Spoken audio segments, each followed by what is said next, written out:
Alrighty. What the hell is JS doing? Oh shit.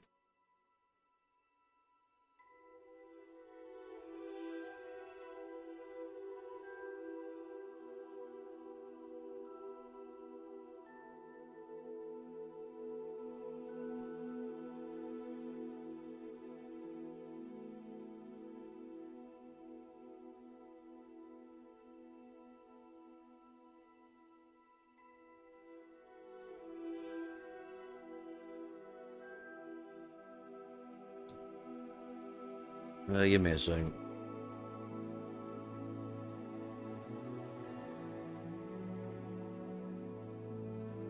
Late, yeah. Well, that was from like hours ago.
Let's play Summoner's Court. Back for more, eh? Ready then? I'm in. Let's do it. Brilliant! Summoner's Court, the ever-changing game. Akio.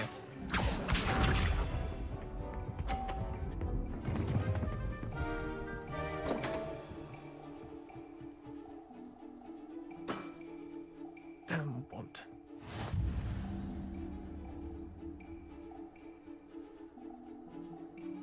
Accio.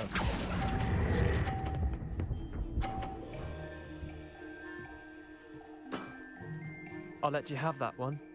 Akio.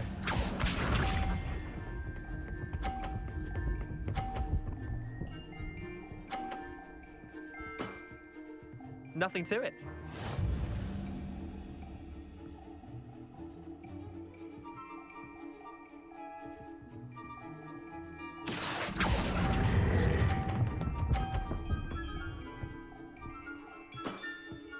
Not bad. Not bad. Akio.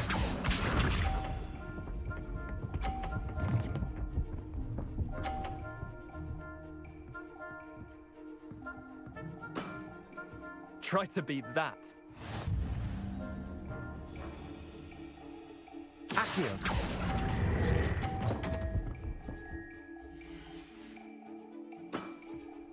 Didn't think you were a match for me.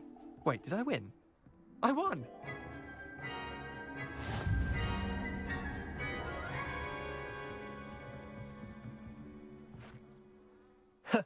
We should have bet a few galleons on that round.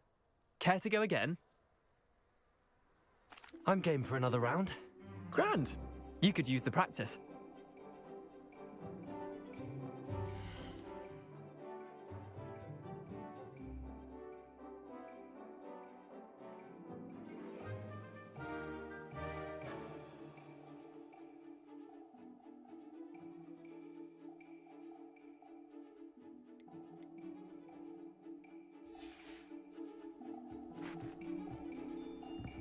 Summoner's Court, the ever-changing game. Have I been muted this whole fucking time? Akio.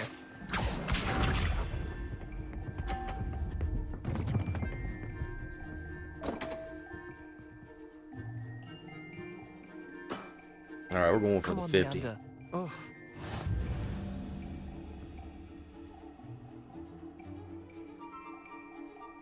Accio.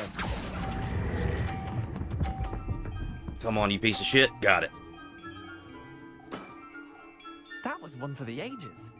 Accio.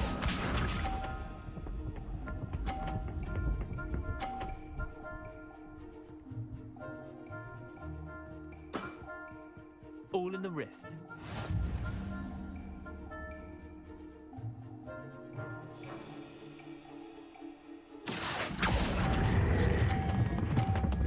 Oh, you piece of shit. No, no, no, no, no, you fuck. That is through. Missed the mark. Super hard. Accio.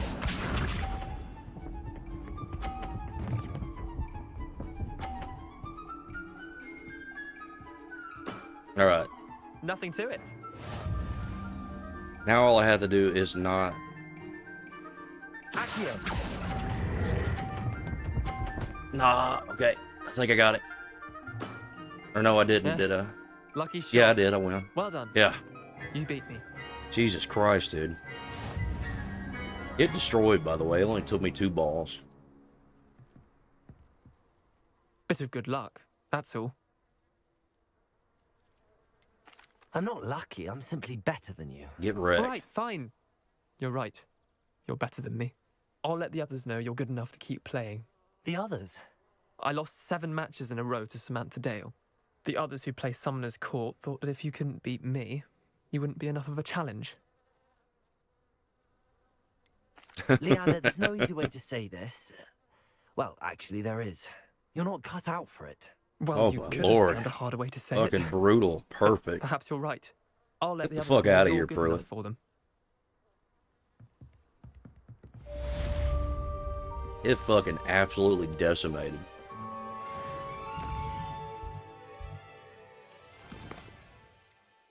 Good Lord at all these side quests.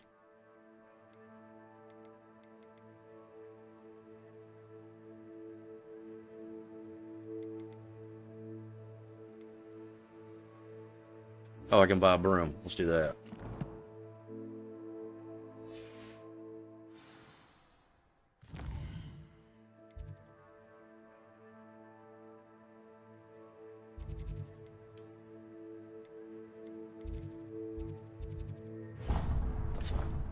No.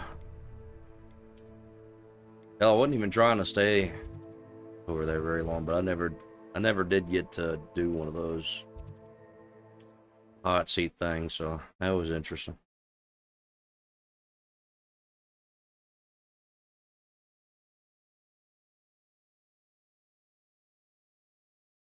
I've always said that travel broadens the mind.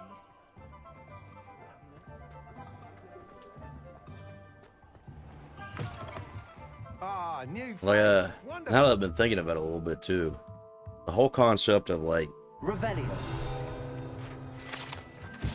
fear and love being interconnected, I don't know if that's necessarily true, but I've not thought about it. Because I do think that while fear can be a part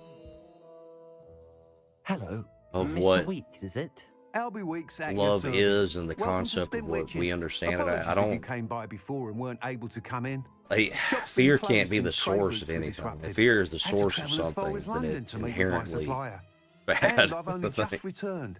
So Thankfully, yeah, with inventory. that's what I presume you're in the fucking market for a new Kieran was broom? trying to argue. Got a few rare U-weavers But, available. Ember Dash, Silver Arrows, Wind Wisps too. No matter what Oh, yeah, I broom you was choose, muted. You'll be pleased. They're all I'm exceptional, not, both in now I'm quality paranoid and and looking at you. performance. But Sounds quite I the do array think of that rooms. ultimately what I'll have a look around. fear comes Thank you. from is the loss, not ultimately, but what the good type of fear comes from is the fear of loss. It doesn't always do that. Sometimes you can be scared of losing something and go off the fucking rails. Really hope that can't be heard. Fucking. Yeah. But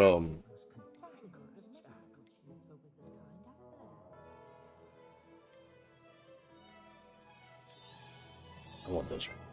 You'll be thrilled with that broom. But I do think that I ultimately what promise you. happens.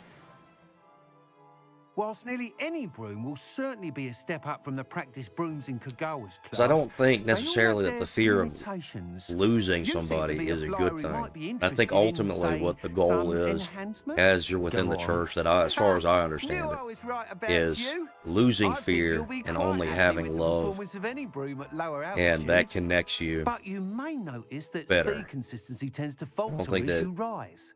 I believe I I don't can think that remedy fear this is issue. necessary I have up some until ideas for enchantments, up upgrades, until if you you will, realize that will that improve the performance of any broom you fly. it's kind of pointless. What I need is someone to conduct a broom flight and report back to I me. don't so know. I can Fear has perfect the always been upgrades. something that.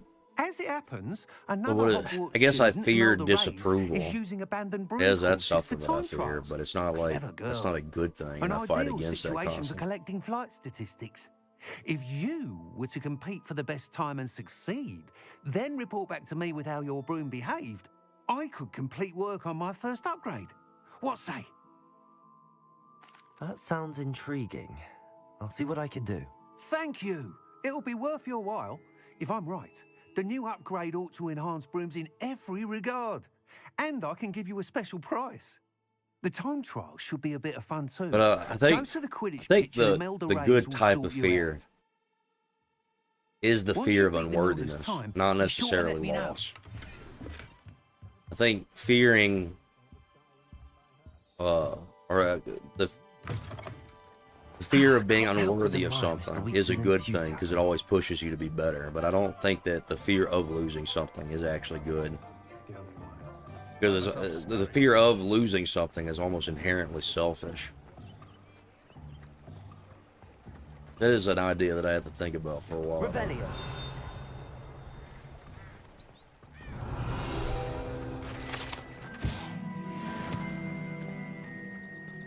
All right, let me ride my damn broom. Where's my broom at?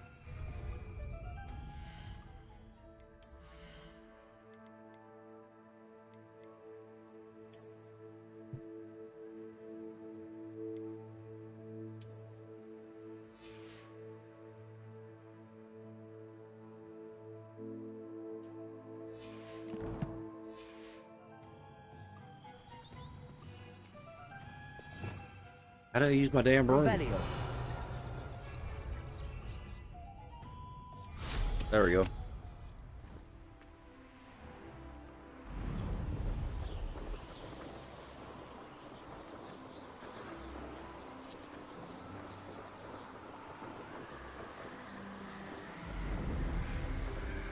But that Abe and EOD debate was pretty interesting, at least. Like, I do think that the prompt itself was kind of like an auto win, and I do think that I don't know. Like I'd even be willing to argue a really big extreme if I was on Abe's side with that debate. Like, there's probably nothing I wouldn't do to make sure that not only my family is safe, but the society that I live in is safe. And I think going through people's mail and shit is like nothing. I don't even know why you'd be worried about that shit Imelda unless you're Reyes? writing something. And the whole Albert idea Weeks of sent like me. having the Did he sense of now? privacy, Still I tinkering think with that's his just broom a upgrade, kind no of a doubt. I tried to help him once. concept He that's nitpicked sort my of flying new. technique, Like, I and understand that was like the the end of that. household privacy, The nerve. what goes on in your house Why stays is he in your roping house. you into his broom testing But when it comes to silliness? like You've barely started communication flying, from what I and know. talking to people outside Caught of the wind of you home, showing off in yeah, flying that- class with Clopton. that's never gonna be private and almost never should be. I don't know what people have said, but I certainly wasn't showing off. Tell that to the rest of the school. But it doesn't matter. Everyone knows that class is only for beginners, troublemakers, and bumbling baboons. Because ultimately you have to think For about some reason, what now links people think you're competition. of surveillance should I be can't be had having that. on Perhaps I am individuals competition. privately in their own Slytherin. homes. Could be a That useless would be the squib most for all I extreme know. Enough of this. that you'd be able to argue Only against. one way to find out who's And the it's- better flyer. I hold one of the fastest times on this And course. that's where you Let's get see if you can beat to the it. point where you start crossing the Slytherin line versus where Ravenclaw. Actually, why not? I can beat your record. I'm so looking forward to seeing you lose.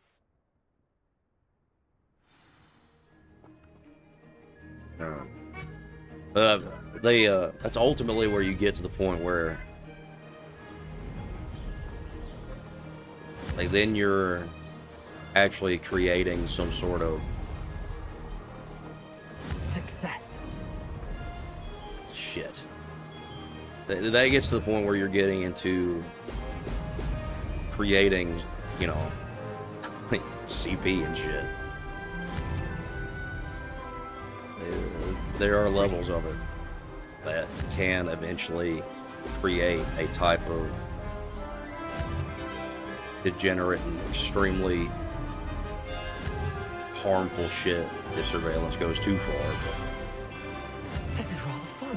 But I'm more so for, you know, any kind of public land, public property, all that should be surveilled constantly. If you do something in public that sets off red flags, you should be surveilled more heavily.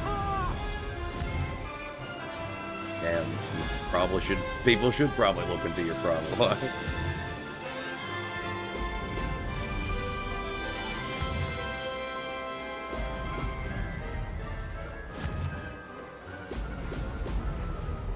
Did it?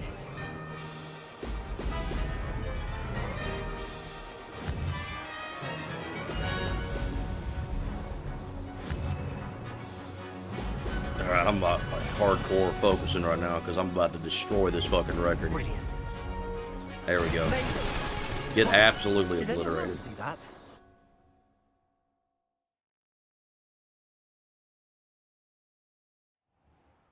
Ugh, that's not.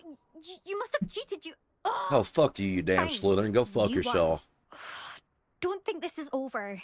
You can't determine skill from one single trial. Surely my win means something. I destroyed that record. You're not terrible, but you're still going to have to prove yourself if you want to earn my respect. I don't give a shit about your respect. I don't want respect from the likes of you. All you do is insult people. Get You fucking and everyone destroyed. else need to get a thicker skin. Anyway, I'm moving on to the next course. It's near Iron. I mean, that was a and very offers soy much way of not tougher saying I care, challenge. saying that you don't You care. can But try to prepare by racing this course again. Just check in at the podium, where the leaderboard is. You can check your time and start the race. We'll see next time if your win here was more than... all right, do I have to listen to this? Thank you. Like, I actually don't care.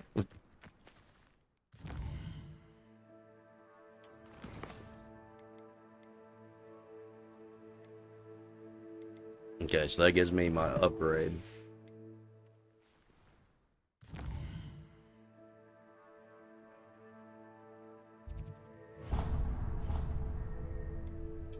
Ah, fucking.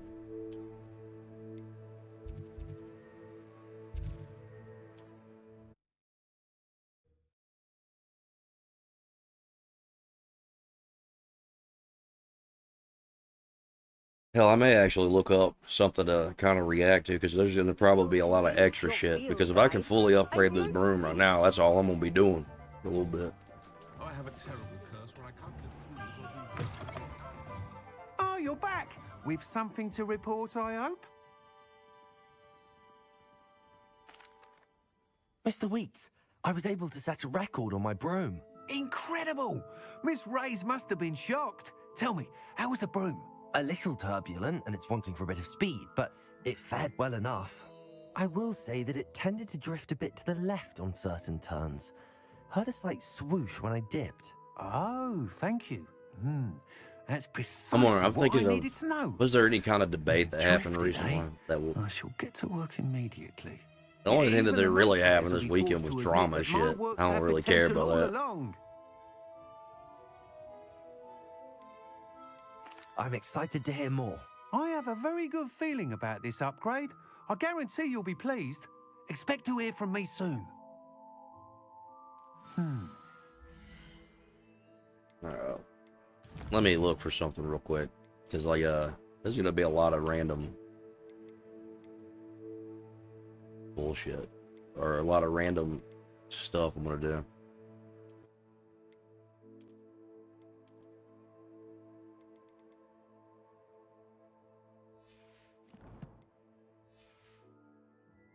the issue of altitude as it relates. Let's see. I actually could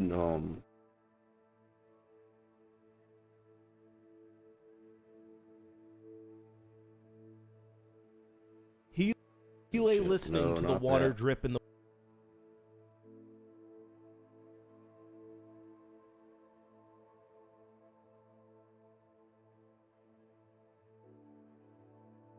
I do want to watch that one.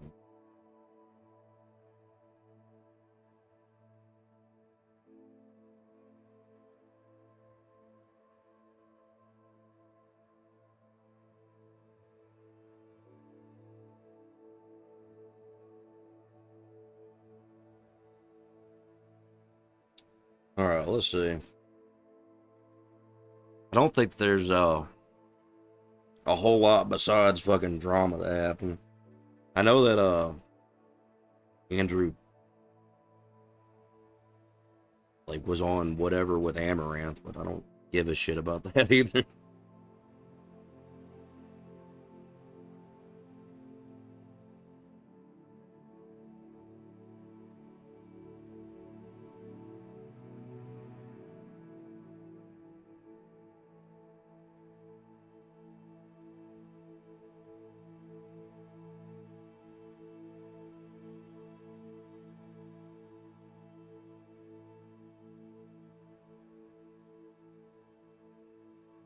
Let's see. Oh, I just realized I was still subscribed to the Gauntlet. And go ahead and get rid of that real quick.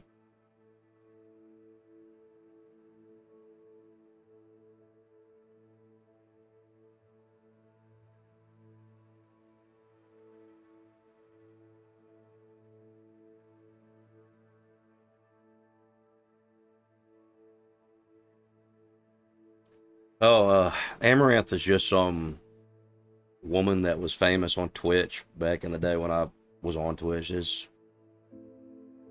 She's just one OnlyFans whore. That's it. She's just a really popular OnlyFans whore. So I'm actually extremely interested in not hearing anything she has to say. I'm gonna try to conserve my happiness by not knowing what she said in that whatever podcast.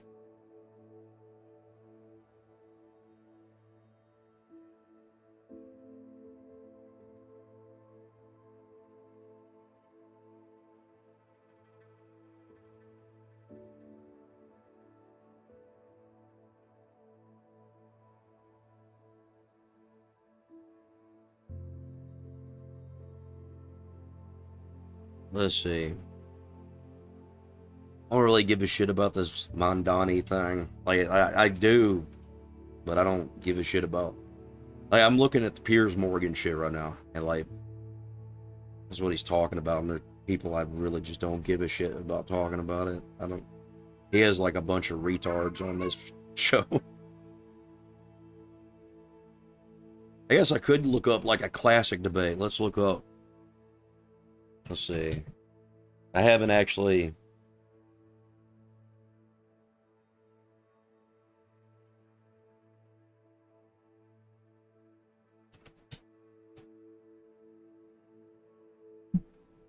I've never actually watched this debate before.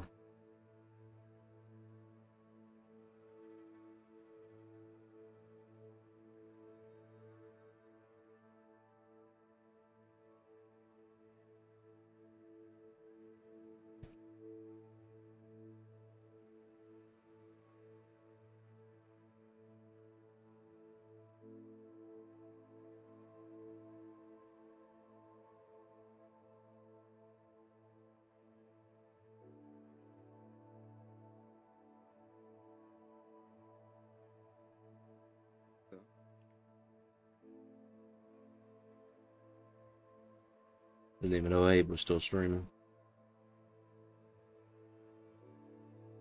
Why am I not hearing it? Did my headphones die?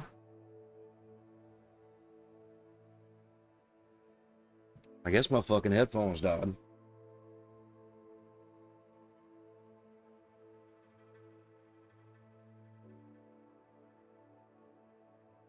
My headphones aren't dead? The fuck is going on? Oh.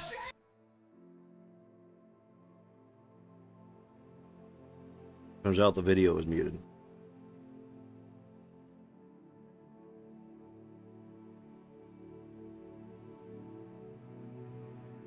Yeah, well, this isn't the right video.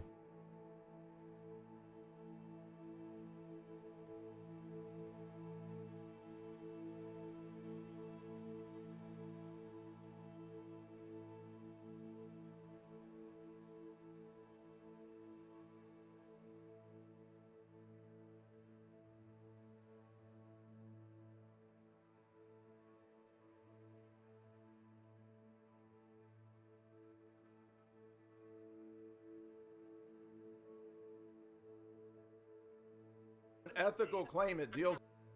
Well, most engage with real against Liquid Zulu, and that felt like that debate didn't go anywhere because you left after getting frustrated.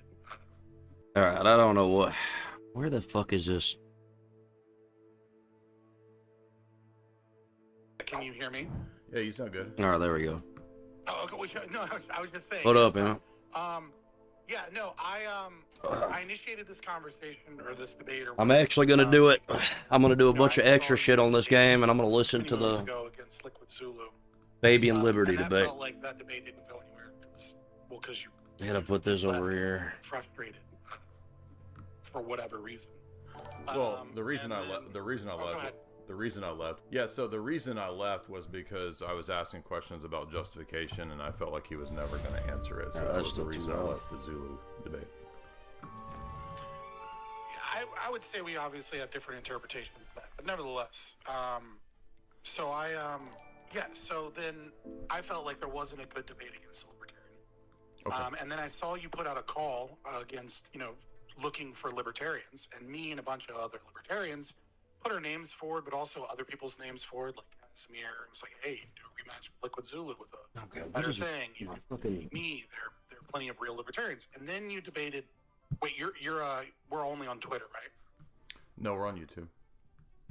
Oh, okay, all right. So I can't say the F slur, but you debated a Prague F slur, and so so rightfully, I think anybody that is an actual libertarian was upset by that because Okay. what the fuck? I don't know who you're talking about. First of all, can you just tell me who it is you're talking about?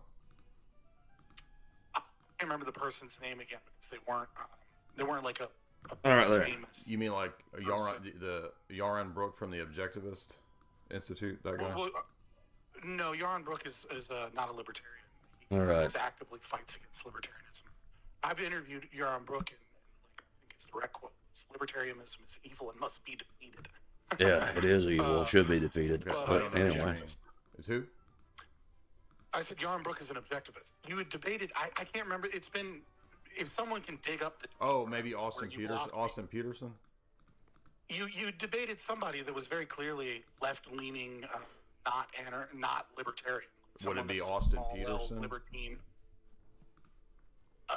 Again, I don't remember the exact name, but if you found the tweet or whatever, then yeah.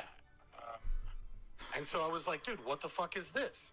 Like, this is bullshit. Like, you put out a call to libertarians and you bring on someone that's like a small L libertine Prague. Right. So yeah, it's all like you think it's a conspiracy that I don't want to engage with real libertarians. Got it. I didn't say it was a conspiracy because I'm not saying anyone else was involved. I'm just saying it seemed like Hell, I don't you were remember in a real conversation any of this shit happened. because you had one and you ran from that. I don't even know what he's talking And about. that was who? Who did I run from? Liquid Zulu. Okay. Did he That's answer it. what I asked about justification? I believe multiple times from multiple different perspectives. You were upset because he wouldn't answer your redirect because he wanted it, and then eventually Andrew stepped in, so he answered it. And what do you think? Demanded that you answer it. What do you think justification is? What do I think justification is? You mean that like from like the Hume question? Like what do you mean by that? Hume? Well, like yeah, the Hume question. What justifies it? Like, or do you mean like what do you mean the by fuck? what is just? In What I think epistemology. justification is an attempt to. Does he think say Hume this created is epistemology? true, or that a claim or a principle is true. Well, that has to do with truth value, but no, justification is much more than that in epistemology. Nevertheless, I don't think you how is that a disagreement from the historical thing? I mean, what you're saying isn't even the historical idea, because even back to Plato, justification deals with justified true belief. What does Plato have to do about whether or not you ran away from? You asked about the historic context of justification, and I'm giving you that. I can never tell from the energy this is going to be good. It means more than what you described. Okay, that's irrelevant to whether or not my interpretation of events is. If he didn't give, I don't know if the audio balance is good or not. So. If he did not give epistemic justification, then his answers were irrelevant to what I'm asking for.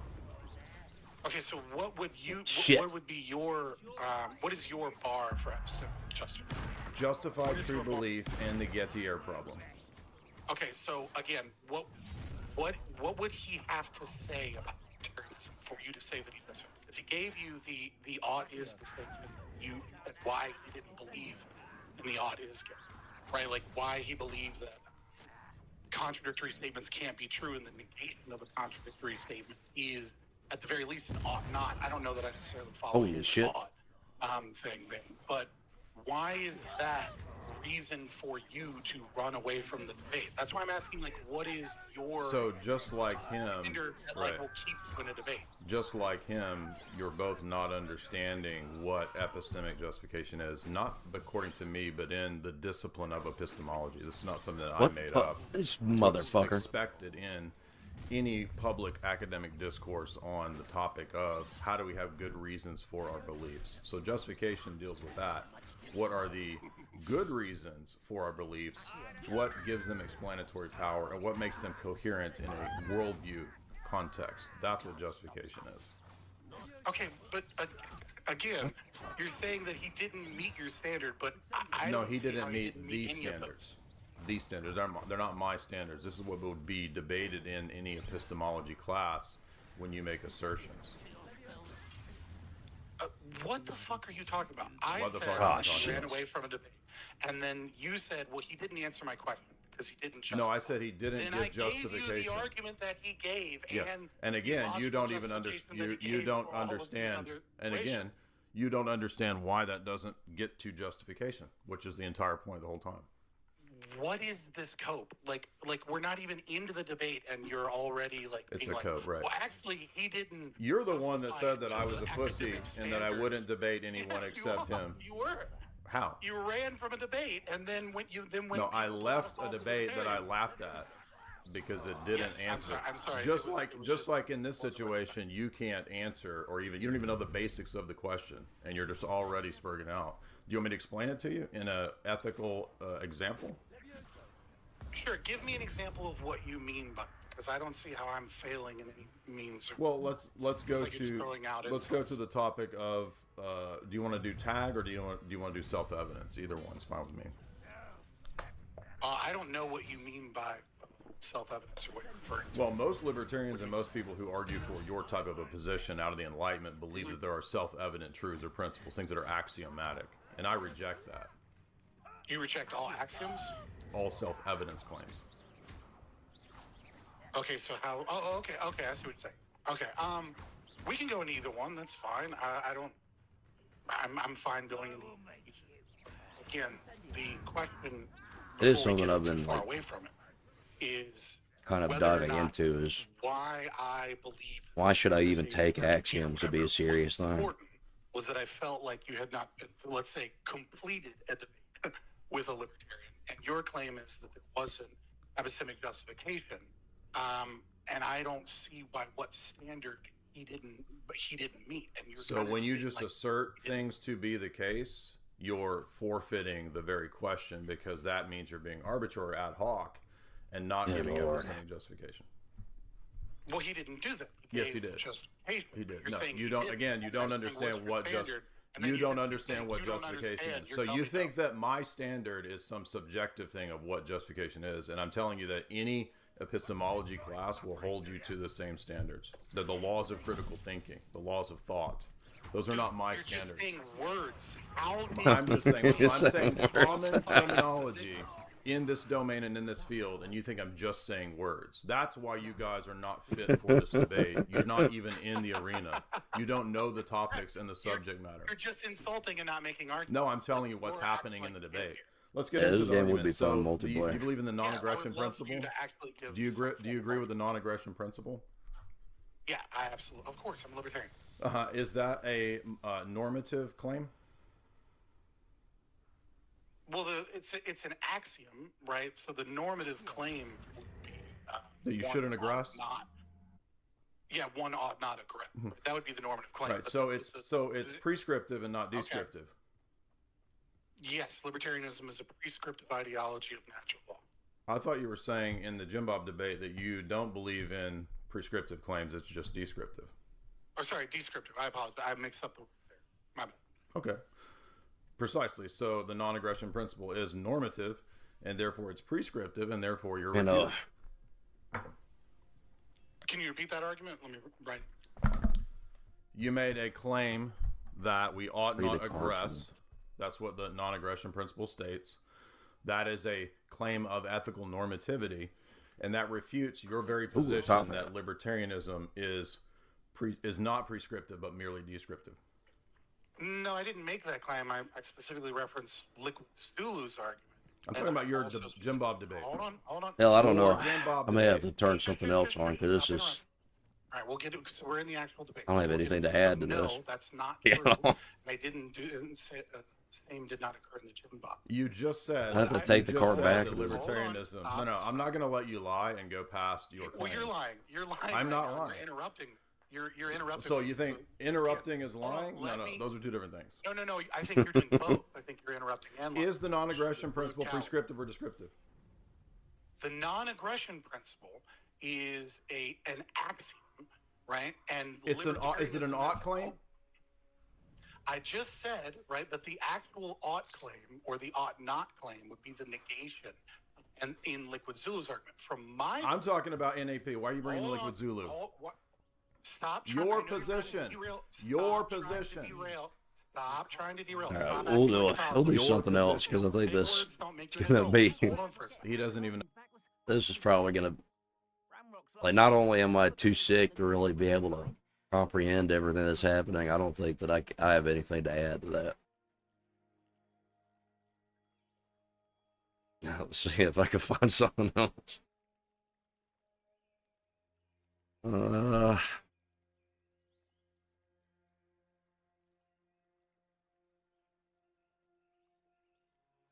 don't know. Like, let's see.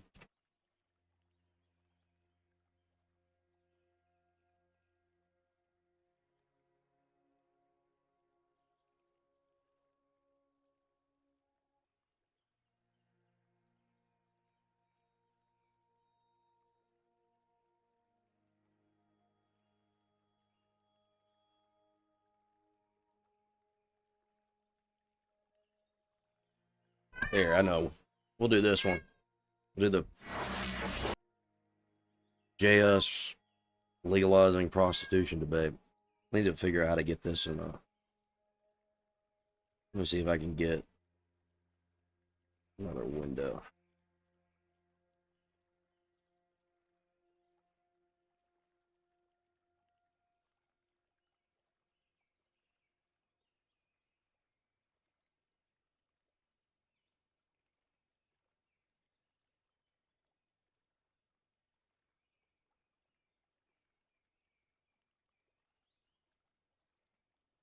I don't remember. It does open up with that. Yeah, shrink it.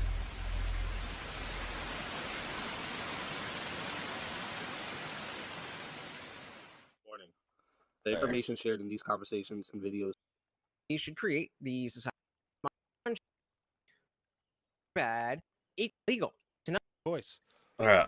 All right, I don't think I'm going to make it to the 10 minutes, but we'll see. So tonight, I will be arguing that the practice of prostitution should be legal. The most important thing I can stress tonight is that legality does not equal morality. This is not a debate about whether prostitutes are good or bad. It's about whether or not the practice should be prohibited by the government. Well, that makes Prostitution no is sense. undoubtedly a degenerate behavior by almost any metric Yeah. worth listening to. But the debate is about how a free society should handle these issues. We should legalize it not because of virtue, but because prohibition is objectively more harmful than legalization with regulation. I am not arguing that anyone should just be able to sell their body in any time and manner, willy nilly, full stop, as my opponent may or may not try to frame it. I am specifically saying that prohibiting this activity has shown, just like alcohol, just like cannabis, and just like guns, it does not work. And Actually, it because of does that, work. we should create the Prohibition societal did work. circumstances to make sure that it's done in the safest way possible. I believe the strengthening of the moral muscle is a strong factor, but really only another positive byproduct. In America, we shouldn't need the government to give us permission to make moral choices. We're not supposed to be entrusted to, we are supposed to be entrusted to govern ourselves. Laws, as we can see, do not erase desire. They only determine whether vice is experienced in the daylight with legal recourse or. So there, a few problems I have with what he said there. What was it? Let me go back a little bit. We're not supposed to, shouldn't need the government to give us permission to make moral choices. We shouldn't need the government to make moral choices. If that was true, there would be no laws and there would be no need for any type of enforcement whatsoever. So I don't understand what he means by that. That doesn't make any sense. That's like a self-contradictory statement. He's a libertarian, so it probably is just a self-contradictory assertion that he just never addresses. I only watched half of this debate originally. I don't know what happens at the beginning. Not supposed to be entrusted to, we are supposed to be entrusted to govern ourselves. Laws, as we can see, do not erase desire. They only determine whether vice is experienced in the daylight with legal recourse or under the shadow of darkness on the black market. We can look at places like New Zealand, the Netherlands as examples of how this might play out in America. There's obviously different countries with different cultures and all that stuff, but given that it's illegal here, it's very difficult to get information like this in the U.S. Simply put, New Zealand saw much better health outcomes and less exploitation, and the Netherlands is almost famous for the safe work environments in this context. While I can, of course, source these things, I think throwing sources back and forth at each other is boring and unnecessary. I think there's plenty within the basic data and the But then you shouldn't make concept the of law basis and of your degeneracy, arguments. and ethics and all that stuff that I believe that we can spend most of the debate. Right. So if you want to argue this from like a philosophical stance, you don't really want to pass back statistics, and why even bring that up and make it part of your opener? Yeah, if you bring that up in your opener, the first thing that anybody should ask is the methodology in which was used to conduct that research. And also, if the research even actually says what he says it's saying. So why would anybody just take anything that he's saying about that on the benefit of a doubt? Like, I don't understand why he'd even bring it up. If you wanted to discuss it from a libertarian no harm principle, or just because that's on my head, or it doesn't hurt anybody, and if it's not your body. If it's your body, you can just choose to do whatever. He could argue these points, but instead he's using statistics to try to flesh out and justify why it's okay, but also saying he doesn't want that to be a part of the argument. This is pointless to put in his opening. Actually debating our ideas instead of reading studies, but we do what we got to do. I anticipate that my opponent will use perhaps even these same countries to make the argument that we've seen a rise in sex trafficking when prostitution is legalized. And he'd be right. But this would be akin to the type of stats lefties use when they say that the right is more violent than the left. When we dig into what right-wing violence actually means in these studies, it's so broad, it simply doesn't reflect reality. Hopefully, we can all agree that a jihadist blowing themselves up or like a prison riot with skinheads is a completely different thing than what we mean when we typically say political violence. Similarly, if I No, live a just outside a jihadist state blowing himself and up meet a working is girl political and I'm like, violence. hey, I live 10 minutes from here. You want to come over? Oh, So yeah, a jihadist is political violence, but I wouldn't classify that actually as right-wing violence because the right wing aren't the ones letting them into the country. The left-wing party are the people that are letting the Islamic people into the country. So I would count that as left-wing political violence. Shit, I'm gonna start to lose my damn voice.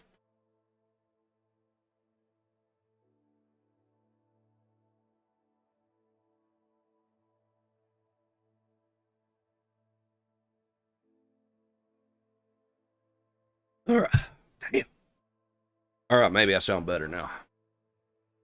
Make it worth your time. She accepts, even with full consent. This is counted as an act of sex trafficking. So, if the argument is going to be made, counted as working girl violence.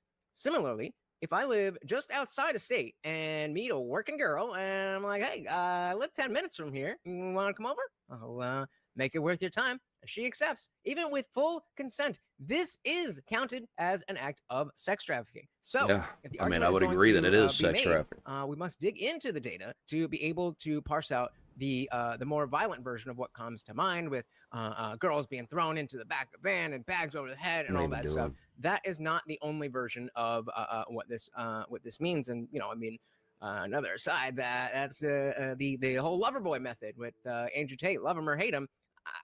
I didn't think that was considered sex trafficking, but it is. As many of you know, I am not a religious believer. Despite the respect I have for Christians individually, the role of Christianity in our society and culture, and even the ethical framework that it provides. Even though I have no idea whether a God exists, I do know that Christian ethics are certainly strong enough to prevent the average Christian man from going to a streetwalker just because the secular government says so. When the state polices every sin, people have no need to think about their own personal morality. They can just appeal to daddy government. Look at the precipitous drop in cigarette smokers over the last 20 years.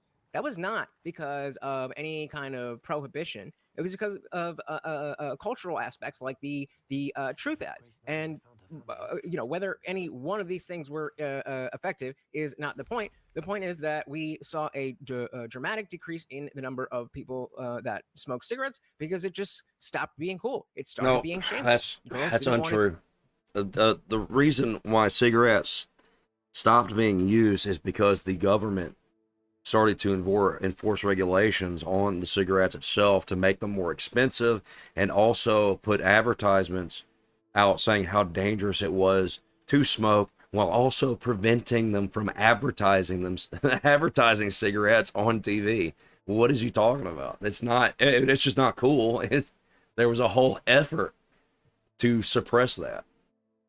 Date guys that were smoking, and because of that, society changed, and of course people still smoke, but a lot less. We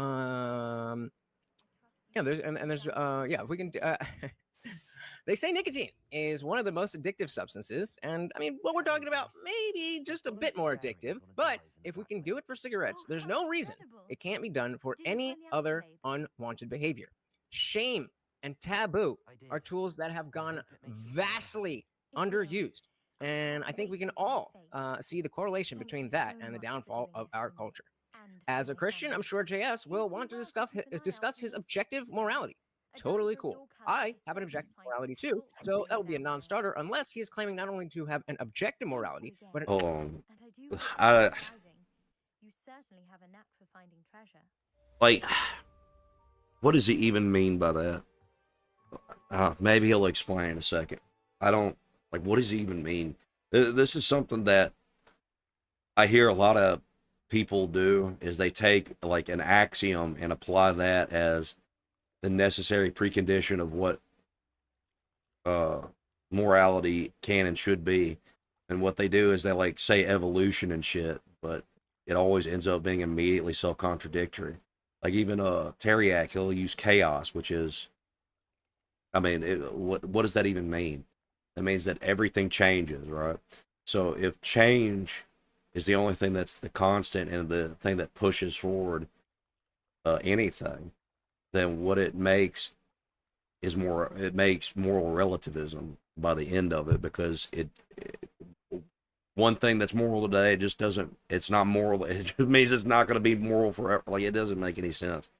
Objective morals would be consistent from, I mean, it would be consistent always and from a consistent source. And chaos is not a consistent source, and I don't know what he's going to use, but evolution wouldn't be a consistent source, so maybe that'll come up. Absolute morality, aka the only right one, in which case he would need to, at the very least, prove the existence of his God. And again, I'm happy to have that discussion, but I don't think it will get us anywhere in relation to the prompt. Again, the question isn't, is prostitution good, or should we celebrate it, or even should we shame it? The prompt is a legal one. Should it be legal? And I will show that my position is the correct one. Morals and JS likes morals to use a inform quote in laws. his opening, and so in kind I will too. As Benjamin Franklin famously said, they that can give up essential liberty to attain a little temporary safety deserve neither liberty nor safety. If we outsource every moral decision to the state, we stop exercising our own moral judgment. The moral muscle atrophies. A society that can no longer argue or persuade privately will become brittle and authoritarian. Don't let the state be. So, like, the thing I hate about that quote is, like, it kind of tries to make the argument that you need to not have, need to never be safe so you can have as much freedom as you want, right? So, or as much freedom as you can. So when you're talking about that kind of shit, and I'm not gonna word this very well because I'm sick of shit, but what I'm saying is, people kind of take two different positions from that. Some people try to meet in the middle, but generally people are one or the other when it comes to this. It's either freedom or safety. I'm always the person that leads way more towards safety. I would way prefer to live in a completely non-private, super restrictive society, as long as it meant that my kid could walk down the street and go to school safely, you know? So it's not, it's a really retarded kind of quote to bring up, especially when you're talking about things like prostitution, which is extraordinarily damaging to the people who do it. It destroys the soul. It frays it. It makes it where you're almost jaded and just a mindless husk of a creature. It does do that to pretty much any person that goes into that industry. It either does that or it jades you into thinking that sexuality isn't, it's just meaningless. It's one or the other. Both of them are pretty damaging. And then what it also does is it endangers women, because if men are watching this and it becomes a big part of your society, like it currently is, then women will want to watch it too, to reenact the things that are being done within that. And what it does is it degrades women and men. It destroys their conceptions of what sexual relationships should be, and it absolutely decimates what the intention of sex is, which is it's a part of a loving relationship that produces children. That's what it's supposed to be. It's supposed to be you and your wife, you're both one in every aspect of your life plus this, and this is only something that can be expressed between somebody within a loving marriage. And when you try to take that outside of that context and try to apply it just being a casual thing that doesn't really mean much, it's just, hey, it's nothing, man. It's like a bodily function. It's like eating or drinking. It's just something you do every once in a while to make sure you feel good and you don't get stressed out or whatever. I mean, first of all, it's a false comparison because you don't need sex to survive. But anyways, I'm just kind of going off on that a little bit too long. Come your consciousness. Say no to daddy government being the arbiter of morality. And I could say my time. All righty. Pretty well. Thank you for that opening statement. And with that, we'll hand it over to JS Urban Adventures for his opening statement. Again, I want to thank you both for being here. And a reminder for the chat, if you guys send in a super chat question during openings or closings, I don't highlight during the opening and closing just to avoid distractions. So if you're wondering, that's why. JS, whenever you're ready, I will start the timer up with your voice. All right.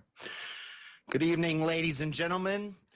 Tonight, my opponent will be attempting to argue for the legalization of prostitution. My job will be to negate this proposal. I intend to do so by demonstrating the utilitarian benefits that come from keeping prostitution illegal, from reducing harm to women and men involved in prostitution and bettering society overall. My opponent may appeal to freedoms being violated or a non-aggression principle in law enforcement. And my question for him will then be, is aggression ever justified by law enforcement? And if so, when? What level of harm must be done before a society is able to charge or arrest the person caught causing the harm? I would argue the amount of harm from prostitution to society justifies laws restricting the act and enforcement of said laws. And in my opening, I will proceed to lay out some of those harms. I will begin with the obvious harm to the women who are often unwillingly coerced, culturally or financially incentivized, or even trafficked, yes, into the sex work industry, specifically prostitution. I'll start with the negative mental harms caused to women in prostitution. The Chicago Alliance Against Sexual Exploitation states that 68% of prostitutes suffer depression, 55% report anxiety, and 33% report symptoms of PTSD.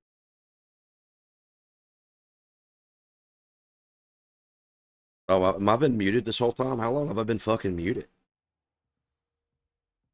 I hope I didn't. I went on a whole long ass rant. I hope I wasn't muted then.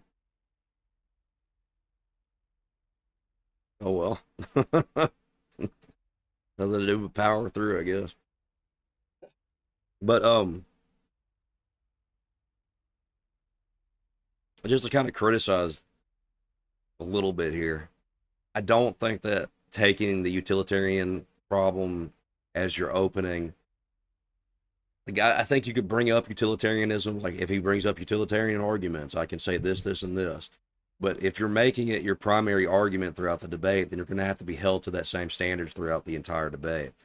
If that's your entire argument is the utilitarian argument, then it kind of makes holds you to a thing that you don't need to be, and you'll have to back away from eventually, and that does happen eventually in the debate. PTSD. Then, of course, we know of the harms caused by STIs among female sex workers. The World Health Organization says women in prostitution are 30 times more likely to be living with HIV. 10.8% have syphilis, and increases in other STIs and viral hepatitis infections have been consistently documented. The majority of women involved in prostitution are marginalized women from poor, minority, or LGBTQ communities, and many are underage, a problem that is not quelled by legalization. The U.S. Department of Justice assessment of U.S. government activities to combat trafficking in persons shows that 70% of female trafficking victims are trafficked into legal commercial sex industries, including stripping, pornography, and legal brothels.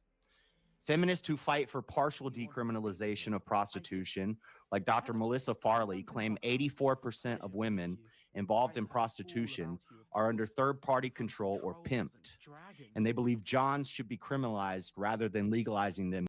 Yeah, and that is kind of the argument that that a lot of like sex positive feminists will make, is that it's not really, the problem isn't the actual sex part of what's happening. The problem is the men who are their pimps. That, I mean, it's just another retarded argument that ultimately leads to, well, if men are so terrible, why are you providing men a service which puts women in harm's way? I don't know. It's just, there's so many things to criticize on that. Like it's, but that's not even what the point of this opening is right now. But what he's saying is, um, ultimately, yeah, that's the majority of the argument from a lot of sex positive types of Christian or not feminists. And shit, I accidentally clicked on something. Anyways, using brothels. Author and co-founder of Justice for Women, Julie Bindel, is quoted saying, "Under legalized regimes such as Germany, the Netherlands, and Nevada, there are more murders and attempted murders by Johns and by pimps than there are in countries which have legalized demand." She agrees that through legalizing pimps through brothels and Johns to have their demand supplied, more women would be harmed. Even the most staunch feminists would not argue for full legalization. Most lean toward a Nordic or equality model of decriminalizing the women but prosecuting the men. Which brings me to my second point, the detriment legalizing prostitution would have on men. My opponent is arguing for legalizing prostitution, which means Johns and pimps are legal, tax-paying consumers of young, mentally and financially unstable women. What sort of effect do you think this will have on young men? Allowing this behavior to go not only unpunished, but inevitably to be normalized and even encouraged through advertising and marketing campaigns would lead young men down a dark, harm-filled path. Prostitution desensitizes men to sex and leads them toward more antisocial and deviant behavior.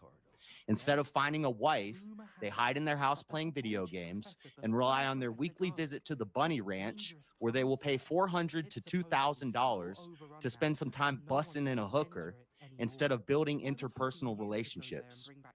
Men meet women and go on dates to establish. and yeah, that is true. Like, if you give a lot of stupid men options, what the options like that, especially in the type of society where that would be acceptable to be legal, and would have the ability to advertise and stuff. Yeah, that's what a lot of men would do. That's like probably what the majority of men would do, and it would create the same type of harm or the same type of damage to them as it would the women. Like it wouldn't be as like quick for the men that do that, but it would still happen, and it degrades the idea of. And then if you want to see a bad population replacement rate right now, yeah, legalized prostitution is probably going to get even worse.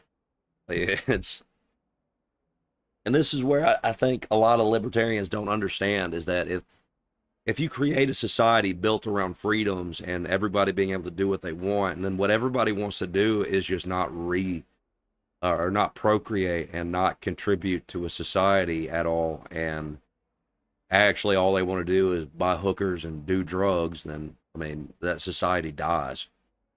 So whatever they're arguing for you to be able to do, ultimately what it leads to is the death of the civilization that you think is way more moral. I think if it was a more moral system, you would probably see better outcomes from it.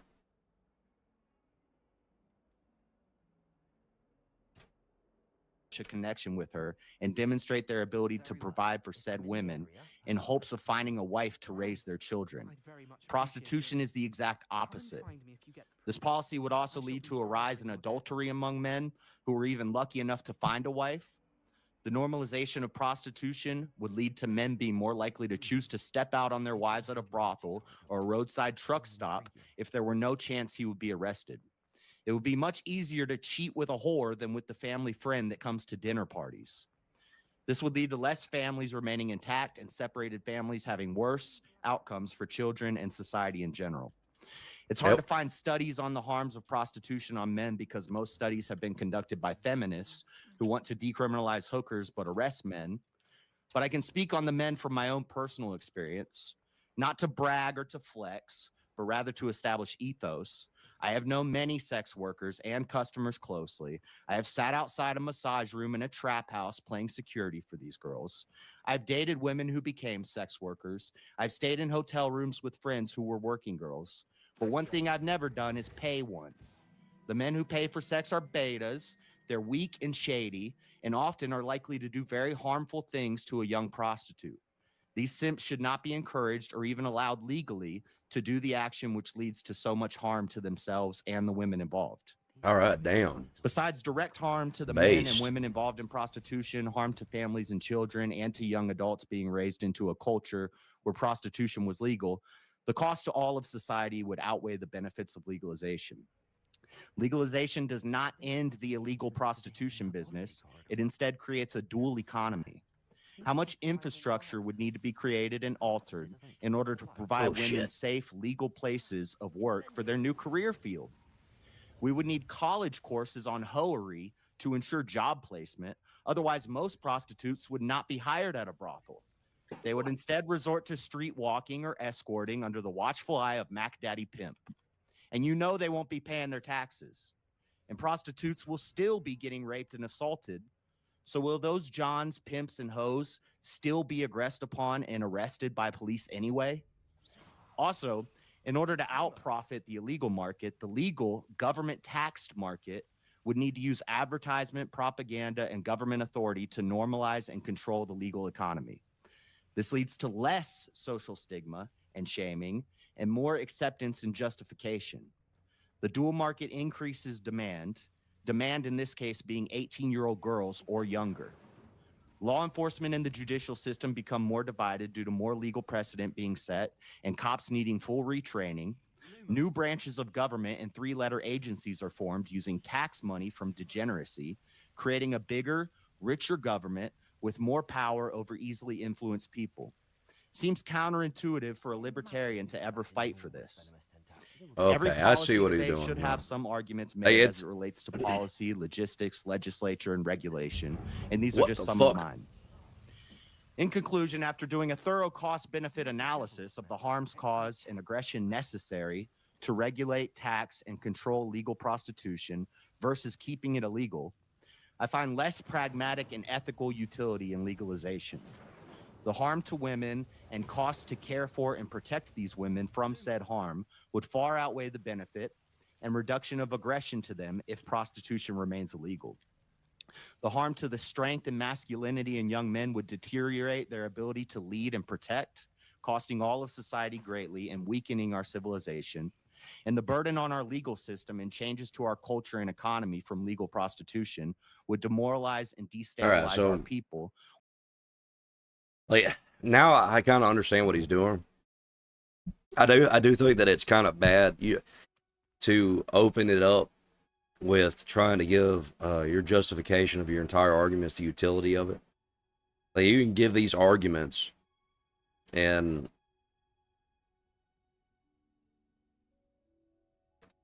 you can say this shit and ultimately have a good way of making them contradict themselves, but that doesn't matter to libertarians. It doesn't matter. A libertarian watching this won't care. The libertarian arguing it won't care. But so when you're arguing utility within the statistics that you're using, that's what you should be doing. It's not, and you should also be arguing the morality of it. But I don't know. Maybe with Indian Jesus, this is probably the little bit better approach. I don't. That's the only problem I have with it. Everything else he says has been really good and perfect. Like, it's a really good opening. It's just I'm not gonna just gas him up. I got to talk a little bit of shit. Yeah, I agree. Yeah, his opening is good, Emmett. While empowering and enriching our government, leading to more aggression and harm. All of these costs and lack of benefits clearly depict a less pragmatic and more destructive proposition than my stance for keeping prostitution illegal. Before I finish, I want to paraphrase something I heard from a great man named Andrew Wilson. He recently said, When debating with utilitarians, libertarians, liberals, or atheists, you can't simply beat them with logic and reason. You have to also tell them how to feel. So at the risk of being accused of an appeal to emotion, allow me to leave my opponent and the audience with one serious question to think about during this debate to help us all know how to feel about this issue. After hearing all the likely harms I listed, would you want your daughter to become a prostitute legally at 18 years old? And would you want your son spending his money on hookers rather than finding a decent wife and raising children? If the answer is no, and this thought horrifies you, then you should have no problem with keeping prostitution illegal. You should feel disgusted thinking about this. When we prostitute our daughters and make them whores, the land falls to whoredom and wickedness. Therefore, we must keep all prostitution illegal. Yeah. And I'm done. All righty. Thank you for that, JS. Thank you both for your opening statements. And now we're going to JS kind of gave like the secular version of rebuttal. what I was saying. Real quick, just say thank you to Cap'n for the $10 and Not Voltaire and Elizabeth for becoming members. I don't highlight during openings and closings, just again to avoid distractions. But with that, we're going to move into 5-minute uninterrupted rebuttals. We're going to hand the mic back to the Indian Jesus. And whenever you are ready, I will start the timer up with your voice. All right, so just a couple notes here. I think let's just go from where you ended and go back. You asked if I would want my daughter to be a prostitute. Of course not, but just because I don't want something to happen doesn't mean that it should be legal. You are talking about these women as if it is that they are property or whatever, and very clearly, if you are allowed to vote, then you should be able to make decisions about what to do with your body. Again, I addressed the cost-benefit analysis that. All right. So, first of all, the ability to vote does not entail that you must be able to decide what to do with your body. That's insane. Then that makes the concept of the draft retarded. That makes the concept of having to have a job to pay taxes retarded. I mean, what is he? That doesn't make any sense. Actually have to dig into the numbers to see what you're actually talking about. I don't think the cost benefit analysis actually does go in your favor. I think it goes in mine, as I said, just like all the other things I listed. The funniest thing you said is that you need to have a degree in hoenomics or something like that. Sorry, reflex, but yeah, that's not how most industries work. What kind of degree do you need to be a construction worker? What kind of degree do you need to be a streamer? What kind of degree do you need to be any of these things? So that's just a red herring. All right, so first of all, like, what are you saying? That there wouldn't be some sort of training that would be required for these prostitutes? So is he saying that it's okay for women to just sell themselves on the street by themselves and that's it? That's prostitution should be illegal to that extreme, where there's not even a place like a brothel or something that where this thing would happen, that this is just something that should spill in the streets and be on every fucking corner. Like, what the fuck? And again, yeah, you're just still saying that I want the government to enforce my personal preferences. You're not giving anything specific about prostitution that isn't true of so many very other harmful things that I don't think that any of us would agree should be legalized. You brought up normalizing things. I never brought up the. I never said normalize anything. This is this is why society is crumbling, because you appeal to daddy government instead of private industry and culture. Just because something is legal doesn't mean that it is celebrated. And as I use the example of cigarettes, those are legal. But so once again, why are cigarettes not celebrated? Is it just because people decided to change their mind? Or is it because there was a great effort by the government to make sure people understood how damaging this product was, and also preventing them from advertising on television, and also putting warning labels on the packs, and also putting regulations on the things that the cigarettes were made out of to then make them more expensive? Like, that's such a stupid point. And also, So what is he saying? That if they were to legalize prostitution, the government should do the same thing? Well, then that's the government, that's daddy government informing your morals. Like, what are you talking about? Legalize it, but make sure everybody knows how bad it is. Why not just keep it illegal? It's we, people have been doing less and less, not because the government said so, because culturally we decided that is not good. You mentioned 84% of the women were pimped. I would love a definition on what a pimp is. And then you brought up the Nordic model of where you go after the Johns and not the women, and pretty much what I'm proposing. So I think that might have been a concession right there. Okay, that's not a what else we got? That's here? not a concession. Just because he brings up your argument and tries to refute it within his opening statement, that's not him losing the debate. What the fuck is this? What is happening right now? 70%. You said 70% of victims were. Yeah, you were bringing up that 70% of these women go into other things like OF and stripping. So I'd want to know if you think those should also be illegal. Again, all of these things with the STIs or STDs or whatever. If we had a more regulated situation where both men and women had to be tested and protection had to be used, these numbers would go down dramatically. About 68% of these women are depression and anxiety, PTSD, all of that stuff. I would argue that is just women in general.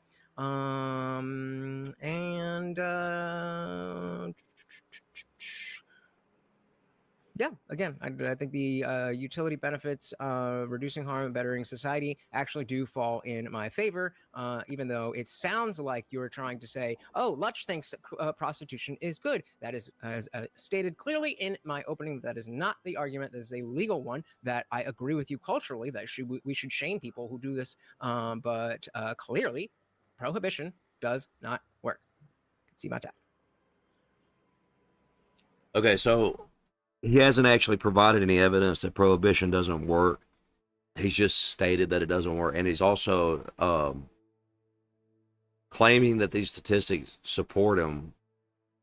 And I don't remember if he actually said where they're even from.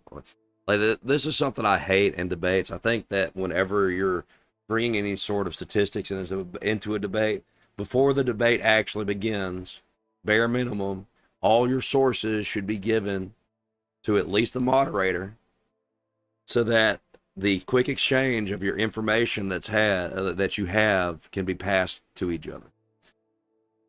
That's something that I learned just from doing my one-on-one debate. I think that that's just a constant thing that should happen in every single debate. I think if you're not going to bring your sources and you don't have a list of links that show what you're saying and give the exact part of the article or the research or whatever that you're using, then I mean, like, I'm to me, I'm just going to start disregarding people who use statistics unless they do that.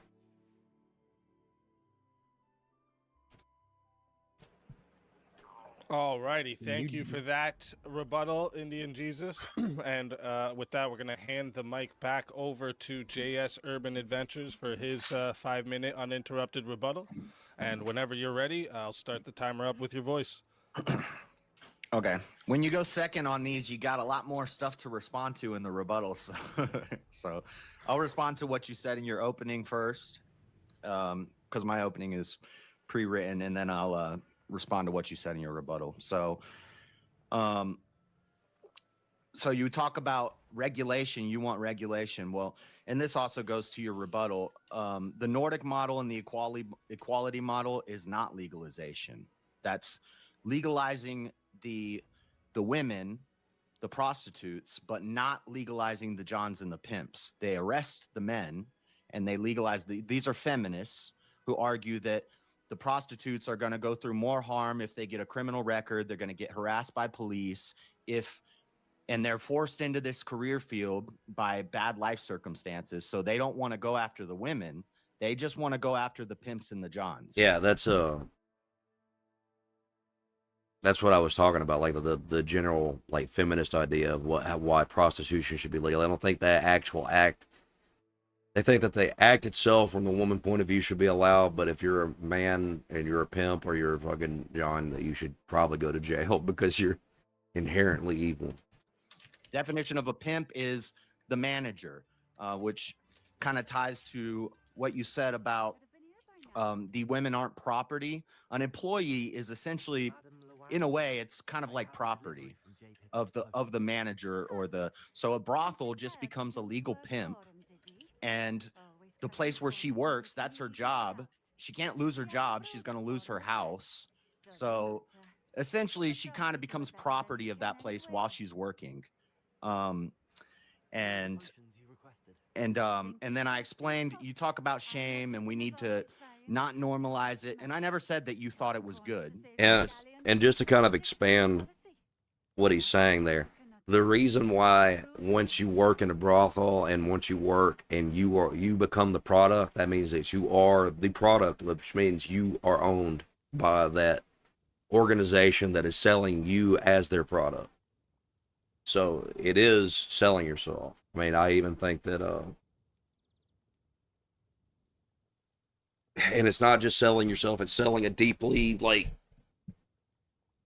personal part of yourself that is not something that I think should be shared with anybody besides, your wife.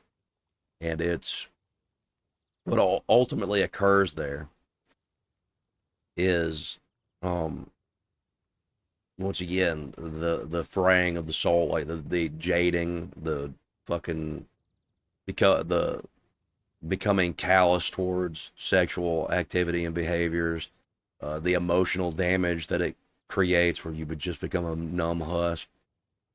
I mean, there's a lot of reasons why you shouldn't engage in it, but apparently he's not arguing he's not supporting prostitution. He's just saying it should be legal, which I don't get. But, yeah, ultimately what he was saying is true. That's the feminist argument, or whatever was, yeah.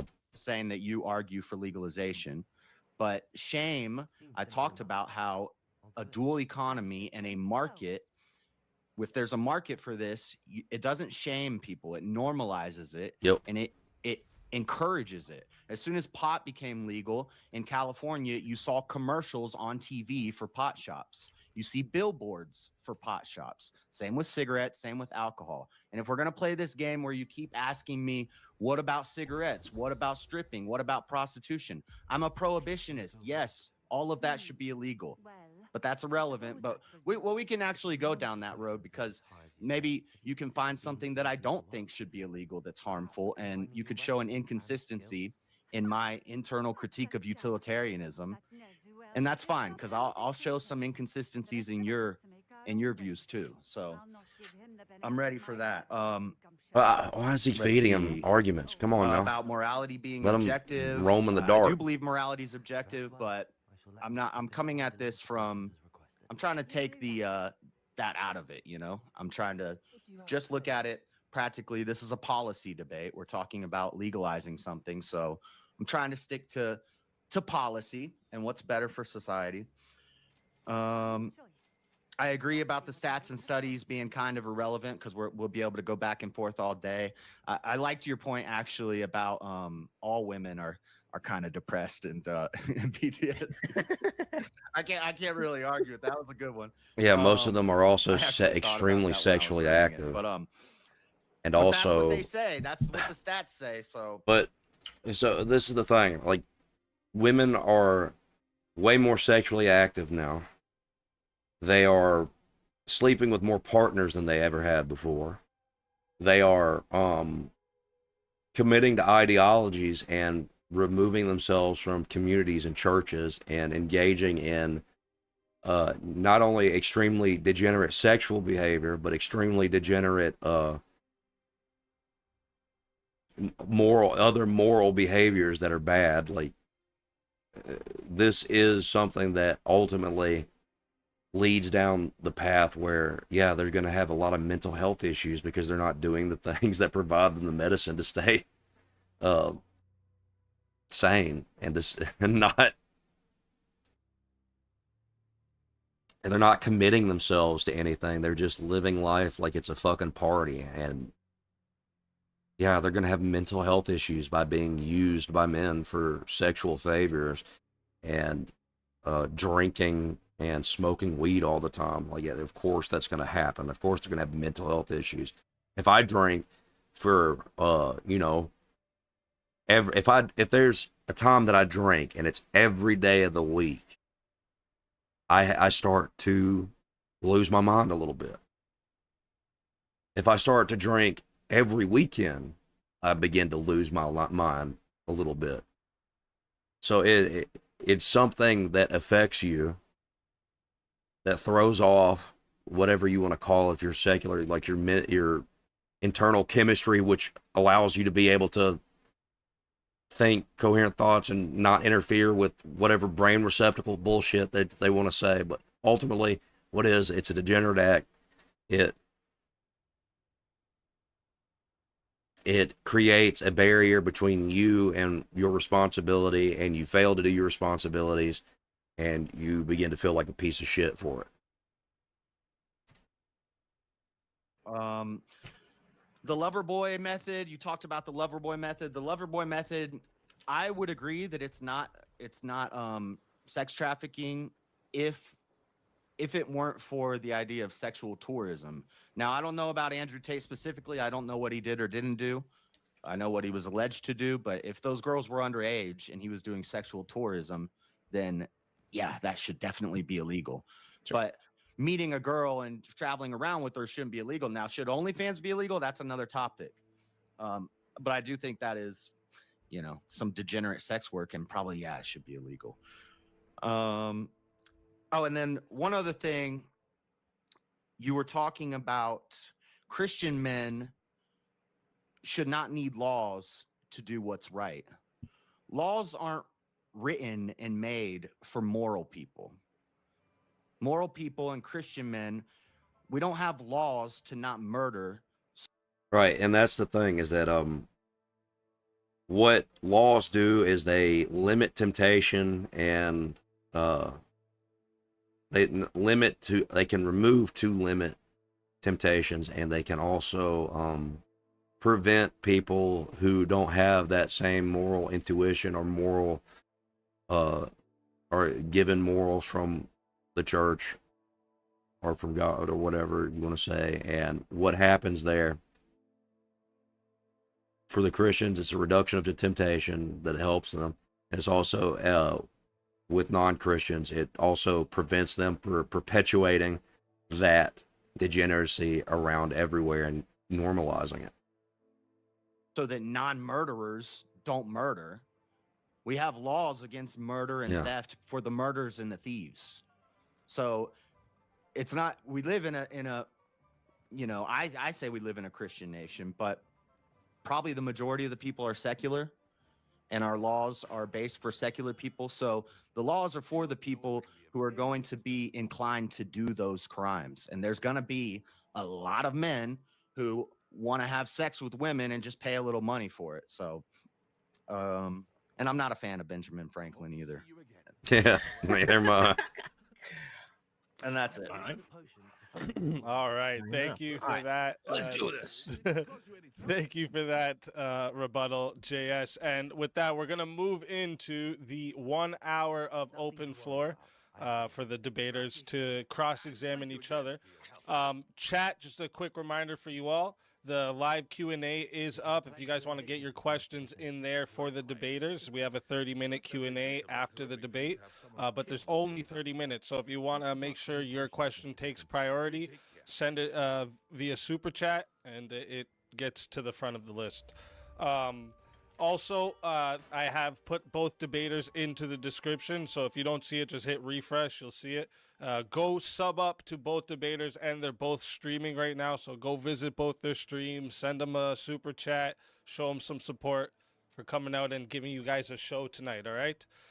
With that, Whoever would like to start off with the open floor, I will start the timer with your voice. And again, thank you both for being here tonight. If you don't mind, can you give define what you mean by you said sex tourism? I've heard that before, but I don't know exactly what that is. Sex tourism would be like in France, the age of consent is 14. If I'm an American and I go to France to have sex with I don't want to, but that would be sexual tourism. Okay, gotcha. Fair enough. So I mean, I think we could start with your comparison of employees essentially being property. I mean, to an extent, I don't disagree that there is an aspect of that, but I don't think that you would agree that because somebody has a job that they are property of their employer. I think at least not in the same context as when we talk about traditional. So, what the thing is that when you are working, shit, I'm losing my fucking voice now.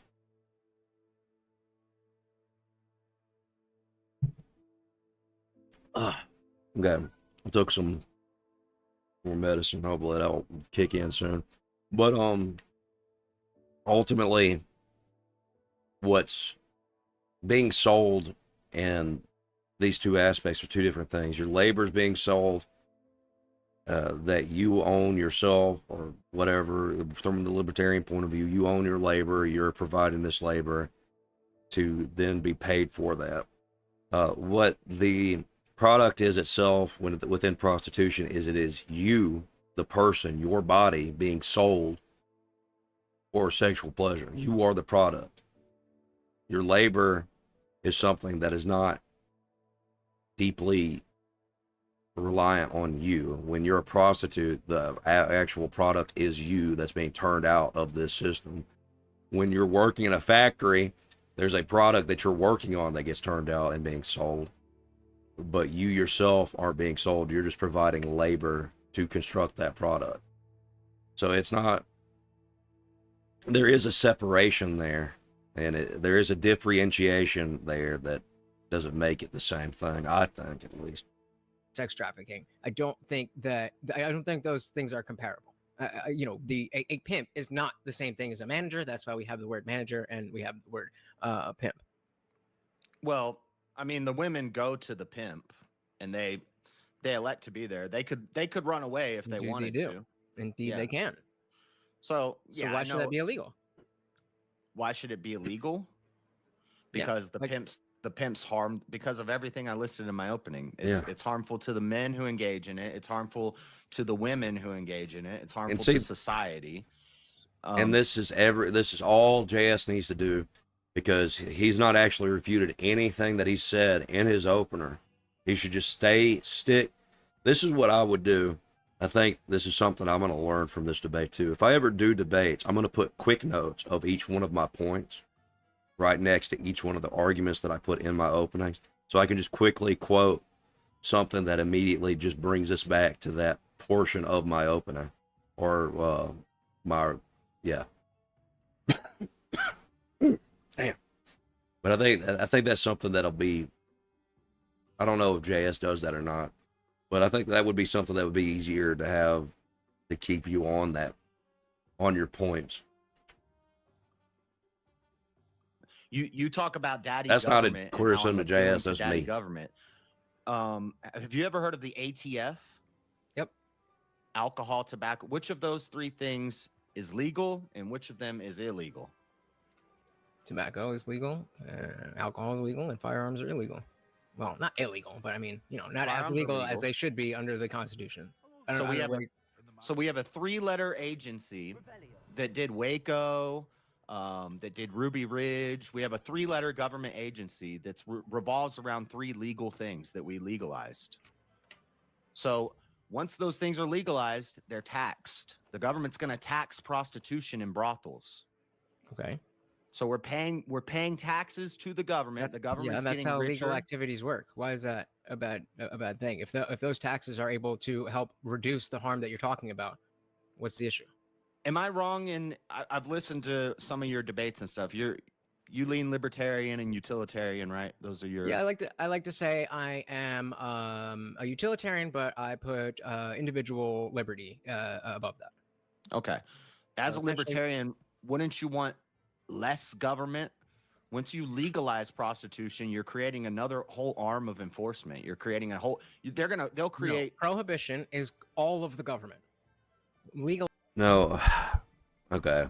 Legalizing it with regulations would be pulling back pulling back the government, not adding in the government. So when you're talking about firearms, we already have we already have the Constitution. So any regulations in that case are the government doing more. But in this case, we're already in a position where the government is doing the most, and so I'm asking for the government to do less. If they're taking in taxes from something, do you think that the government's going to? All right. So this is the thing. What he's saying would sound true on the surface, right? But then when you actually think about and deconstruct what entailed with legalizing prostitution, not only would you have to create some sort of regulation board that would have to like come up with regulations, enforce those regulations, have a system put in place to make sure if those people don't follow those regulations, there's some sort of consequence. So even then there would still be criminals that would break the law that would still be arrested. So there's still be types of prostitution that are illegal. Unless you're just saying don't limit any of it and just make prostitution legal for you to sell and buy. So if you're not arguing for any sort of regulation, which I think he is arguing for a well-regulated prostitution shit that's not supported by society or whatever, but there's a whole lot of shit that is entailed with legalizing something like that. You have to make sure that underage people aren't getting this. You have to make sure, like, there's a lot of shit that you would have to do. So when it comes to, well, it's all the government enforcing, yeah, all the government would have to enforce those regulations too. What he's talking about is pedantically going through each little, or not pedantic, but going through each little individual niche and doing investigations, paying somebody to do those investigations, paying somebody to do, paying somebody to inspect these places, paying somebody to stay there the entire time of its operation to make sure that all the rules are being followed. Like it's a lot of shit that goes with it that costs more money than just making it illegal and arresting these people. And you could say, well, you're going to make money from the tax dollars, which I think is what JS is about to do. I think he kind of skipped over the part where, what I'm talking about and went straight to the tax stuff, but we'll see. Get bigger and expand its power, or do you think it's going to get smaller when it's taking in an increased revenue, a whole new revenue source? Yeah, in general, more money is going to be a bigger government.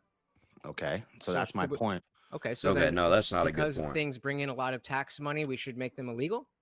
No, that's just it's odd that as a libertarian, this would lead to more government power. This would lead to more laws. Again, I disagree. We're at full government intervention where you are not allowed to do the thing. Then we pull that back, and you are allowed to do. There are things that right now the government would say, no, you can't do that, but you would be able to do that. So it's giving you more power, not less. Who do you think's going to regulate all these brothels? Who do you think's going to manage the infrastructure and the building of brothels and the zoning of where we're going to put the brothels? So that's still less of an effect than blocking it all.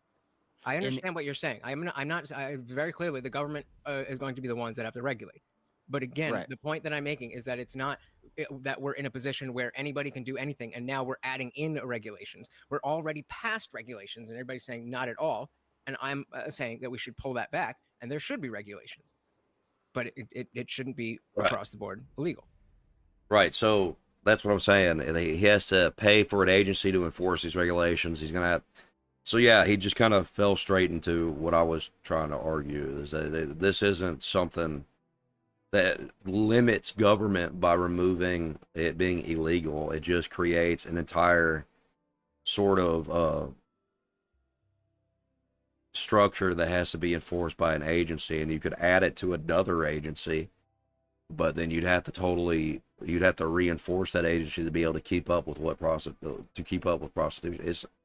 It's not less government. At best, it's the same. At worst, it's way more. It's way more shit. And again, not because I think it's great or that you should be doing this or that, but because I don't believe the numbers bore out that the harm actually is lesser when it is illegal. You don't believe the harm is lesser when it's illegal. Wait. Well, less harm when it's legal. Less harm when it's legal. Yeah, because again, you're talking about all the STDs. You talk about women or men getting robbed. You talk about Johns beating up women. All of these things right now. Those are happening on the black market. And so technically, yes, if you're a prostitute and you get robbed or beat up, you could go to the police. But we know that people don't do that. In the same way that we know that with drugs, we often see people will let their friends die on an overdose because they don't want to call the cops and get in trouble for doing the drugs. And so they added in a Good Samaritan law. And so now it is pulling the government back. So in normal but that's not legalizing doing the drug. That's legalizing taking them to the hospital to save them. No, it's making the situation where because somebody died in your vicinity, the illegal thing that you did no longer is illegal. You no longer get in trouble for doing that. If somebody's doing drugs in my house and dies, I wasn't doing the drugs. They could have been in my bathroom doing the drugs without me knowing. Yeah, but that's not how the law works. If there's drugs found in your house, it's your house. But I would agree with that Good Samaritan law that you could take them or get them help if they need. I would agree with that. That'd be fine. Okay, so then why wouldn't we be able to? What he's saying is not even true there. There's drugs in your house and somebody goes into your bathroom and does drugs in your bathroom in your house. You're not going to be arrested for the drugs being in your house because it's going to be pretty obvious that the dude OD'd on drugs he brought into your house, into your bathroom. And there's no way that you can prove that the guy is guilty of owning those drugs. So it's not like this. It's such a silly thing to say. But I mean, he's been saying a lot of silly shit, to be honest. Apply that to, as a first step to prostitution. What, that if you're a prostitute and you get like beaten up by a John, then if I grape a prostitute, I can take her to the place to get a test. Well, no, the other way around. She could take you to court. She would be able to call the cops on you or take you to court. Even though she was engaged in illegal activity, it now becomes not illegal because of the Good Samaritan law. And so that is a form of legalization and regulation. That's why I specifically stated, I'm not just talking about, do whatever you want. We're talking about rolling back prohibition. In the same way with alcohol, it was prohibited, and now there are laws around it. You can do it; it's legal. But that doesn't mean that you can just I'm just gonna fucking driving get some drunk. campfires and shit for the remainder of this debate. School, so on and so forth. Yeah, we did that so that we could get out of the Great Depression, and so that the government could make a bunch of money off of alcohol. And now there's billboards and there's hobos who buy 40s first thing in the morning when they wake up. So you in favor of? Yeah, I'm a prohibitionist. Yes, really? But anyway, we could save that for another time. But okay, so I think that's pretty relevant because that's what I'm trying to demonstrate is that we have a lot of things in society that are harmful, but because of freedoms, that they are legal, and it's not up to the government to decide. Well, that's bad for you, so you can't do it. Remember the soda tax in New York? What was that, De Blasio or whatever? That's un-American. If I want to, drown myself in sugar, who the fuck are you to tell me I can't do it? So let's say I was for alcohol being legal. Would that be inconsistent of me? No. What the fuck? So it doesn't matter. Like with policy, we go case by case and issue by issue. So that's terrible. Say maybe cigarettes and alcohol should be legal, but prostitution shouldn't be legal. That wouldn't be inconsistent. No, but then I would be able to dig into, okay, well, why is that the case, and potentially show an inconsistency. But fine, if you think you just want to ban everything that's bad, that you think is bad, I guess that's a position, but I don't know how many people are going to agree that whatever JS says should be the law. I think that's a slippery slope. So it just comes down to my preference. What I like or don't like. I mean, are you appealing to something else? All right, so son of a bitch, like this.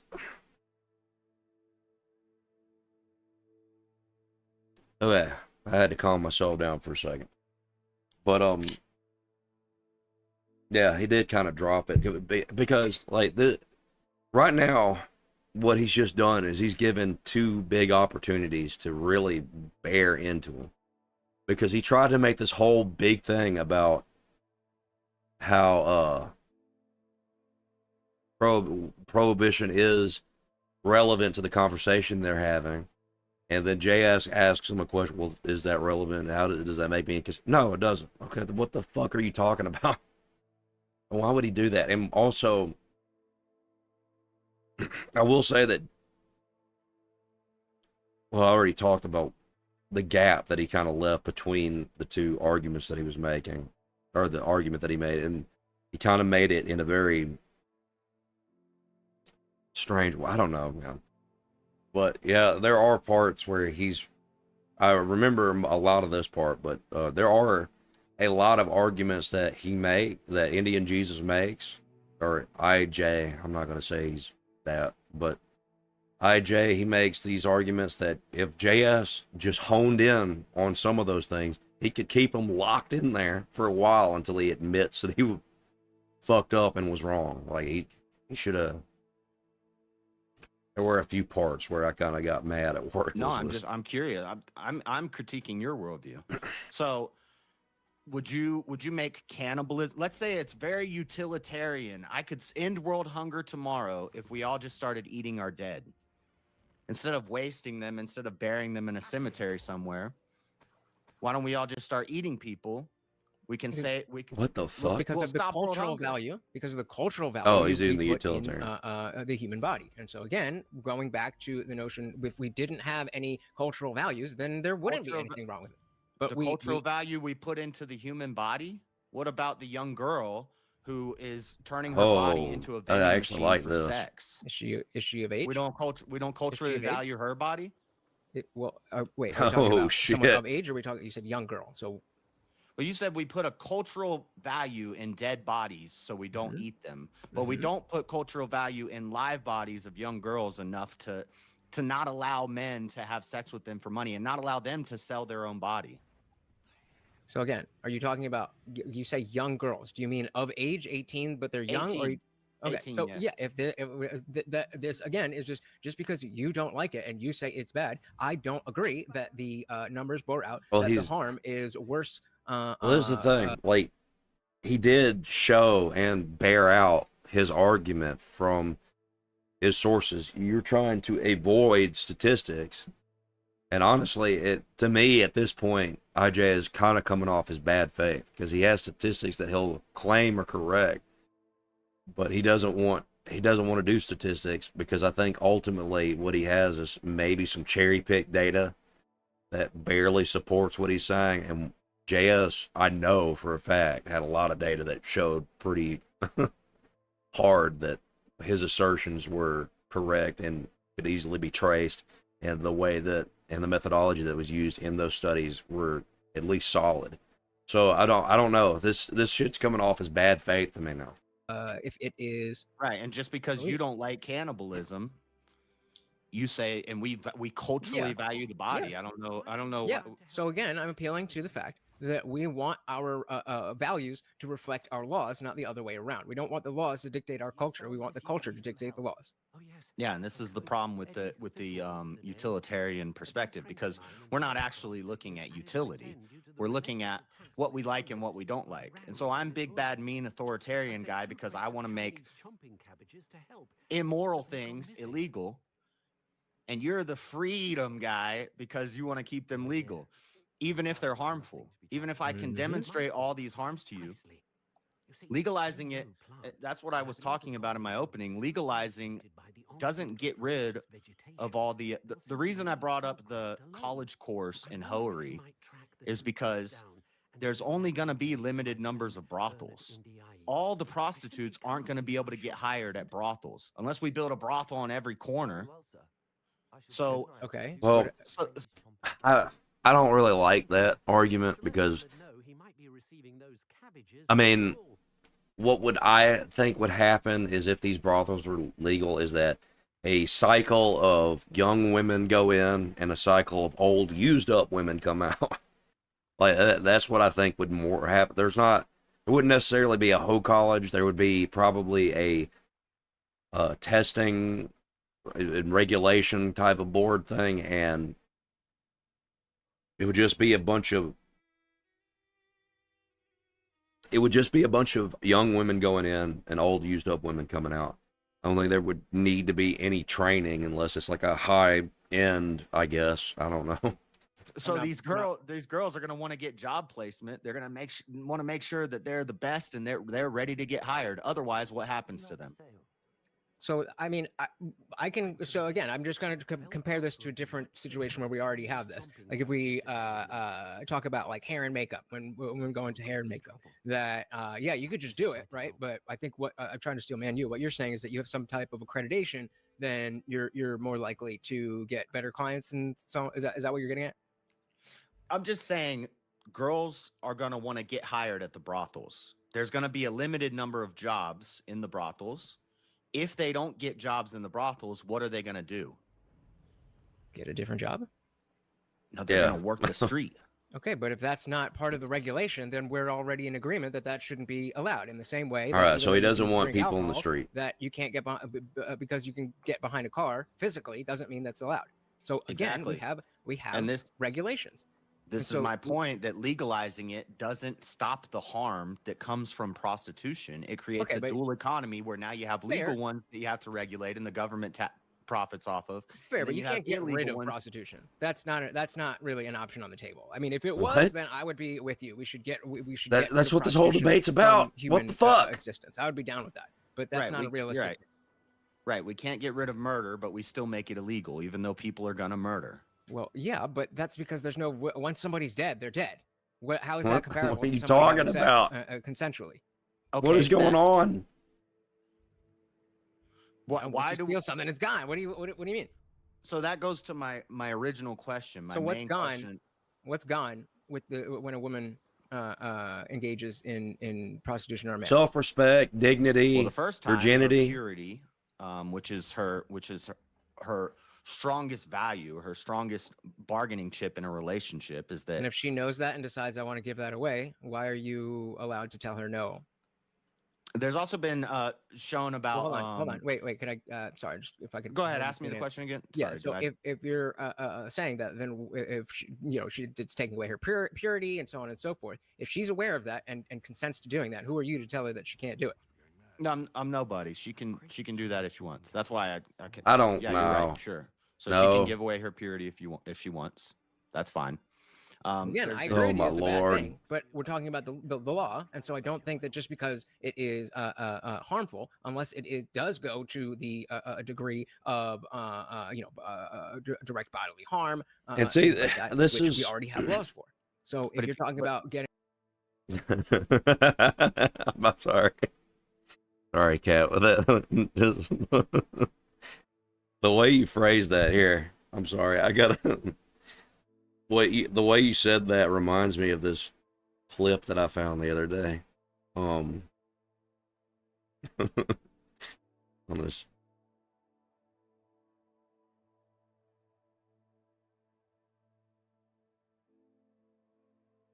Where did I put it? There it is.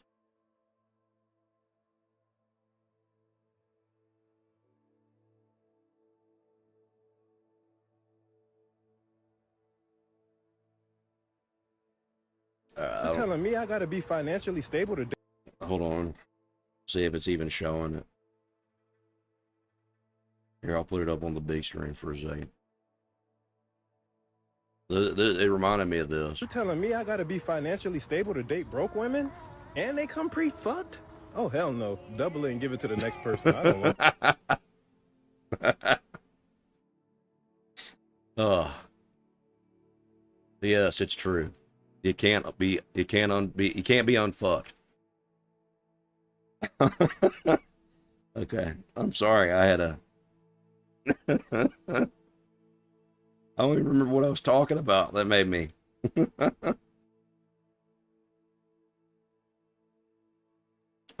Shit. I don't even remember what was happening now. Oh yeah, there's the purity, the dignity, and self-respect thing that comes into play. I mean, this I think kind of shows out as women are part of that kind of community for a while. They don't have any sort of self-respect because they lose sight of what's actually important when it comes to anything sexual. They don't have any self-respect. They don't conserve themselves or put themselves in any sort of loving relationship. They just do the sex whenever they feel like it. and and yeah, okay, you made me. Yeah, that was really funny, but god damn it. Okay, I gotta stop. But there's dignity that gives people, I think, self-respect. It's kind of hard to quantify that, I guess, because to me, dignity is conducting yourself in a manner that is overall respectful. And you know, I could give you examples of what I mean by, like, you know, being respectful as in not being a degenerate fucking, like, let's use an example to show you the opposite of what it is. Destiny is the opposite of what a dignified person is. Myron Gaines is the opposite of what a dignified person is. What a dignified person would be is somebody, I would say, probably like Andrew Wilson. I don't know, man. I got a fever. These drugs aren't kicking in fast enough. I forgot. I got sidetracked with laughing. I don't even remember what I was talking about now. Getting beaten up or all these things. We already have laws for that. Right, and you agree that it's bad, and that, but instead of making it illegal, we should shame it. And what I'm saying is, when you legalize it, it doesn't lead to shame. It leads to normalization and profit incentive. Well, not if we get together and all of us who believe what we believe actually speak out against what we speak out against. That's why I brought up the cigarettes, because that is exactly what happened with cigarettes. Cigarettes are harmful. Cigarettes are legal. Cigarettes went out of favor because we shamed it and it became a taboo behavior. Why would we expect? I mean, maybe it will, but I don't understand why you would say that prostitution is principally different, issue. Principally different from what? From the cigarettes. I'm saying cigarettes, we agree cigarettes bad. And today we have less cigarette smokers, but we didn't need prohibition for that to happen. So we have right less now cigarette. No, we don't have less cigarette smokers due to stigma and shame. We have less cigarette smokers because we have vapes, and we have freaking what are they called? The pouches. More people have moved to those. Those were that was way after the. Damn it! I would have to look it damn up. it! Damn it! Like, I remember this part actually because I think I was at work, and I like actually, as I was listening to JS do this, I slammed both of my fists against the table in the break room. I was like, "What the fuck?" And because there's a really easy response to this. The reason that smoking went down was not only were the medical industry pushing that how dangerous it was to smoke, the government also provided more regulations to make cigarettes more expensive to create. They also paid for ads to advocate for people to stop smoking, and they also put warning labels on the fucking cigarettes. Which I think they should actually go further with that shit. There's, I think, Australia or somewhere, wherever that is, if it even exists, put like pictures of like rotting, black, tarred out lungs and shit. I think that's something that we should do as well. I forgot to play. Increase that we saw with the truth ads were way before vapes were a thing. It's the same thing. The other night, I heard you on Grid One's channel, and I thought this was pretty good. You were talking about fat What? shaming. Why is he doing this? How we fat shamed obesity. Like, I don't know, we fat shamed and obesity. I actually thank you for bringing that up because I actually didn't get to. Finish Holy my point shit! because Thanks for I giving was them an trying to argument, say, JS. I was saying I'm that gonna fat fucking shaming lose does my work, voice. and you know, and then she brought up the body positivity movement. right? And so I'm saying that yes, the fact that that is, you know, we've hit the peak of that. We're moving beyond that, and so we're in the process of that now. So we may be at the peak right now, but the fact that body shaming goes against the body positivity is what is helping people. So similar to my vape and my pouch and my Zen pouch argument, why do you think the body positivity movement ended?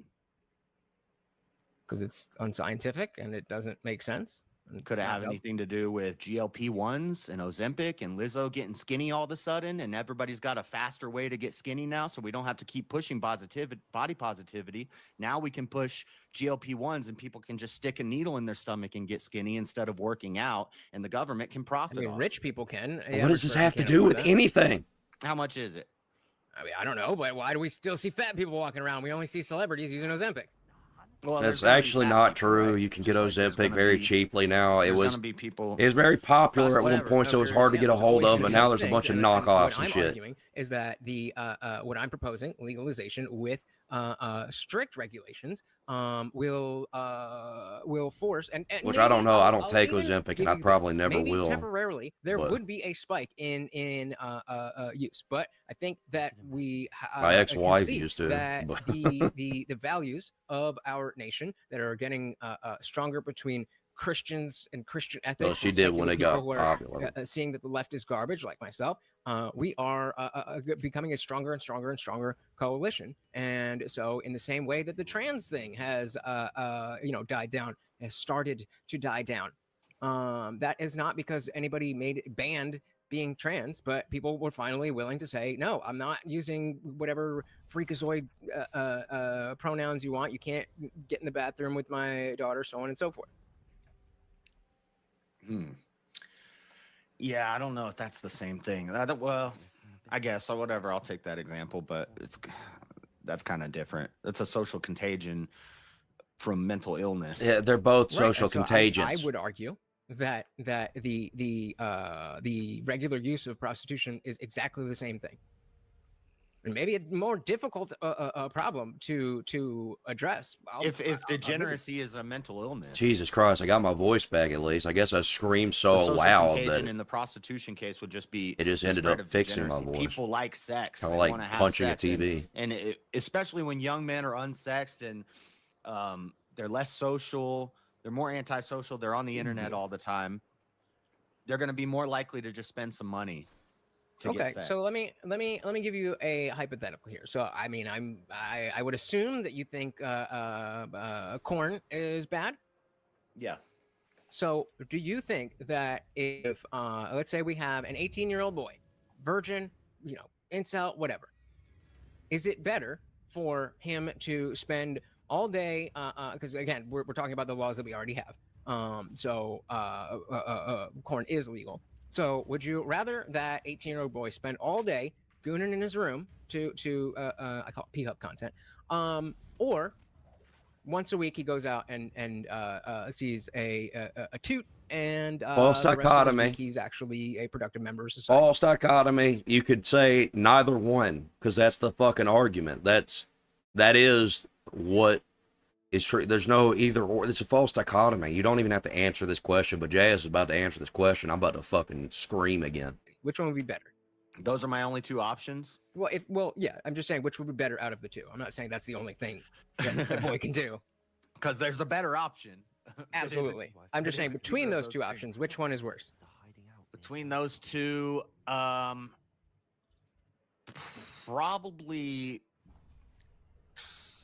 the gooning in his room. Exactly. So then what you're establishing that I agree with, that it is at least potential that if we have these people with these issues, then maybe solution is a strong word, but a way to help them is to be able to get them actual human interaction and then they can be more productive members of society. And then, of course, like we said before, we don't have to worry as much about the STDs and stuff, and the violence. And now everybody's happy. Yeah, but you gave me two horrible options. You basically, it's like, would And you rather also- get drowned or? And also, I'll say this: what it sounded like it was him preparing for him to say that, just once a week would be better. It sounded like he was preparing for that answer, and he just removed a few words so that he wouldn't have to change what he's fucking saying. Hold on, I got distracted for a second. I don't even know. Anyways, but it honestly sounded like he was thinking that JS was going to say that it would be better for just to have one prostitute once a week or something. And his answer kind of threw him off, because I think that's what JS was trying to do by giving that answer. And I think he tried to construct an argument around what his first intent was that he was going to say just the one prostitute a week, but he hold on. And stuff, or we don't have to worry as much about the STDs and stuff. And Right. So it sounded like he was trying to make the same argument for both answers, which is retarded. both of those are drown. bad. Yeah, we could, I'd rather you know, drown. we could make pornography and prostitution illegal, and then that would lead to more social shame and stigmatization. There you know go, what is finally. really shameful is having a criminal record, going to jail. That'll really shame somebody. Is once you get a mug shot and you spend a month in jail, and then you come out and you have a criminal record and you can't get a good job. That's very socially stigmatizing. that will deter people from doing things that they might otherwise want to do. No, I understand that your argument is that we should make it illegal. But yeah, obviously going to jail is a bad thing. Holy but shit, I think almost the question died. is this worthy of going to jail? Holy fuck. So again, if we bring it back to another behavior that we don't like, I don't think you would agree with, if you want to prohibit. But he just said, you already said I that don't it know would how be willing you'd be inconsistent. to give somebody This is the thing. Like, JS could prison be record shredding this dude right now. for just possessing No, alcohol. maybe it's not a felony. Maybe it's this would all be Well, the you said- policy stuff. How we Okay, would but they have legislate it. a record. They have a record, and they can't get a Yeah, job because maybe they, it's a they had misdemeanor the alcohol. first time. Do you think that's a reasonable punishment for somebody owning a bottle of alcohol? No, if you like, Me if neither. you're, You already said that prohibition. No, I'm saying if You already fucking said that prohibition and this, if he could agree with one and disagree with the other, when it wouldn't be inconsistent. So this doesn't matter. This whole argument doesn't fucking matter. It doesn't fucking matter. Oh my God, I fucked my voice again. you're drunk in public, that's not a felony. That's a misdemeanor. You might spend a night in the drunk tank. Sure. So you would do similar things. You with specifically prostitution. said they have a record, and it prevents them to get a job. So whichever scenario that you're saying, this person is no longer able to get a job because they owned a bottle of alcohol. Yes, I'm Under saying your being worldview, that's what you're proposing. yes, breaking the law. Yeah, that's and getting crazy. punished for breaking the law. But that stigmatizes it. It deters people from wanting to do it. Yes. So maybe it's not like the first time a prostitute gets caught, she's going to go to prison for 10 years and have a felony on her record. No, it would start as a misdemeanor. Maybe she spends a night in jail. Maybe she has a fine. And then if she keeps getting caught, I doing just it over realized and I don't over even have the again, game up eventually you anymore. My ramp it bad. up, like we do with other crimes already. We would come to an agreement on what a Shit. fair punishment is for this. And then that would be the stigmatization. That would be the deterrence. Because at like the Bunny Ranch, they don't STD test the men. So what is the harm reduction? well, then they that you're should. doing? I mean, like I'm not saying they're that gonna have Vegas is- rapid acting STD tests. Yeah, I'm pretty sure they have those. No, I don't know. I didn't look into that. I'm not that active, so I don't really know. But what I'm getting at is all of these things have ways that they can be addressed by regulation. I can't We fucking don't just fast have to travel say you it's bad, serious. therefore nobody can ever do it ever. And if you So- do it, now your life is ruined. I don't think So- that is a good way to address these things. At what point do we regulate it so much that it's basically illegal? How do you mean? Like, what sort of regulations are you talking? You're talking about it needs to be done in a brothel. They need to have STD tests. They need to have security there so that they don't get raped or beaten. Stuff like that. Okay, Yeah. and then now, when the women, let's say she loses her job at the brothel and she goes and starts working on the street, is that gonna be illegal? I would say, I don't know. I mean, there would be, again, going back to my opening statement, wouldn't just be like you could do it anywhere. We would have to say if it is thus that you don't need a brothel, then maybe you need some type of, I don't know, like license or something, or I don't know. Okay, So so let's say- potentially they could do this work outside of a brothel. Yes. Let's say 5% of prostitutions end up working in brothels and end up having their license and getting their STD tests and having the security and a front desk where the guy checks in and all that stuff. 95% of them are still doing it illegally. In Nevada. So then we arrest those people. Okay, so if 95% of it's illegal, isn't it basically, I mean, that's pretty much illegal. This is the same thing I had with the drug debate. It's basically, it's illegal, but we have carve outs for ways that you could do it legally. Just like, Man,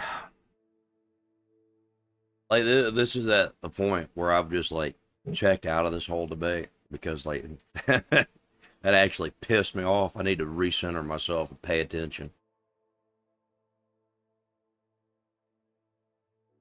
I'm gonna say he was there a second ago. He was away.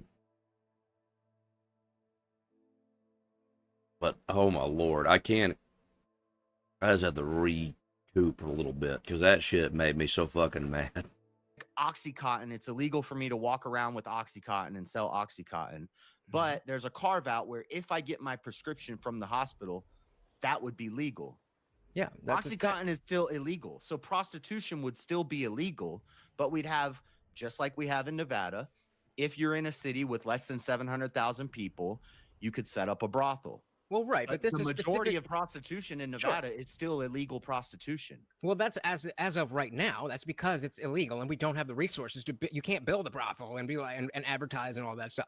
If you Dude. were able to do that, then unless you have a reason to think that most of those wouldn't go into the brothels, and Dude, yes, again, maybe you're this is gonna insane. Like all these people that are doing prostitution illegally right now, the second that you make it legal, they will invest everything into building brothels or opening brothels so that they can continue to work in the field that they're a specialty.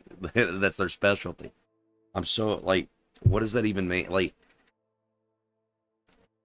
what does he mean? Does he think that there should be government funded brothels? I'm so fucking confused about what is going on right now. have streetwalkers no matter what. So you're not even arguing for legalization. You're arguing. And he already said that he didn't want streetwalkers. So arguing for decriminalization and regulation. The equality model. So he or just the wants Nordic only model something, is most not of it illegal. legalization. Well, okay, so tell me which part of what I'm saying does not qualify as legalization. Are you a fan of the equality model? Like streetwalkers, hookers on the street, should they be criminalized? No. Should that be illegal? No. Not necessarily. Again, not necessarily. I mean, I would need more specifics, but essentially, no. I think if you want to do that, there should be laws on how that has to be done. Maybe certain places where it can be done. You know, a red light district or something like that. Regulations. But if you're there, then go for it. Okay. Yeah. See, this is basically just decriminalization and regulation. Legalization, if you legalized it, it could be like alcohol is legal. I can walk down to the 7-Eleven and get I alcohol. mean, And I'm then gonna be honest. This IJ guy has like bounced around so many fucking different arguments. First, he wants a regulated system where women aren't selling their ass on the corner of the street. Then it's And he only wants it done within like fucking regulated brothels and shit. Now it's nah, I give up on that. I just want it all to be free. Now I want everybody to be able to go up to the corner and flash. Okay, I almost went too far. It's like, this is what this would piss me off so much. Because I'd be holding him to the first standard that he put out. And that if he wants to concede and go down these random lines of this kind of bullshit, this is even easier to contend with. There's regulations for when I can't do it, but the majority of the time I can get alcohol anytime I want, wherever, at any bar, at any gas station. So are guns legal? Guns are, yeah, guns are legal. So you could just go into a store anywhere in the U.S. and buy a gun. Okay, so where's the? No, you can't. No, you can't. Okay, so I agree that that should not be the case, but then you can't say that, well, it's legal, and it's not. So we're talking about. I mean, I really think that we actually kind of are not too far apart on this. In terms of the point that I wouldn't allow brothels. No, I know. I'm not saying your position. I'm sorry. I'm not too far. I don't think there is too far for us to be like, oh, okay, I disagree, but you know, that does make a lot of sense. I think we're arguing for a very I think what you're saying is again, I know that you want to abolish it all, but the things that I'm proposing, it seems like you're like, okay, well that's not really what I thought. I thought you were kind of just saying that everybody could do it anyway. And I know that you didn't say that. No, I kind of figured this was what it was going to be, is because a lot of times people say legalize this, and then when I start asking them, well, what about this? What about this? What about this? It's so regulated that it might as well just be illegal. But it's not. Okay, that's not a good argument against what Jazz just said. Like, yeah, there are things that are to the point where they are so regulated that it's extraordinary. Like, you don't even actually make money, really, but like a slight, narrow fucking profit margin. And it might as well be illegal. And there's some things, like, specifically, like, I think in the fucking drug field, like, that are illegal to just have. And they're so super regulated, and there's just exemptions given out, so people can take a certain type of medication that is specific for whatever, like painkillers and shit like that. But I don't like it. I really, one thing, like, if you ever hear somebody say that I think we're actually agreeing, sorry, I'm, all right, almost lost my voice again.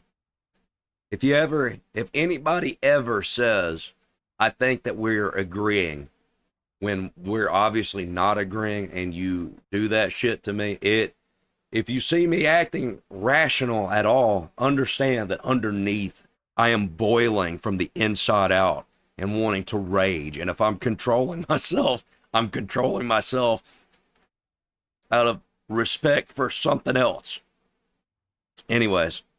Damn, I almost roided out right there. Because oh my God, if somebody brought that up in the middle of a debate, I would fucking spurg out.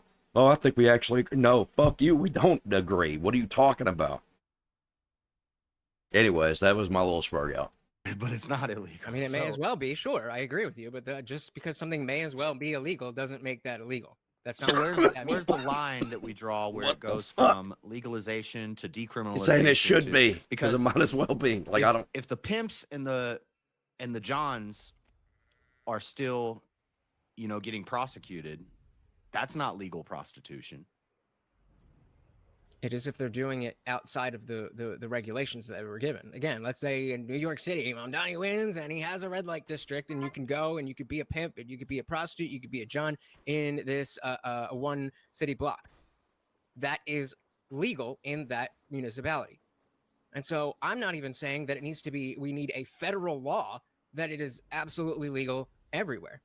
I'm just saying it should not be illegal, in the sense that if a town wants to say we don't want to have any prostitution here, then okay, I mean, a town could make it illegal just like anything else.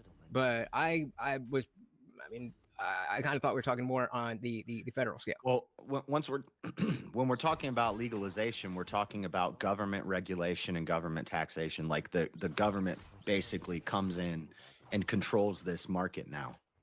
Or, Yeah. you know, they can outsource to corporations and things like that, but everybody has to go through the government to get the proper approval to sell the alcohol, to sell the cigarettes, to sell the pot. They go through the government. When you are coming into the legal market and there are regulations on a product, the government is now heavily involved in making sure that product is up to the standard that the legal requirements demand. That is why when you make something like this legal, which would be widespread and ruinous to society, it would be ruinous for mental health, it would destroy women and their concept of what sex is, and men and their ability to find partners to pair with, to have children with. Like it would, not only would it do that, but the idea that it would shrink the government or make the government not have to do anything is insane. So the only argument that you can make is just completely decriminalize it and let people do whatever they want to do. And when you do that, and this is why he's not arguing for regulation, this is why he's arguing for a regulated system, is once you do that, then you have really big problems with underage kids being a part of it and engaging in this. You have a big problem of STDs and stuff that become a part of it. There becomes a lot of trafficking issues that will become a big part of it. And there will be a lot of abuse that'll happen and will be an innate part of it. He knows that because that's what the stats show. And when he's trying to create this perfect regulated, non-regulated system, it doesn't work. It doesn't play out. The government's going to be involved. You're going to have to create a whole agency around this. It's going to spend. You're going to have, not only would you have to spend money, it might even be profitable to do it, right? But ultimately, that the damage it does to the society as a whole is not great for the monetary gain that's gotten by it. And that's what JS's whole argument has been, but it's been bouncing around. I don't even know what the fuck is going on in this debate. Now, that's legalization. Big Daddy government becomes daddy of the hookers now, the pimp.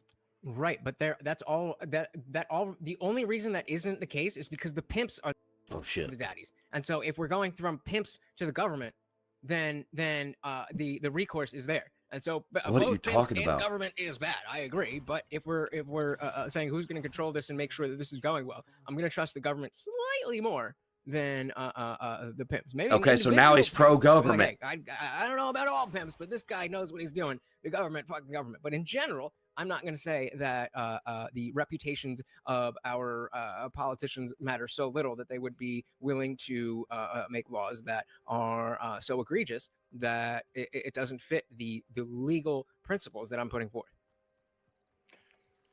But legalizing it doesn't get rid of the pimps. It just makes more pimps. It makes more legal pimps and still illegal. and enfranchises the people who are already pimps to begin with. The pimp versus the employer. That when you talk about someone being property, I think when you're talking about the black market and you have a pimp and the bottom bitch or whatever, then let's not forget. Fuck does that even mean? All right. Don't forget about Ghislaine Maxwell. She was the okay. What the fuck is going on? What does this have to do with anything? I shouldn't have made that joke. I don't remember where I was going. God damn it. What was the last thing you said? I'm talking about the dual economy. I'm talking about how legalizing it is not going to get rid of the harms. It's not going to get rid of the so you say you want to reduce harms. Get rid of the harms. You want to reduce harms and you want to increase social stigma and shame. And I'm saying legalizing it is going to decrease social stigma and shame, and it's going to increase harm. Because now there's going to be more women likely to go into prostitution. There's going to be more men likely to engage in prostitution. And there's going to be more men who want to become pimps or brothel owners. But if that is in a if that is in a context where we regulate any other thing, then okay, personally, you're saying that you want all things that JS says is bad or illegal. I get that, but is that the the is that what you're putting forth, that everybody should think that anything that JS thinks is bad should be prohibited? And I mean, I'm not even necessarily disagreeing. I'm not even necessarily disagreeing with your point, but that is kind of a that is kind of I mean that's kind of a you don't really have any justification for that. I think my argument is the exact opposite. That even if there's a slight increase, Okay, so then you're not agreeing. And Christian values would win out, and we would be able to stamp that out in the same way we did with cigarettes. If Christian values won out, we would make it illegal. The sword of God appoints the authorities to wield the sword of wrath against the wrongdoer. We believe in justice. We believe in law and order. So we would have laws against this. You know, we have 2 books in the Bible that are dedicated to laws. So we would make laws against this. Sure, but God you get what I'm gave saying. a lot of laws. Okay, but do you get what I'm saying, or I could restate it? I wasn't making that point. Yeah, like restate what you said. But just the point that you said a Christian society would win out, and it would. Go ahead. Right. So if not necessarily a Christian society, but a society where Christianity is at the core. And so, like, again, as an agnostic atheist, I have no problems with Christianity being the core of how we figure things out. I just don't want to be forced to say, I believe X, Then Y, you Z. do. Then you do have a problem. You do have a problem with how a Christian-founded nation would deal with things, because we would deal with things by punishing wrongdoers. The ethics. The ethics of Christianity says we make laws and we punish wrongdoers. Yeah. Okay, and punishment could be shame. And wrong is what's immoral. Yes. So, like, I'm so confused at where I'm at, what the fuck is going on. I fall through a damn wormhole. Did I get hit in the head? Did that cold medicine kick in? And now I just can't remember anything or comprehend what's going on anymore. I'm so confused at where this shit's going. Not the most utility or harmful. It's what's wrong. So if our nation is founded in Christian values, So yes, while we're this going is to have laws this against point things, and we're is gonna lock correct. people up It's or put people on probation or charge. I don't them understand fines, like we do. how it even got here. So But you have Christians a- but you have a Christians problem with need a that law because to not engage in of freedom. degeneracy. Is that the argument you're making? Yes. Christians need a law to not engage in No. degeneracy. We've been given laws to not engage in Yes. degeneracy, and we've But been you need- told Well, yeah, then to yeah, follow there those needs to be laws consistent, and to yeah. wield those laws. And Would have you go to a judges. prostitute tonight if you got a revelation from God that was like, hey, prostitution's actually good? Would you go to a prostitute tonight? Okay, first, so all the Christians don't get mad at me because I'll bite these bullets, but that's not in God's nature to tell me to do that. But hypothetically, How do you know that? Because we've been shown God's nature through the scripture and through ecclesiastical authority and through revelation, all these things. We know God's nature, that he's not going to tell us to do that. But who's we? Who's we? Christians. So Christians all believe the same Listen, thing I'm about gonna what God's will. answer your question, and I'm gonna say yes. Okay. If I knew for a fact that God was standing in front of me, it's not Satan, it's not some demon. God is standing in front of me, and he tells me tonight, I want you to go have sex with a hooker. This would be Hosea and Gomer. He did tell a guy to do this. So I would do it, yeah. If he told me to marry a prostitute, I would do it. Okay, Yep. fair. So that's a direct command. So if I can switch the question a little bit, if God said that prostitution was amoral, it wasn't good or bad, would you then go? What are you talking? What are you talking about? Amoral. What are you talking about? What is happening? Amoral.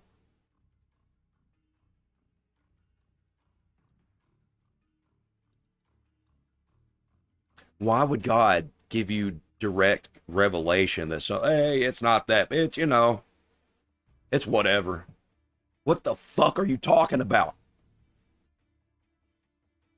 Throughout the Bible and all throughout church history, prostitution was an acceptable, right thing to do, a moral thing to do. Then yeah, I would say I'm not we should Sleepy make it Cat. illegal. but that's not the case. All right, ready to go to bed.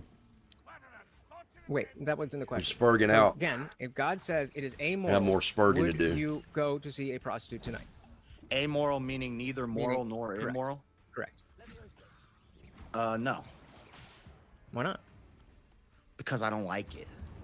Okay, what the fuck? Okay. And so the law should be just based on what Because- you like. I feel like we keep coming back to this. You're just talking about your we've taken preferences. we've So taken as a- morality. Right. I'm trying to internally critique the utilitarian worldview. So yes, It's I'm not a just talking about my utilitarian preference. worldview. There's That's no an morals on the atheistic table. There's worldview. no It's just- Christian ethics on the Son of a table. bitch. We're just talking about what's good and bad for society and people in general. What's harmful. Okay, so how about this? Let's say hypothetically, if it was the case that I was Holy correct, shit. that legalizing this would lower the harm because of all the things that we brought up, there was less violence, there was less STDs and all that, would you then agree that it should be legalized on the basis of harm, not your specific position, like where you were standing in this debate? If you were sure that legalizing it would lower the harm, would you change your position? No, because it's just not my preference. The same way that you wouldn't legalize Okay, cannabis. JS, you have to lead them down that Again, fucking trail. That is not a The specific same way preference that of you mine. probably wouldn't legalize incest. Right. But these are not because I specifically have a preference against it. It's that the culture. Well, there's no harm. Okay. What's the harm? Where there's actually going to be a lot of benefit. We're going to end world hunger. Like, what's the harm from incest? I mean, depending on the circumstance, it might not be any. But again, that is why the culture matters. It's not just about my preferences. I think that's the argument that you're making. Okay, Your so he's preferences making the happen to argument, be but Christian hold ethics, on. and so you're just saying whatever I like should be legal, and whatever I don't like should be illegal. You're not giving a justification beyond I think it's yucky. Yeah, and So without that's why I'm saying if it was the case that we knew I've that shown legalizing it harm. would lower the harm, you I've still shown a wouldn't lot of change your harm. mind. I have shown harms. Okay, so So we've talked about. now what I'm assuming, don't make you come bully. Does anyone ever do team debates? Yeah, they do team debates sometimes. I don't know if I've seen one on Speakeasy's channel yet, but I'm sure there will be at some point. Well, how are you gonna bully me, Cat? You want to try to come bully me? Come up here and try. I dare you. This isn't me trying to just get you to come up here to talk to me.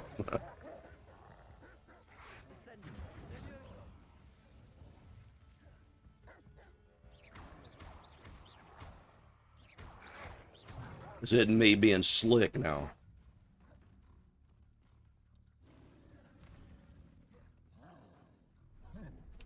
Oh my fucking lord.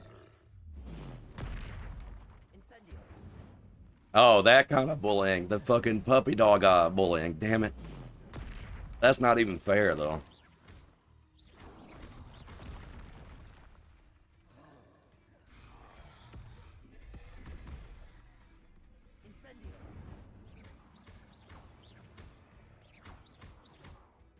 Yeah, and I agree. I don't really like... team debates can be good, but it really just seems like team debates would just be better off just being one-on-ones. I think there has to be a way to make 2v2 debates interesting.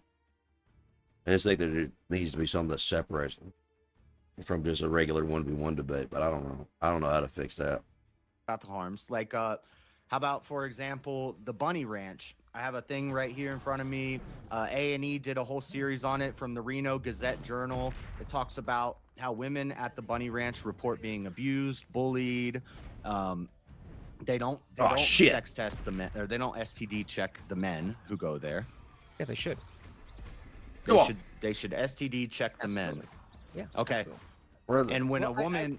So, real quick, because you'd asked about this before, and the rapid test, I would say that no, you would have to. I don't know how long STD tests take, but let's say it takes 3 days. That you would have to have, a paper within the last 2 weeks that you got tested or something like that. So you don't have to go in and do a rapid test. You just already have Give me that shit. the papers that you need. I think it must be pretty rapid because they do them weekly. Okay, there you go. So then they do weekly STI tests and monthly HIV tests. So the HIV test probably takes a little longer. But say the woman gets off work and she goes and sleeps and has sex with her boyfriend, not in the brothel. She just has sex with her boyfriend, but her boyfriend was running out on her during the daytime and he picked up an STD. Now she has an STD. She goes to work and gets checked and she loses her job. She's got to keep making money. She's got to keep paying her bills. So what's she going to do? Find another job. I mean, sometimes shit happens. Like, you're not owed a job, right? She's going to do what she knows. She's going to go work the street. What does it have to do with the legalization? Just because somebody's going to do something bad doesn't mean that in the situation where you've had bad life circumstances and you make bad decisions, that has nothing to do with what we're talking about. Yeah, I don't think this because is my point is that she's still gonna. We're still gonna arrest prostitutes. We're still gonna arrest Johns. We're This still better gonna be the arrest last Pimps. fucking round, dude. If they break, if they break the regulation. So the only thing you're doing, the only thing you're doing by legalizing these brothels is when a little girl's growing up, she sees commercials on TV for the brothel. She sees billboards when she goes outside for the brothel. There's a brothel built down the street from her. All right, and that she has says, to be when it, I grow right? up, I want to be a hooker. Oh my So then God! maybe One we, more way. as individuals, part of this community, should be stronger at calling out when people are going to put up a billboard. And say, we don't Holy want that shit, in our dude. town. We don't want this kind of stuff. We don't want a brothel here. That is again atrophying the moral muscle of our communities. Just say, well, let the government figure it out. And if the government says yes, well, okay, there we go. Now we've got billboards everywhere. That is exactly the problem. That is exactly the problem. Okay, When well, I somebody fucked needs it a up. stronger moral conscience, and we can't have that conscience without. Oh. All right. I don't even remember what's going on. That fucking arena fucked me up too. Usually team debates suck. They meant and me team up. I mean, I guess it depends on what the topic would be. I don't even know. Like, generally, we agree, I think, on a lot of stuff, but there'd be the act of like actually trying to define two people that would disagree. Like, I guess we're both super authoritarian. Probably find some libertarians to crack over the head, but I don't know.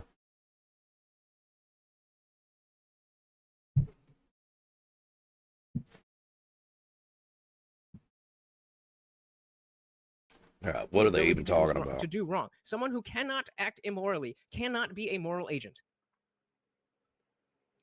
Where do you get that from? Where do you get that morality from? Where does our society get that morality from? What we like and what we don't like. If prostitution's illegal, because as a society, a secular society, we think it's wrong, and people should be punished for doing it. Oh, then we make it no. legal. Well, I don't mean this to like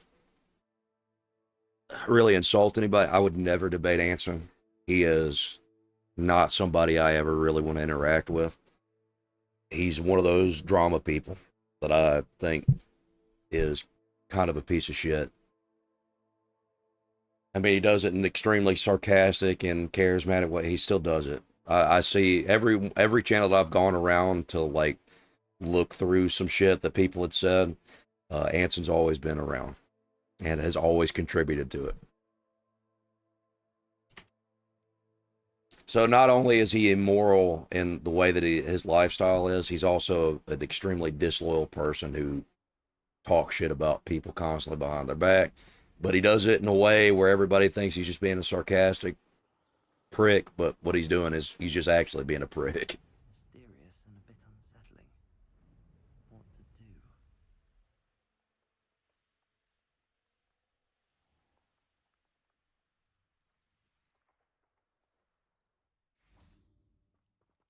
He ain't no hard feelings or nothing. He ain't my friend or nothing. I just never would engage with him ever.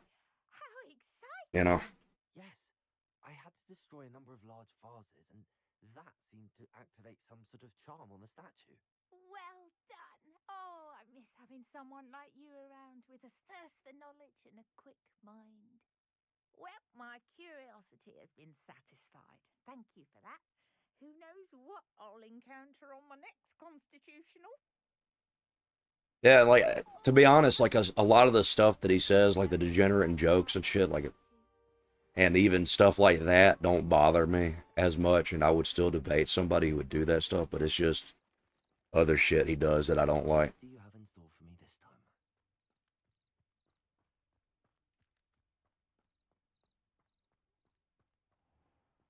This could prove dangerous if I'm not careful.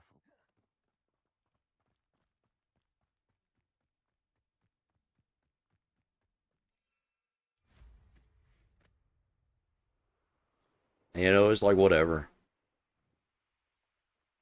I don't judge people for being his friends or whatever, but it's just this is just one of those people I don't care about. I don't want to engage with at all. Just pointless to me.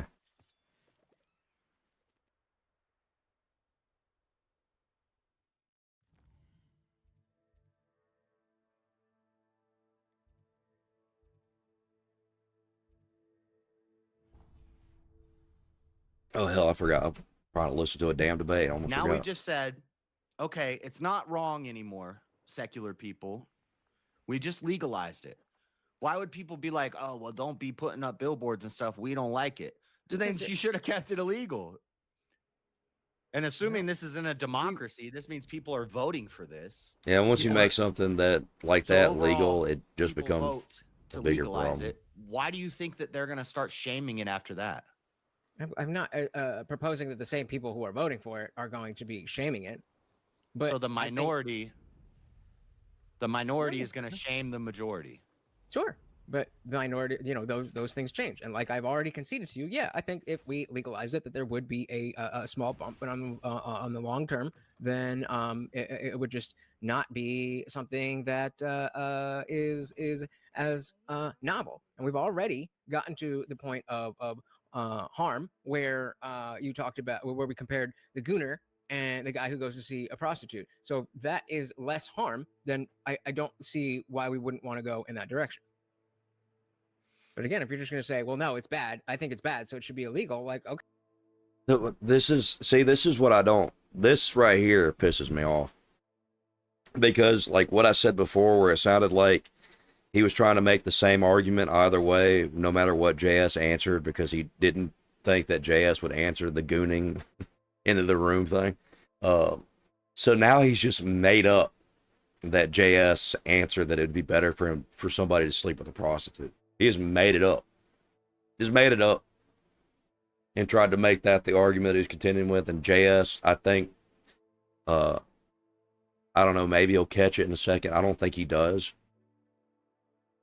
Yeah, like, the answer's like annoying, but it's like kind of like a weird uncle type of annoying, which can be endearing sometimes, but and the way that he debates, he comes up with interesting arguments, I will say that, but that stuff isn't it's not the stuff of why I don't want to deal with him.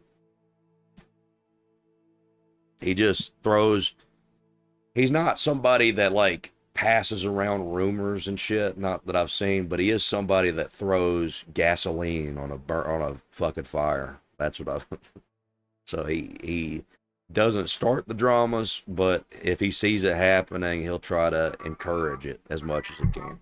I don't like that shit. Okay, I guess I can't argue with that, but I don't know if that's a legal argument. Yeah, I gave you a bunch of examples of harms that it causes. Right. You're not. I gave you a bunch of counter examples as to why that's not the case. So if you want to dig into the data, we can't do that. But if you're saying that all of these, like this percent gets this and that percent gets that, then you would also have to prove that that would not go down if we had these brothels.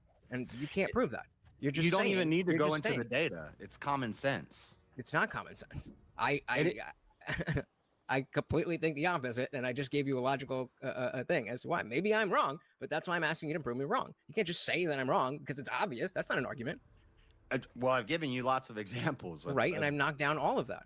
I've addressed everything that you said. What have I? No, what have I not This guy is literally not even contended with any of the arguments. He's just avoided it, and then now has made up a lie. Like this is something that, you know, maybe if you're doing like a in-person debate where you can have this rhetoric where actually no, you said this and that. Like if this is a recorded debate and you're being this bad faith near the end of the debate, trying to save face to make it look like you won the debate, I don't like that. And that's all I can say. That's what it seems like IJ is doing.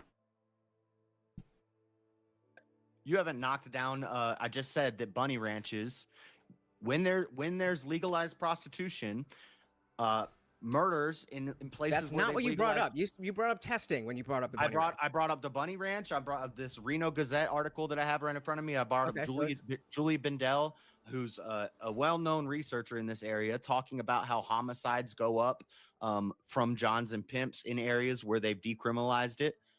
Decriminalized supply, meaning they just decriminalized the woman.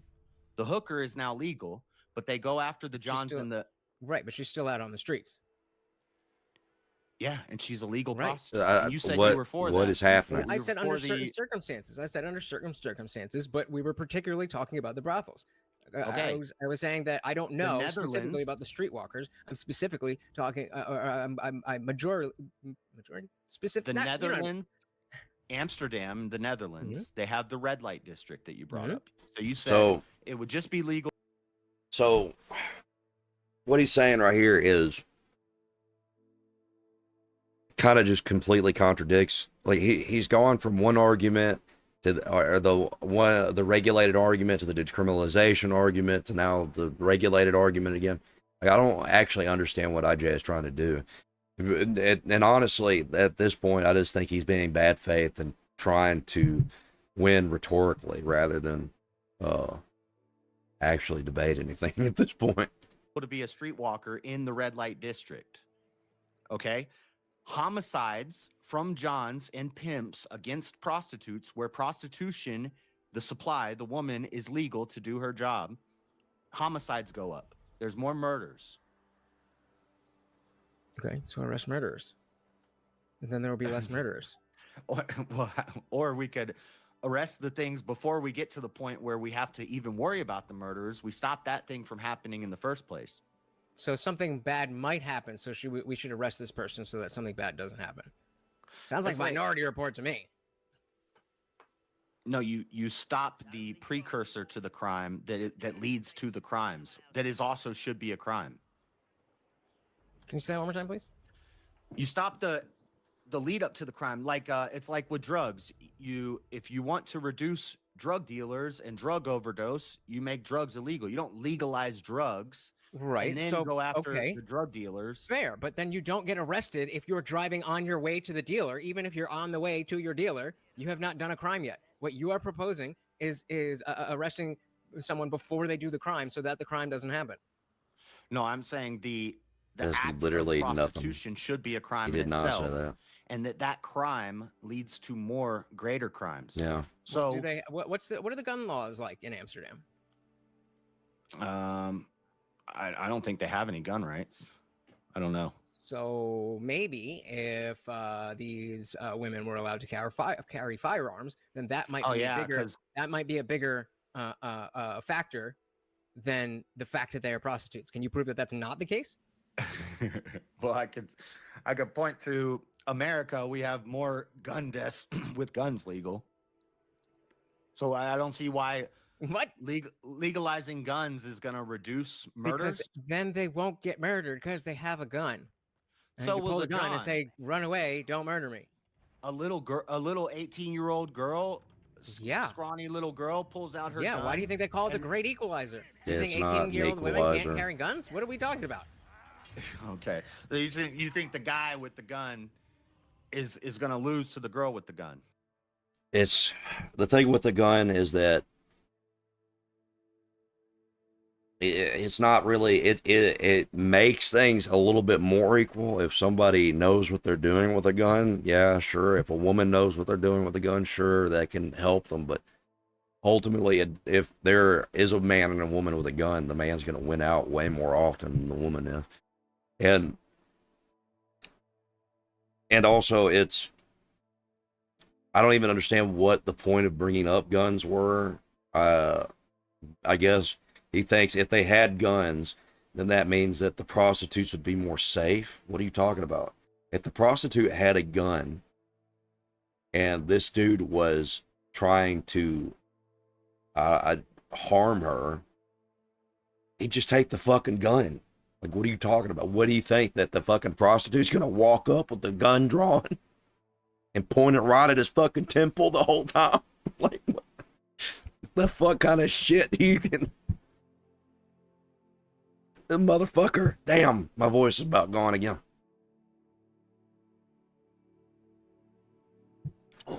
Okay. Okay. This motherfucker is into some weird ass kinky shit, and I don't understand, like, the fuck is going on. I mean, It's no I would different- argue it's that no different neither than of them would be kids. likely to try as much, knowing that there are guns in the equation. That's It's why no- the Second Amendment is a good thing. We want that level of threat there, so that people won't shit. while out.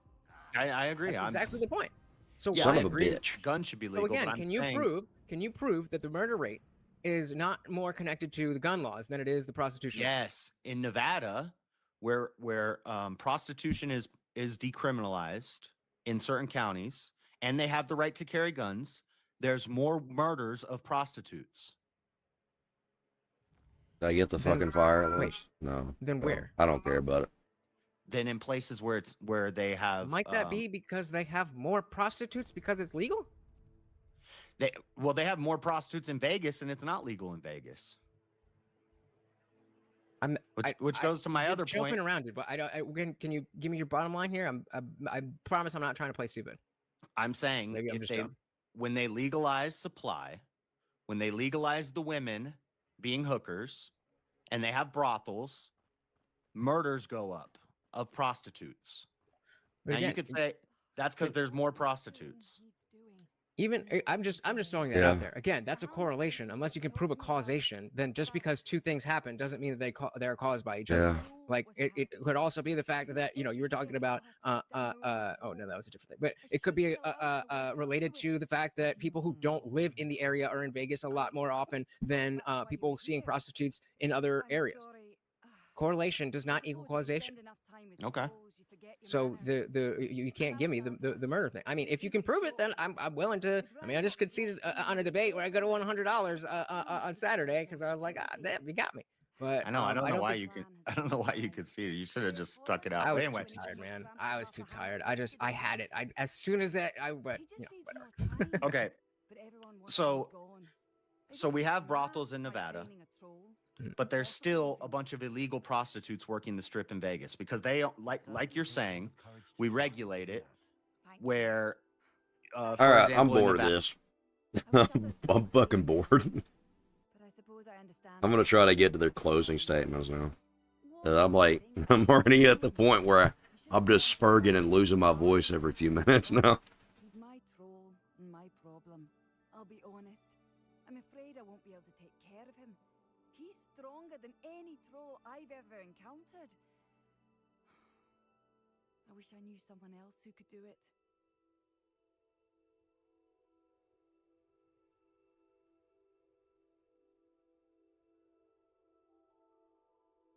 I was arguing that the practice should be illegal. Again, legality does not equal morality. I think mostly what was made were either moral arguments or harm arguments that I had been able to address. It's not about prostitutes being good or bad or what people should or should not be doing. It is about the governmental system and the legal process. Again, I agree. It's degenerate. So it's bad. That doesn't mean that bad should be illegal. We should legalize it not because of virtue, but because prohibition is objectively more harmful than legalization with regulation. Literally I'm not never arguing proved that the anyone entire should be able time. to This sell their debate. body in any manner they please, full stop. As my opponent tried to frame it, I am specifically saying that prohibiting this activity has shown, just like alcohol, cannabis, and guns, that it does not work. Yeah, and I really need to hammer home this moral muscle thing. I think that I'm a little bit confused why not just you, JS, but Christians in general aren't a little bit more open to this notion that by relegating things to the government, we are atrophying as a society, as a community, our ability to do things on our own. I think this is just another step in that. And okay, maybe I was wrong about Christianity and that it would dictate that it would be illegal, but based on the ethical values, whether it is legal or not, I would expect that if you're a pious Christian man, that you're not being a John, and if you're a pious Christian woman, that you are not prostituting yourself. Again, we both talked about other countries that do this, and they have mixed results in the sense that some things get worse, but other things get better. Again, my argument is that the calculus is that despite some things getting worse, there is more benefits. What else we got here? Again, yes, we can talk about how dangerous this and that is, but we have to dig into what these things actually mean. When we talk about murders in the Netherlands, then we have to understand the holistic idea of what it is that we're talking about. We can't just say because there is prostitution and more murders that prostitution is the cause.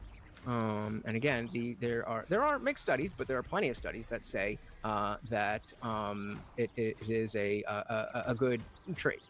Oh my lord. Yeah. Again, the guy that lives 10 minutes over the state line, that is considered sex trafficking. So all of these numbers are highly inflated by things that I don't think anybody would think are wrong or harmful.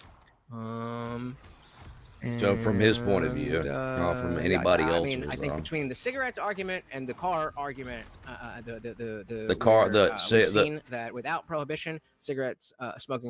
The cigarette argument, which he never actually fleshed out, but JS didn't actually provide the reasoning why the government did, was a big part of the reduction of it.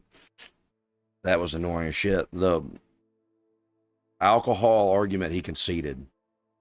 I don't even know what he's talking about. Has gone way down, and we saw that before vapes got popular. And then even though people break the law, even though people don't necessarily follow the speed limit, the fact that there is a speed limit, aka a regulation, does affect how people behave. You're not. Yeah, and it also requires people like cops to be on the patrol on those on those highways and streets to be able to enforce that speed limit. Because if there was a speed limit and there was no cops there to enforce it and to regulate the people driving down the street, nobody would follow the fucking speed limit. Going to often see someone driving 55 miles an hour in a 25-mile-an-hour zone, and that's not because they just decided to, it's because they're influenced. Even if they're going 30, 35, then they're going 35, not 55. And this is the government that enforces that. Yeah, and again, I mean, maybe we don't like Benjamin Franklin, but they that can give up essential liberty to obtain a little bit of temporary safety deserve neither liberty nor safety. Yeah, Benjamin Franklin's a fucking cuck and a whoremonger. I don't really care what he said. Say no to daddy government being the arbiter of morality. I'm live every Monday, Wednesday, Friday, 8 p.m. Eastern. Come through, and I concede my time, JS. Thank you for the debate, sir. All right. Thank you for that closing statement. And with that, we'll hand the mic over to JS Urban Adventures for your closing statement. Whenever you're ready, I'll start the timer up with your voice. All right. So I don't think you defeated my cost-benefit analysis. Is my voice coming through? Oh, okay. Oh, okay, cool. Something changed. Yep. Oh, thank you. Okay. Anyway, I don't think you defeated the cost-benefit analysis. I showed you from a utilitarian perspective all of the harm and all of the aggression that would still happen if we legalize prostitution. It doesn't quell any of these issues. Trafficking, a lot of the... This is the thing. He should have just held him on this point the entire debate, made him go through his statistics, and he would have won the debate just off of that. He wouldn't have had to do anything else. He wouldn't have had to do the moral arguments. If he was trying to do the secular utilitarian argument, just use statistics. Stick to that.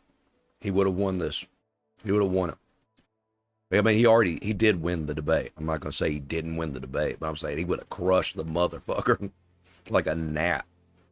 Those women who are trafficked are young girls, and then they get brought in and they get groomed into sex work. And from a Christian perspective, yes, we do believe in government. We do believe in hierarchies. We believe in patriarchies. We believe in authority. That's what God is. He's an authority. He's a lawgiver. He gives us laws based on morality, and we do legislate morality, and we use God's commands to make those laws, and we punish the wrongdoer. Speed limits are not regulations. It's illegal to go over the speed limit. So I think a lot of people have some sort of confusion Oh my between God. what decriminalization is and regulation and legalization. I would argue that it's better to just keep it illegal. And then if there was I can't see any circumstance where we should legalize at all prostitution, but we were talking about we kind of got onto the drugs thing, and I guess it kind of ties into this because it's, I'm trying to prohibit something. We have a carve out for when it's legal to have drugs, you get a prescription, but it's still illegal to have those drugs. Those drugs are still illegal. Speed limits are still illegal, even though people break them. Murder, theft, all these things, we keep them illegal and people still do them. Maybe you would say they cause harm to others. Well, I demonstrated you harms that are caused to men, to women, to the prostitutes, even to the Johns. We didn't even talk about rolling a John.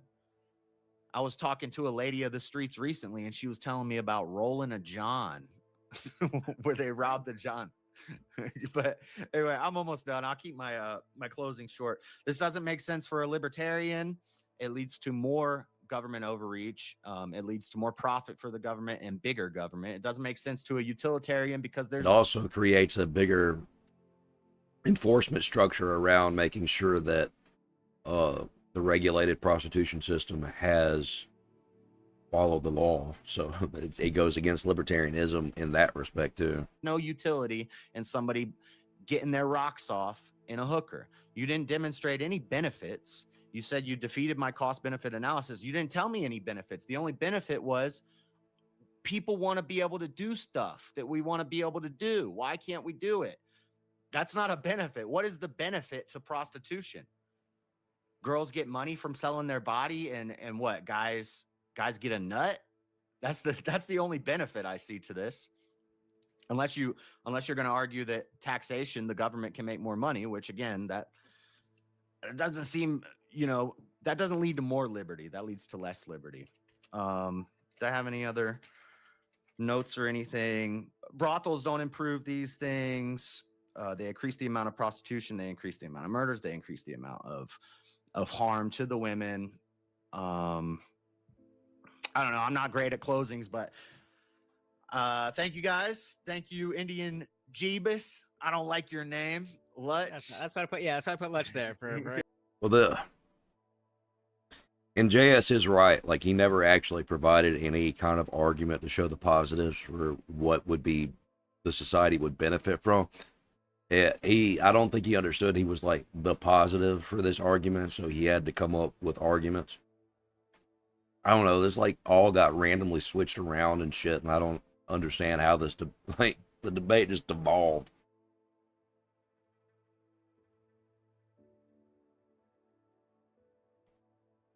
Cat, quit bullying me right now. I say you're smart constantly. In fact, I go even further than that. I say you're smarter than me, because you are. Stop coping.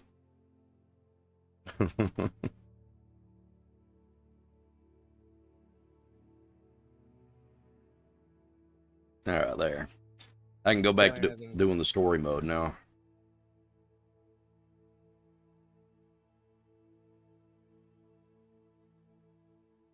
Bullshit? What do you mean bullshit? Are you trying to gaslight me right now?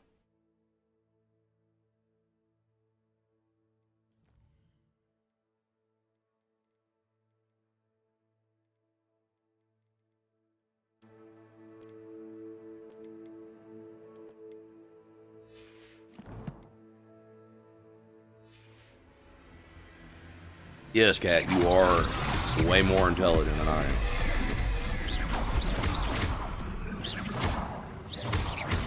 You're literally talking to a dude that grew up in trailers 90% of his life, never had anything.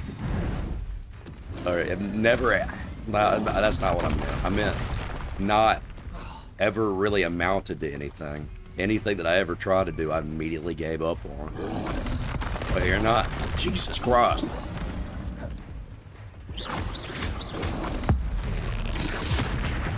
Hold on, let me kill this fucking troll.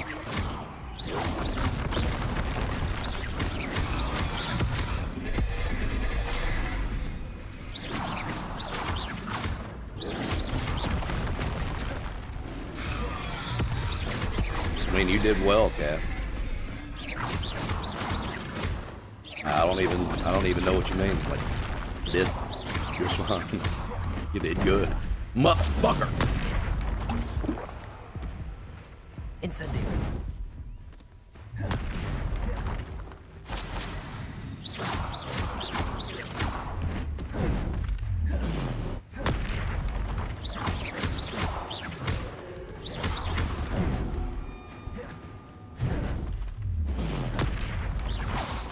Incendio.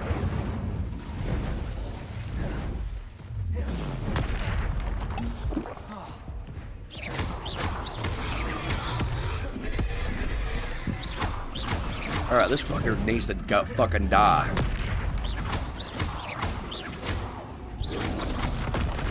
Motherfucker. I can't hit him with his own revolver.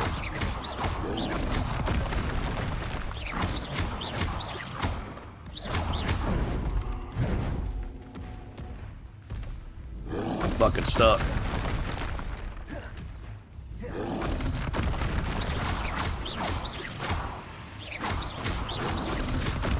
Oh my lord.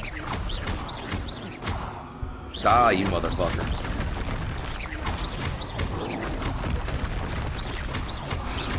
Please, for the love of Christ. Thank you.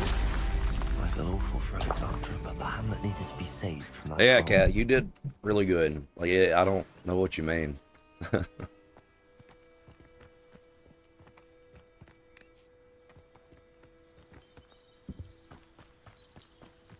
I mean, I was happy with my performance on that panel because I got to do the suck 'em raw joke. Very rare chance that I get to pull that joke off successfully. I hope you avoided my troll. It's done, Alexandra. I took care of him. My troll? What? Oh, Yeah, with I that don't know what debate to imminently, Thank you. I wish things could have all turned that out would have needed to differently for him. happen through that debate is just either focus on the stats or, like, there were at least 3 times during that debate where Indian Jesus fucked up and said something he shouldn't have, and he could have just been hammered on that shit that entire time. And then, I think JS was just tired. He doesn't usually get up that early. He's probably just super sleepy. Because I think he would have caught some of that shit.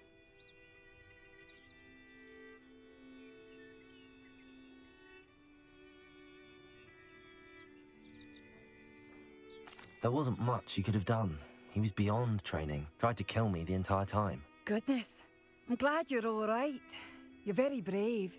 People in the hamlet had already crafted a moniker for whoever eventually defeated I mean, that. I'm gonna be honest, if troll. I ever debated that dude, it'd be It hard was for me to keep my troll cool. Something or other.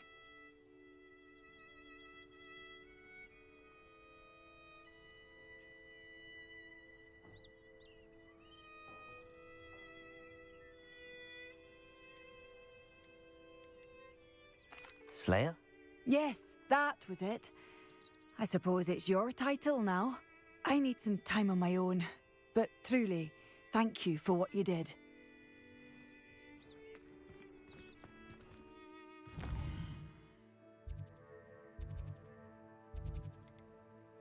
Alright, time to do story shit now.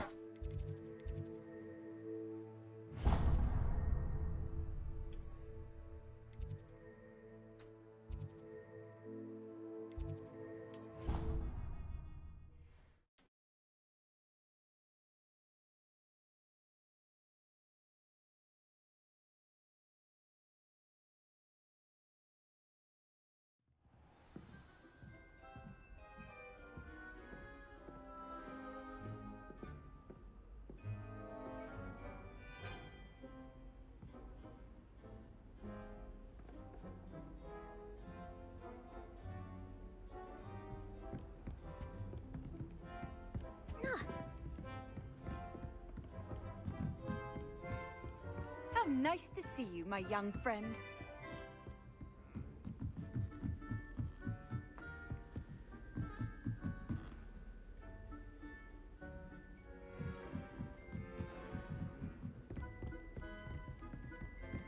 Incendio.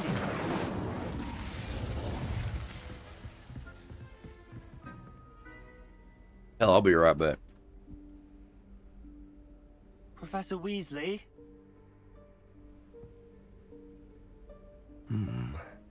Somewhere away from prying eyes.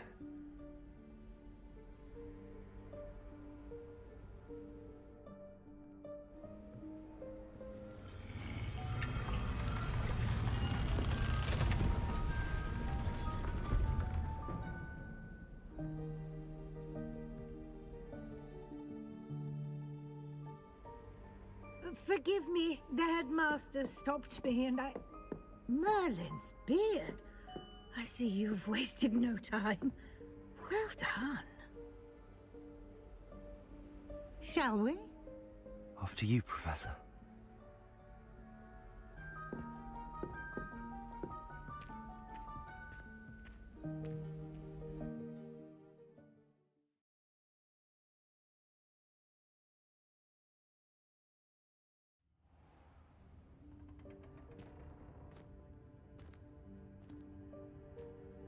What is this place?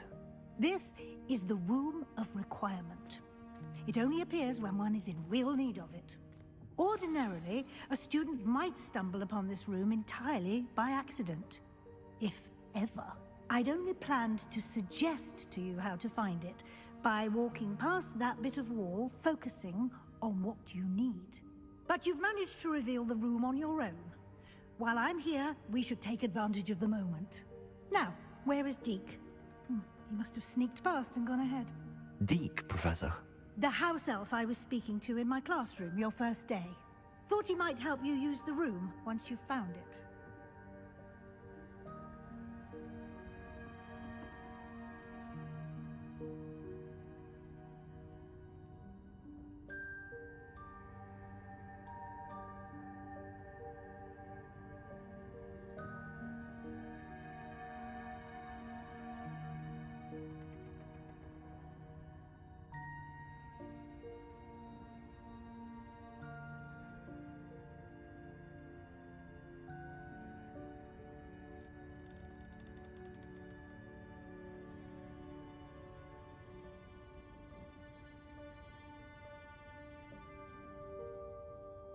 All right, I'm back.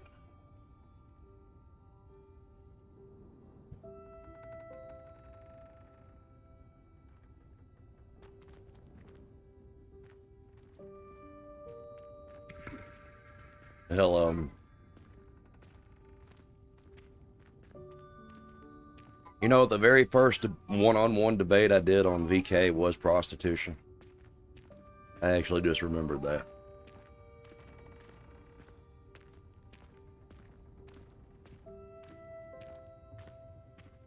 And like that was right after my experience with God too, so I was like all fucked up. There's no chance I'm clambering over this mess. I still won that debate. This presents the perfect opportunity to teach you Evanesco, the vanishing spell. And I never You lost a can debate in my cast life. Evanesco to vanish certain objects, such as these chairs and other things here in the room. I suggest you practice the wand movements first, then you can clear the chairs away.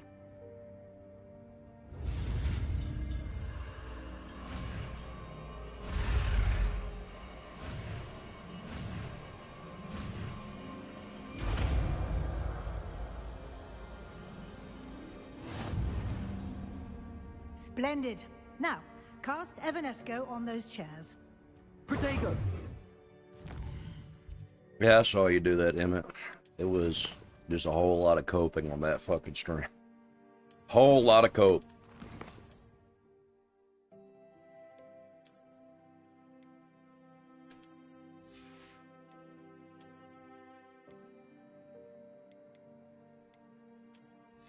Damn, I got some new gear and shit. Good lord.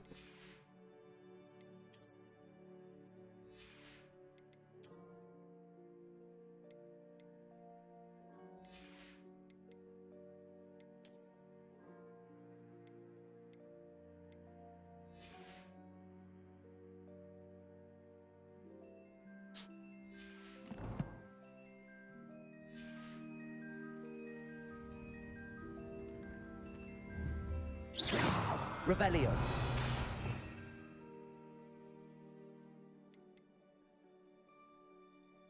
Hell, to be honest with you, that shit, like, I had been watching it for a little while because I was just kind of skulking around a little bit, see if he'd start talking shit about me or something after that argument me and him had in your chat, Emmett. Turns out I was right. He did it, and I don't know why I fucking did that just to torture myself. Why the fuck do I care?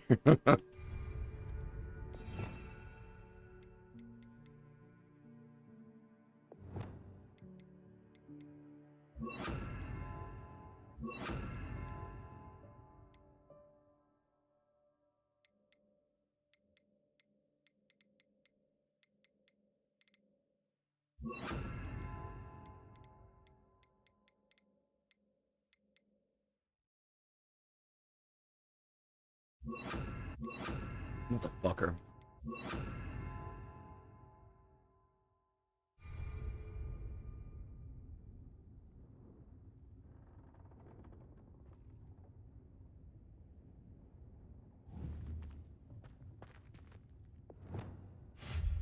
Excellent work.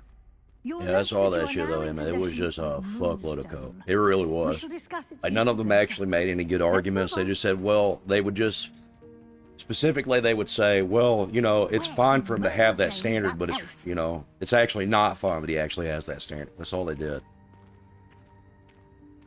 Is that goodness? My old school bag. I wondered where that had got to.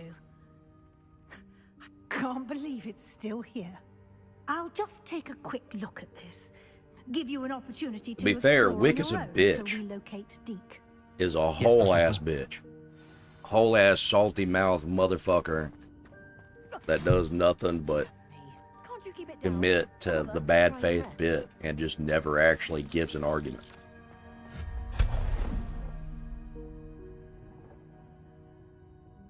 Yeah, that's what they do. And that's kind of the problem. That's why they've lost. They've taken so many L's.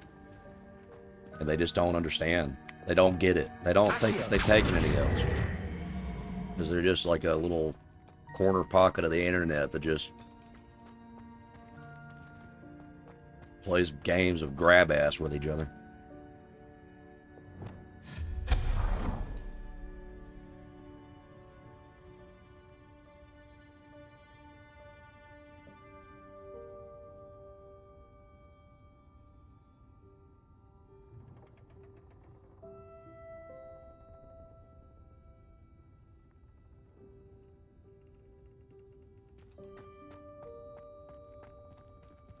Hell, I'll be honest, I didn't even pay attention to that shit. Because anything that involves Soy Pill or Wick, I just don't watch. They're just terrible. They're not even fun to watch. They provide zero entertainment. And no ability to debate at all. I don't know anything about any of that shit, but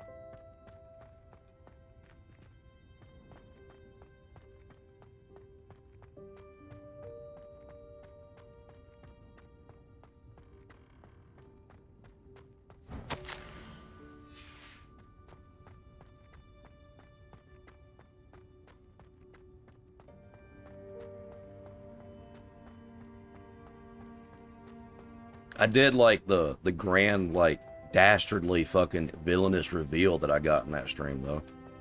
Where Orthodox guy just talked shit about me for a while, and then was like, and you know what his name was?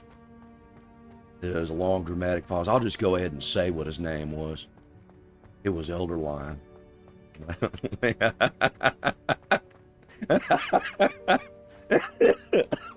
Jesus Christ.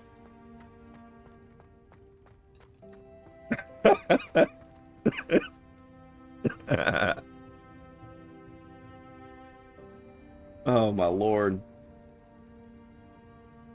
That shit was hilarious. Hope this isn't as precarious as it looks. I mean, he kind of said everything that I told him in that chat at Emmett's, but he left a few key parts out of it. Not helpful, you worthless pile of tin. Because I wasn't I don't think that Sarah actually genuinely threw Orthodox guy under the bus. I think Flowstay more so did that. But I think it's just cope so he doesn't have to be mad at his friend. But it is whatever. I don't really care. It's none of my business. What was that? Was that a golden snitch? The fuck? Perhaps you should summon your wits and find out. Accio.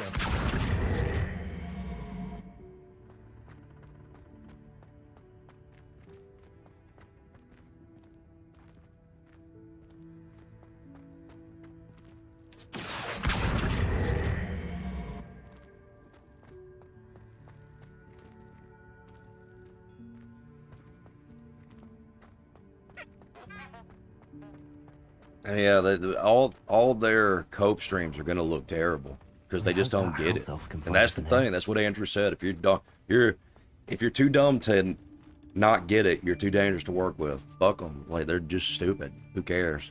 Like, they're just gonna keep coping. They're gonna slowly leak viewership. The only people that are gonna stick around that'll keep the channel running is like these insane fucking 30-year-old women that Careful, huh? love drama and shit. Wait right there. Deke will come to you. But it's really funny because I've seen the people criticize Easy for his the people that donate this, you know. Dude, it's the same shit everywhere. Is this the student? Indeed it is. Deke is honored to meet you. Deke has been a friend since I was a second year. We discovered this room together.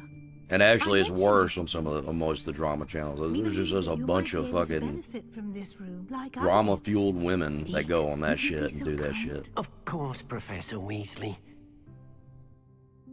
The room of requirement will always be equipped for the Seeker's Yeah, the needs. drama channels are ran by men, but supported by a bunch of really crazy, delusional women. I've seen students in need of an extra file for potions stumble upon the room filled with them. You seem to have accessed it in its form as the Room of Hidden Things. I was thinking about needing a place away from prying eyes. Brilliant. Oh, that explains it then. What I need specifically is a place where I can catch up on my schoolwork without distraction. Well then, the room can provide you with precisely that. Now, it's time to focus on what the you fuck, need. Deke? Just close your eyes. Imagine the room precisely as you need it. The room will do the rest.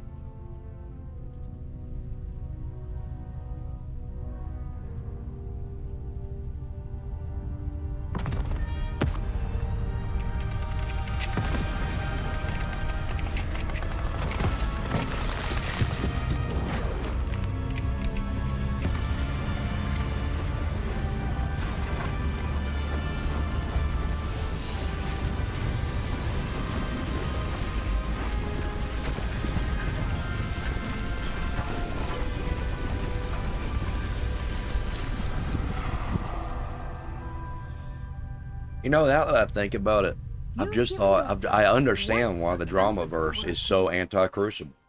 I get it now. I understand it. It is because it's fully supported and funded by crazy-ass women. And it seems the room has provided you That's with a why. desk of description. It all makes sense now. Everything's It connected. can identify unfamiliar items I've of solved the clothing. puzzle. One should always understand the effects of anything in which one is clothed.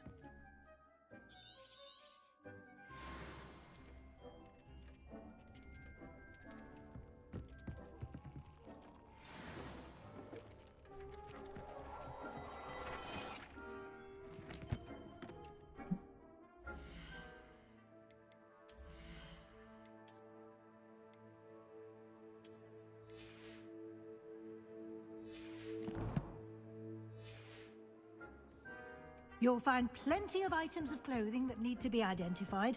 The desk will be an invaluable resource.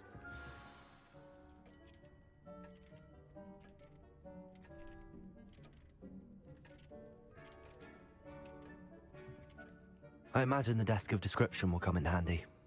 It will. I hope you'll take advantage of it. Now, I'll give you a brief lesson in conjuring. The room might not provide everything you need on its own. Conjuring? Yes, the magic of creating or conjuring objects. I'll teach you.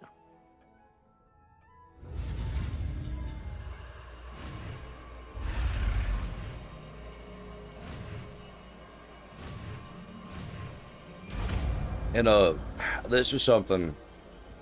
Okay, it's not that there's disdain for just women in general on the Crucible.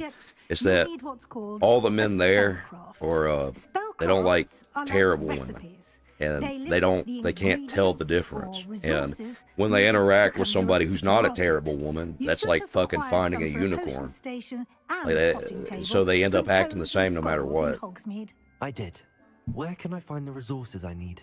While resources And also, in the extreme cases too, there are also the men that have it's been much safer and easier to purchase. ignored by society and abandoned by everything, and in can't the room, such as the chairs you vanished earlier. figure out how to In fix fact, their you life should have enough resources and for now. actually get a I see. relationship and shit. So Can I regain resources by vanishing something I've already conjured? You can indeed.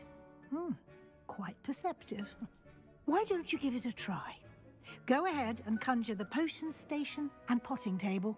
You should find both familiar, since they'll resemble the ones you've already used to study magical plants and brew. well, I'm going to be potions of honest with plants. you, Emmett. You're kind of already ingrained in parts of that drama sphere. Even if you just stopped showing up and just ignored their existence, they'd still come after you for something. That's just the way those people work. It doesn't matter what you do. If you call it out, they're going to attack you. If you don't call it out and ignore they exist, they're going to attack you at some point. They're going to start making up shit about you. That's what they do. That's why it's not good to be even kind of a part of that sphere at all. That's why I don't engage with them on any of their channels. They happen to show up somewhere else, sure, but otherwise I don't bother with them.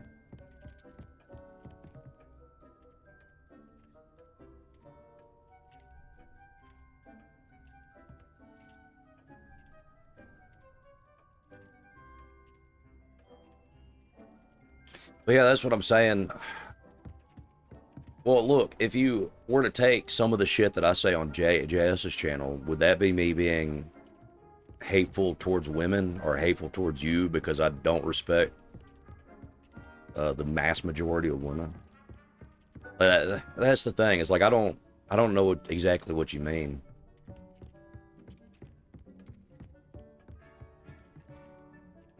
Like I know, but also I don't like pay attention to like drama people's channels, and like the Crucible get wild, boy. I ain't gonna lie about that. Crucible get a little wild sometimes. That's why it's fun.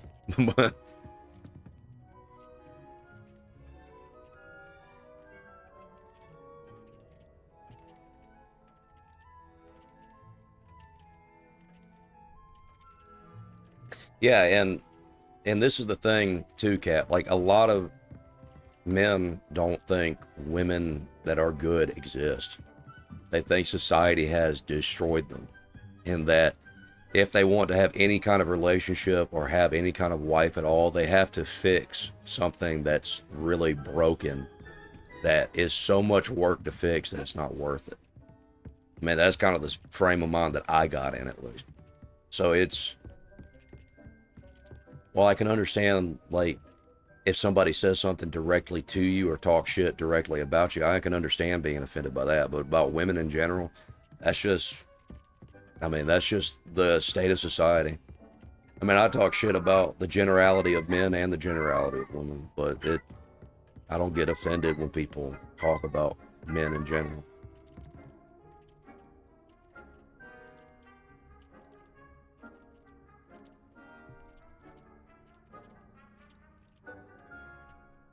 Well, does it offend you when I say I don't take it? I would never take money from anyone.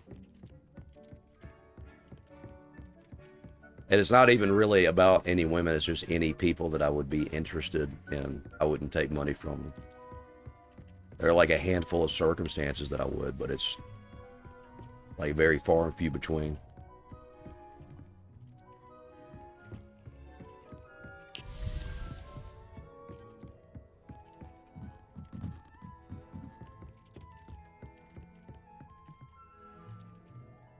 What am I even doing? Conjuring.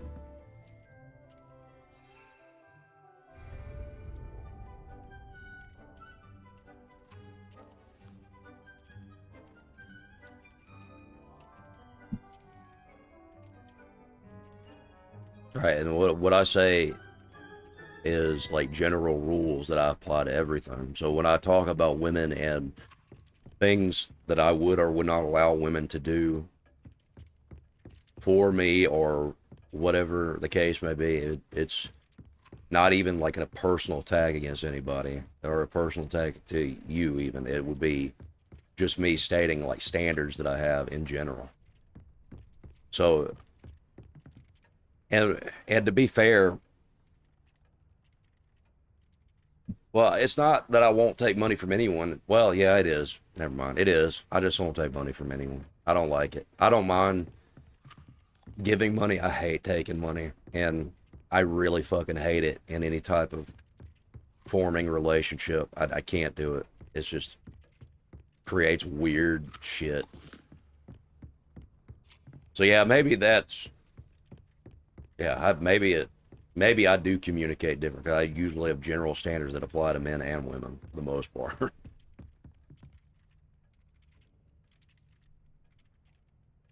I don't even, how am I supposed to fucking conjure this shit? I got distracted.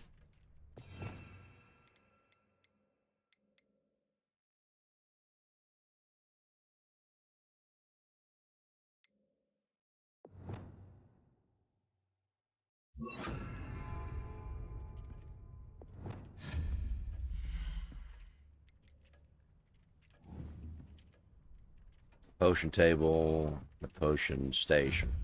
Oh, potting table and potion station.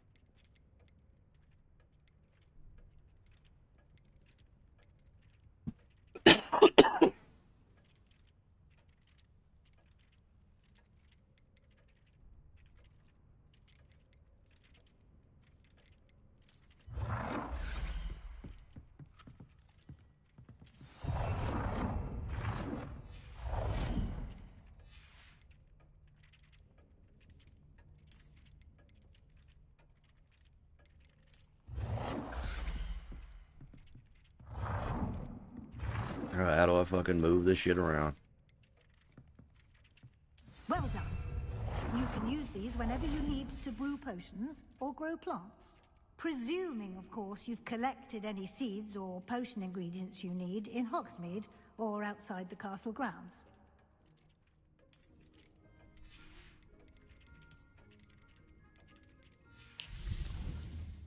Deke will be here to answer any questions you may have. Do not underestimate his insight. Yeah, that's not what I mean when I say taking money. When you're getting donations from a stream, that is different. That's you providing as entertainment. If people want to pay for it, that's, even if you're not doing anything but just doing debates and stuff, you're not actually providing anything besides that. Or even if you're just streaming, doing art and stuff, it doesn't matter. If somebody wants to pay you or give you money based on that, that's perfectly reasonable. It's perfectly fine to take money for that. What I'm talking about is mostly gifts. Like gifts between people. Like for instance, I don't let anybody buy me anything, but the only reason that I let Kat a few weekends ago buy me that Phasmophobia game is because I felt like she was wanting to just escape something, you know, that shit that went on with whatever. I'm not going to talk about it, but you know what I mean.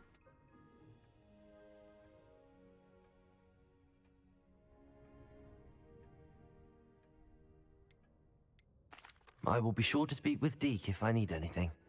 Thank you. Good luck. I shall linger a bit longer in case you'd like to learn another transfiguration spell for use in the room. And the thing about me giving gifts is that, like, I just literally don't care. I don't care about money. Like, it's kind of a problem, but I don't give a shit. If I want to do something, I'll generally pay for it most of the time. Especially if there's somebody, you know, I'm interested in hanging, like, you know, interested in. and I'll pay for whatever it takes to hang out with them. I'll pay I'm ready for for the next lesson, Professor. whatever movie or whatever First, game or you'll need to whatever gather some thing, moonstone. whatever You thing can that we would acquire be it by doing, I vanishing want to items pay here for it in the room myself. of requirement, or you can gather it carefully outside of the Hogwarts grounds. Return to me But once you've generally, if it gathered comes to enough, men, like and I we ain't shall gonna begin buy a your man a fucking movie ticket. I ain't doing that shit. You want to go to the movies with another man? That other man better buy the fucking ticket. I'll go watch that shit alone.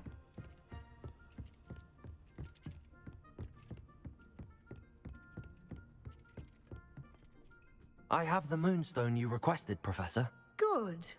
Then we may begin your lesson. You can conjure Yeah, I walls do and kind of see potions what you're into saying body about tables. generalizations. Like you Conjuration can be used to make decorate the generalizations space and to then your become liking. obsessed with those Why things. don't you try it on the Generalizations are walls and not floor? good to apply on individuals. And I think that's something that escapes a lot of people that are socially inept and spend all their time on the internet. They don't actually get that. Like, you can't apply generalities to a singular person, even if that generality would eventually play out into also including that other person. I always treat people neutral, or I watch them and I see who they actually are and what they act like.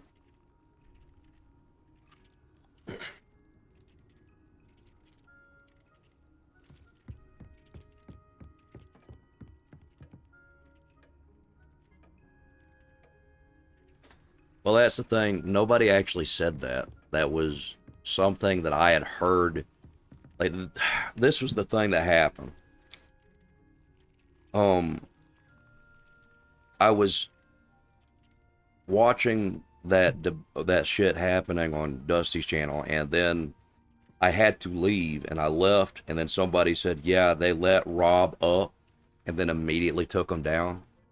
And then I'd also had seen that Cat had donated, so I thought that they just let him up for like 2 seconds and then took him down and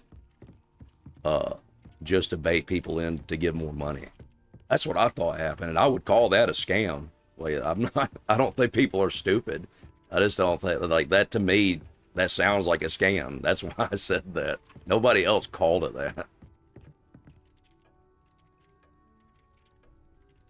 That was like, I think, a misunderstanding that, like, I thought I clarified that, but I guess I didn't very well.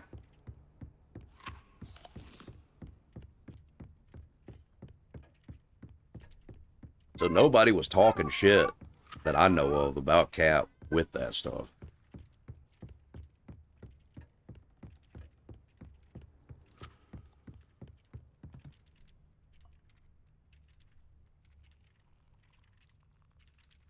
Oh, did what? Oh, did other people say it in different places or something? Because I thought that shit came from, like, me, but I didn't think that. I thought I could clarify what was happening. Which is why I was wondering about it.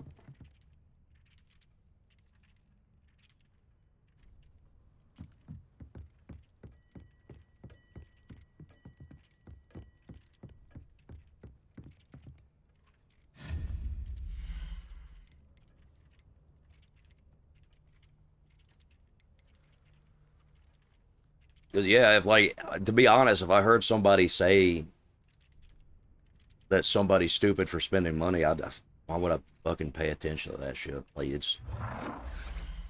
First of all, like, nobody can tell anybody how to spend their money. I don't give a shit. You're not married to that person. You're not anything to them. There's no reason to say anything about anybody else's finances.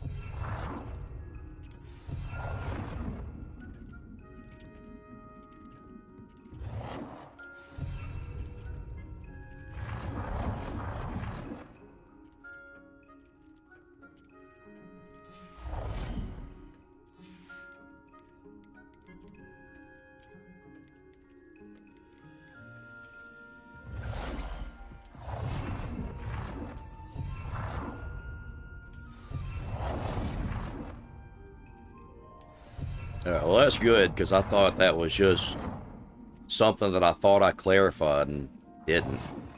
Good work. Shall we move on? Because I didn't pay attention to, like, I wasn't even watching that Dusty stuff happen on his channel. I was watching through the Crucible, so I didn't see anybody in that chat. I don't contribute at all to Dusty. I never will. I'll never watch anything on his channel. I'll never do anything. There's a few times I've been gifted subs while I was subscribed to him for a little bit. That's about it. I've never spent or contributed to this channel at all. I've conjured everything I can. What's next, Professor? I think you're ready to take on alteration. The altering spell will allow you to customize any conjured item. You can change the colors, patterns, and styles of your furniture to suit your taste. Let's get started, shall we? Watch closely as I demonstrate. And I how will to say perform this, the altering spell. when we were all watching this, the group I was with watching this happen, the second we saw a cat donated, we were like, oh no, she's going to get so much shit for that. That was the most that ever happened. Like, we weren't even, like, talking about, oh, she shouldn't have spent her money. It was just like, oh no, people are going to go at her for that. And I was like, well, I may have to go spurg out for a bit. Then I ended up having to take my kid on because I waited way too long to do that.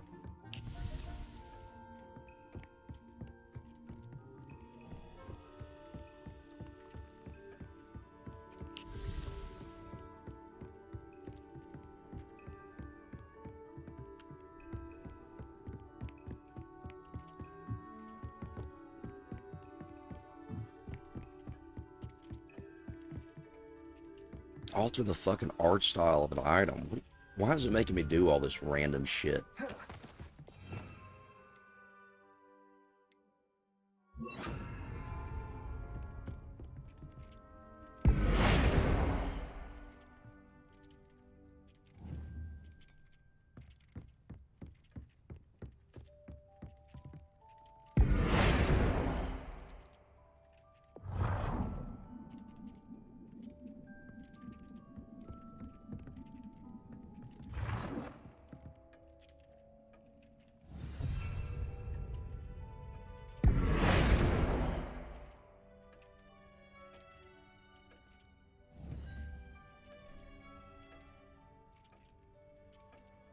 Well, it's not that, once again, it's not like criticizing you when we say that. It's more of like, man, it's just like, man, I really don't like seeing you get attacked.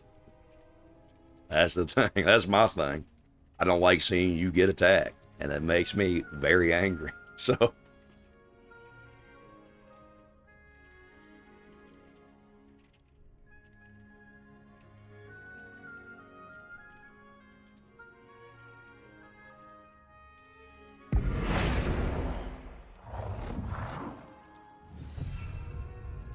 How if I change the color of the fucking item?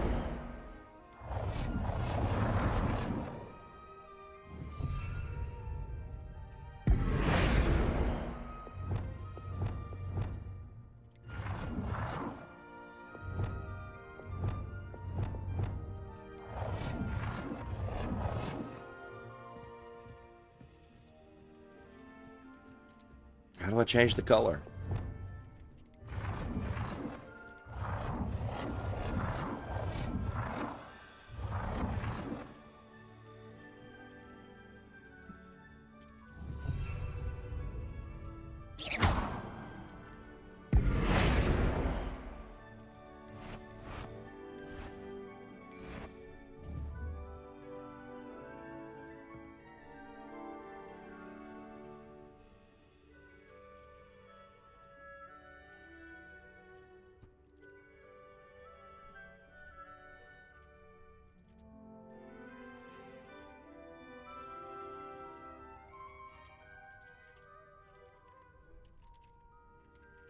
Man, the thing about, like, the thing about it is, like, I don't think that what you did was wrong. I think it was neutral. I think you gave money to see what you wanted to see. That's fine.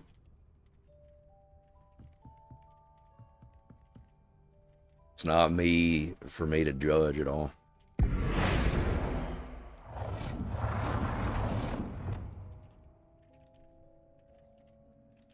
How do I change the fucking color of this shit?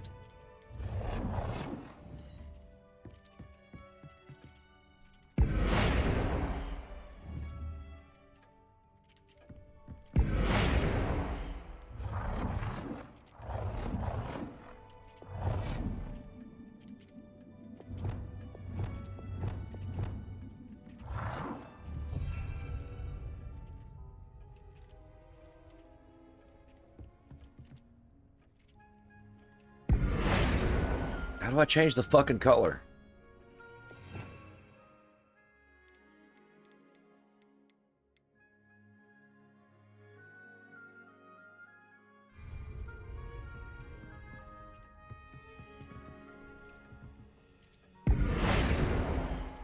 Oh my lord. Okay, I'm gonna have to fucking Google this, huh?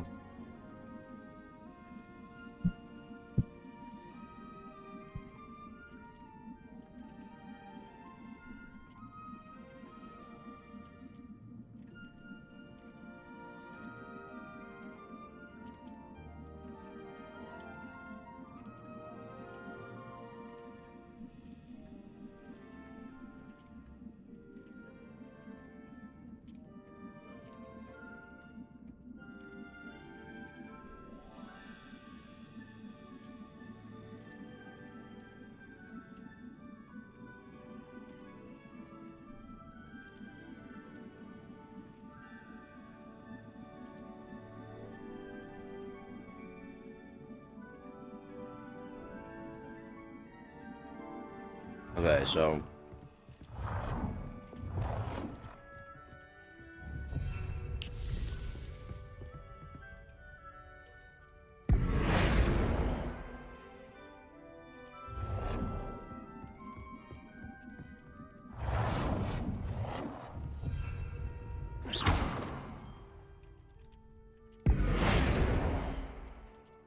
what am I doing? Is there like... I don't know what the fuck is going on. Yeah. Thank you for hosting, What the Easy. fuck? This was fun. Oh, I played the damn...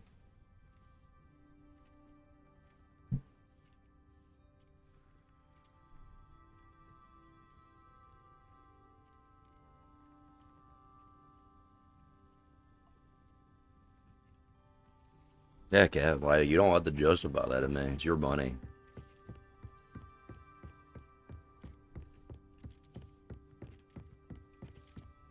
The only thing that I was worried about after you did that was the people that would go at you for it.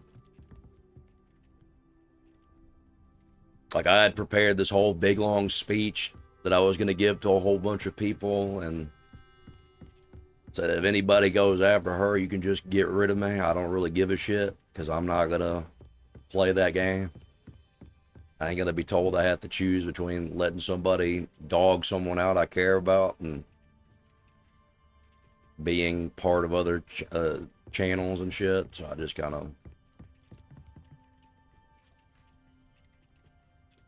But I thought about it for a minute, and I realized it wasn't actually going to be that big a deal. And that if stuff popped up, I just deal with it as it popped up. I don't need to be a fucking flamboyant homosexual about it and create this giant fucking statement about it.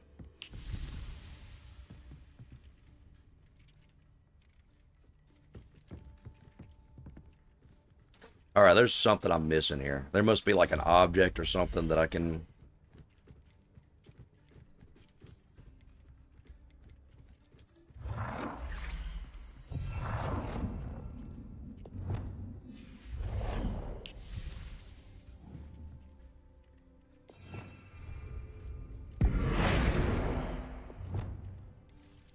Nicely There. done. Jesus Now you're ready Christ. for something a little more advanced. You can use the altering spell directly on the room's architecture. Try these new designs on the floor or balcony.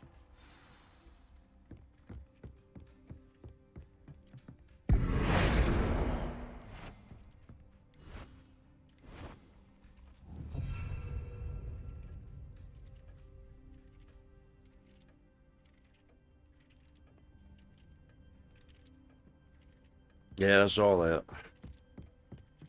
In Emmett's chat, not on Flo's chat. Where he said, that happened.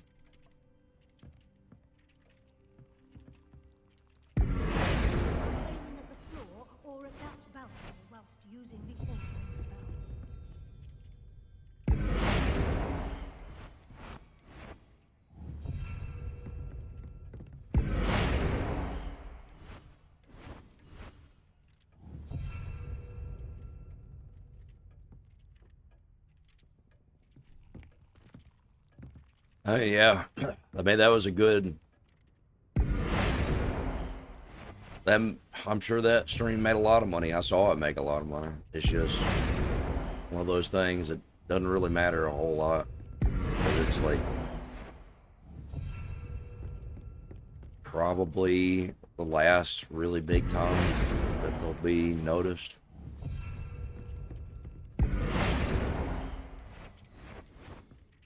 Your space might benefit from a bit of ambience, don't you think?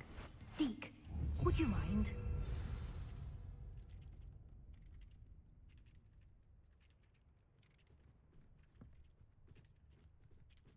Come and talk to Deke when you're ready. Professor Weasley said I should ask you about changing the room's ambience. Of course. What sort of overall look most appeals to you? I would like the room to feel as if it's being lit by the moon. Oh, sounds perfect. Well, the thing, my opinion about that whole thing is charging Rob to come up there while talking shit about Rob and having this whole big drama about Rob was kind of bad faith and super disingenuous to begin with. And Quite a difference. Of course, you needn't keep it's this style just, if you don't like I don't it. know. That You shit, can all that always shit ask was so Deke to dumb. change it back. They Now got fucking you have blown learned a out. good bit It don't about matter much alteration. anymore. It's Thank gonna you, die out Professor. soon. The room is full of possibilities. Indeed. No matter how much time I spend here, the room always manages to surprise me. I will say that actually getting to see what Rob did on Emma's channel the other, that shit was funny as fuck. So yeah, I guess so. Hey, you probably got your money's worth out of it at least. That shit was awesome.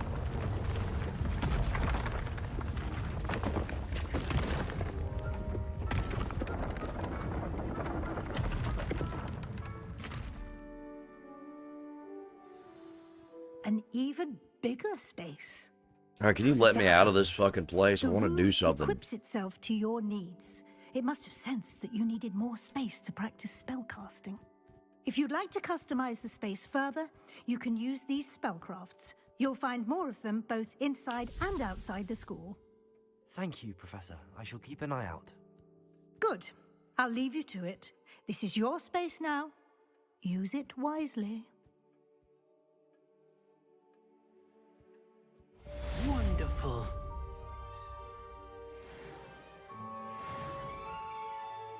Yeah, I mean, like, they all looked super bad. Everything they did just made them look like bigger pieces of shit. And, like, this is the thing, too, is why do you think Andrew appeared? Was it because he was getting called out by all these fucking random people and that he just couldn't salvage his fucking reputation unless he came up on fucking Dusty's panel? Like, what do you... Like, the thing is, he went up there because it was an easy W. Easy. He didn't have to do anything. Just an easy W. Because they just make shit up. So, it's just... And now, in front of thousands of people, they were made to look like idiots. So it's over. Like, anybody that takes them seriously anymore are just stupid.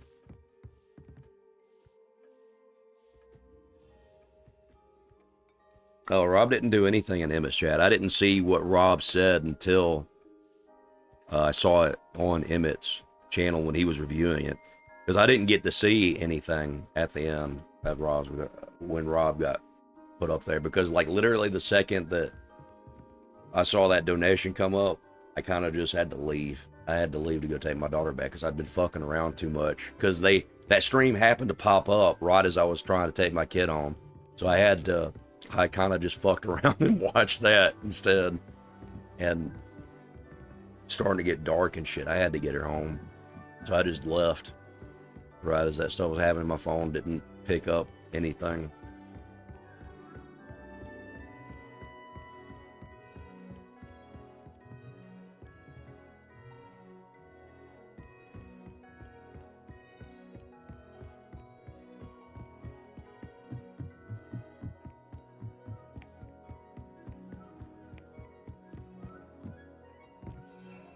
What am I doing now? Can I leave yet?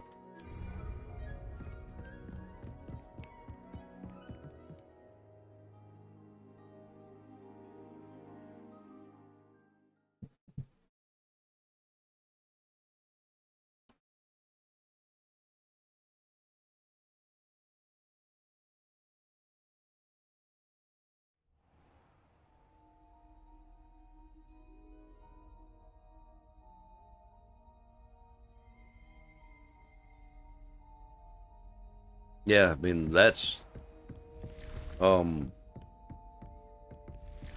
this is just stuff that Flo does. He just farms elves. He farms elves and he doesn't acknowledge them, and he thinks he's winning by getting under people's skin and making them not want to interact with him anymore. So, and that's why I don't like, and this is a kind of a problem I have with Grumple, right?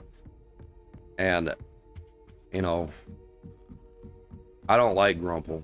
I think that's pretty obvious. I really don't like him. And the reason I don't like him is because he does that same kind of shit where he'll try to rage bait you and just not wanting to even talk to him anymore. And he finds that like a victory point or something. I've always said that travel broadens the mind.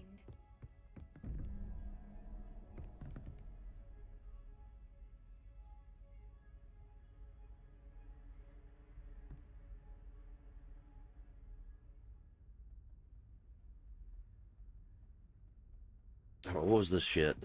3, 0. I need a 2.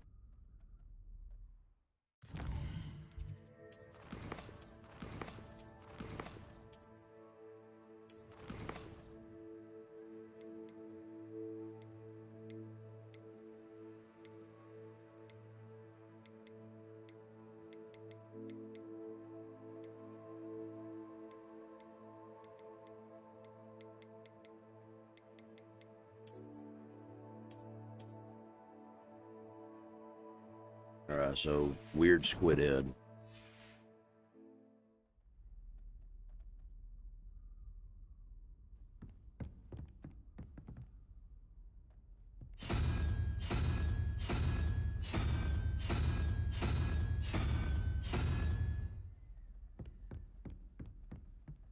Unicorn +4, that is a 5. So Protego!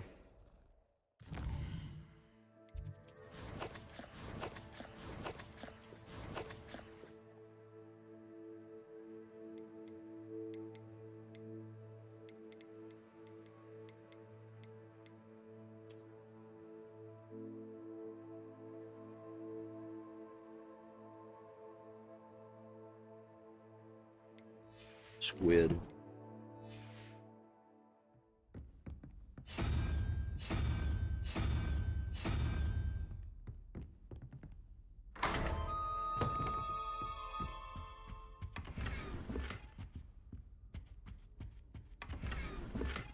Well, my thing with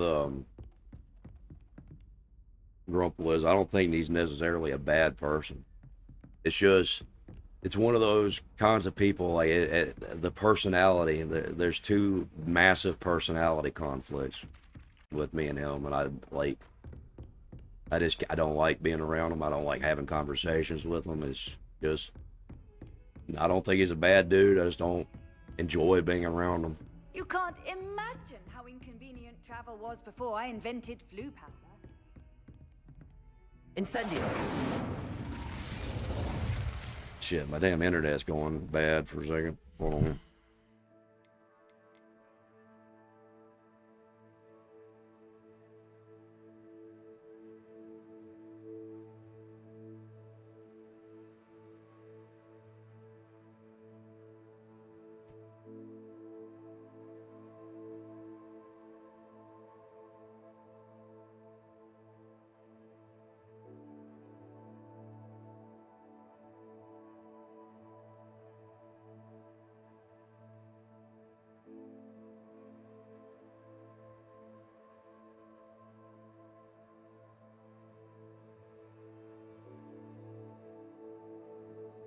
Alright, I think I fixed it. Just some random shit started downloading.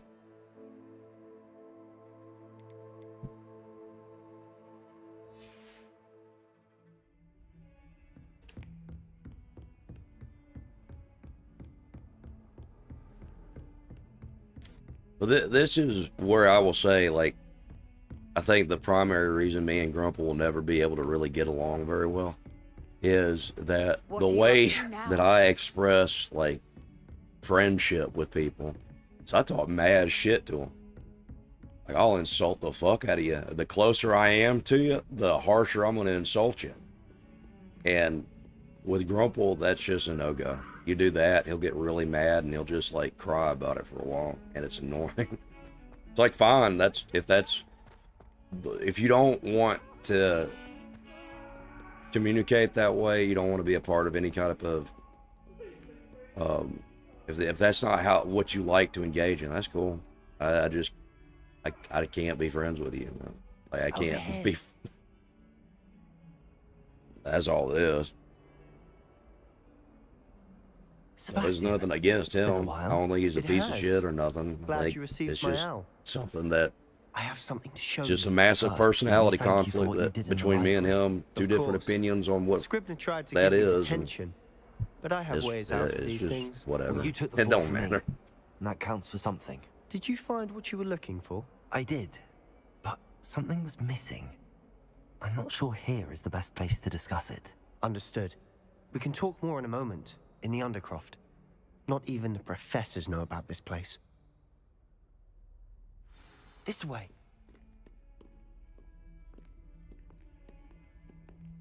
There's a secret passage just here. It's well disguised. Oh, you know what? I actually remember this shit. Yeah, I remember this mission. It's a fucking long-ass mission.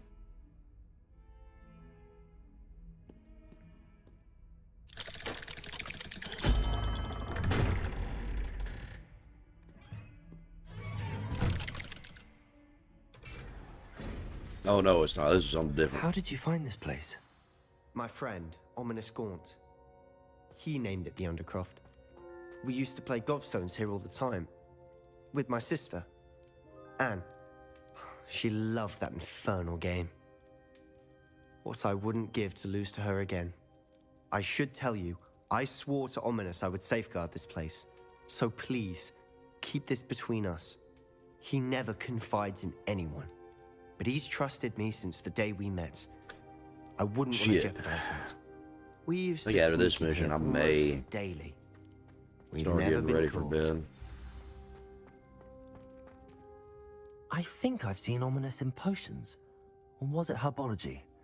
I've noticed that he uses his wand to navigate the castle. He does. No idea how, though. Ominous was born blind, and no spell could reverse it. His wand seems almost sentient. Not surprising, I suppose. Ollivander always says, the wand chooses the wizard. Is that how he found this place? No, someone in his family knew about it. The Gaunts are full of secrets. I've never heard anyone else speak of it, and I've certainly never seen anyone else here. Again, mention this to no one, especially Ominous. He has no love lost for his family or their secrets, but this place is special to him. Understood. But why does Ominous have no love lost for his family? His father's family are direct descendants of Salazar Slytherin, one of the 4 founders of Hogwarts. Obsessed with blood status, most of them. Ominous cannot abide them, as he'll be the first to tell you. Anyway, the Undercroft has been a perfect place to sneak off to, away from prying eyes. Yeah. And even practice otherwise Man, a lot of the forbidden people spells. around here, Really? around these parts, are kind of Like weird. the blasting curse. Professors say it's not an appropriate spell to teach students. Kind of hard to.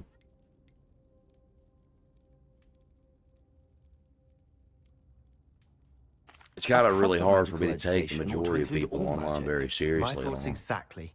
A spell like Confringo is only truly dangerous in untrained hands. Such spells should be properly taught, not banned.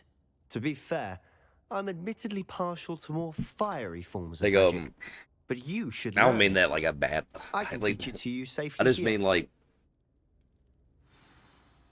It may take a while to get the feel for it. Mimic my wand movement. Like, there are people incantation that is just make Confringo. shit up and, Very like, well. act like their life is so badass and awesome, and then they make up shit and stories about how cool they are and shit, and I hate that. There's somebody specifically that is probably going to get ripped to shreds if he You're getting ever it. leaves a certain Ready to channel, actually try it out? Stick to and the targets. I'm though. going to be the one that does it. Best to keep the undercroft intact. Have a go at those candelabras.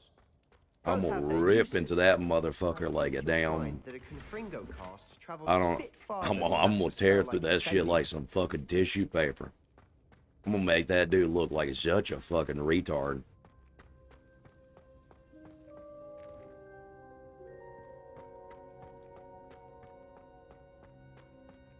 And it's not.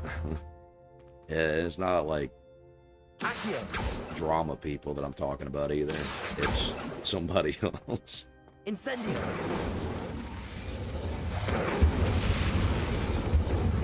I don't give a shit about drama people. They can do whatever they want, but it's like, I don't like weird fat gingers that say and do or act like, oh fuck, who say and act like they live like this crazy ass fucking spy life. Oh shit, whoops.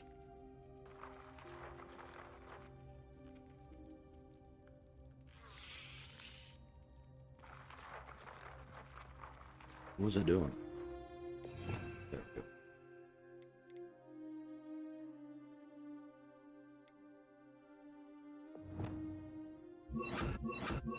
Ah, shit.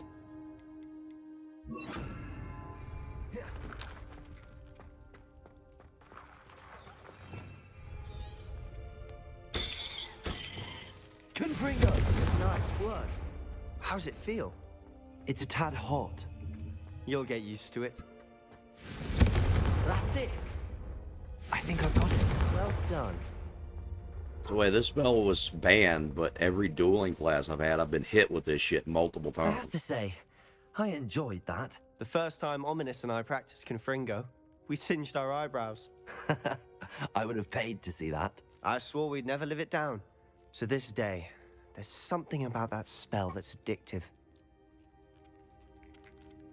This is exactly the type of magic I've been hoping to learn. There's more where that came from. Been practicing similar spells here for ages. Although, I didn't tell Anne and Ominous about every one. Haven't been here in some time. It's not the same without Anne. I'm sorry about your sister.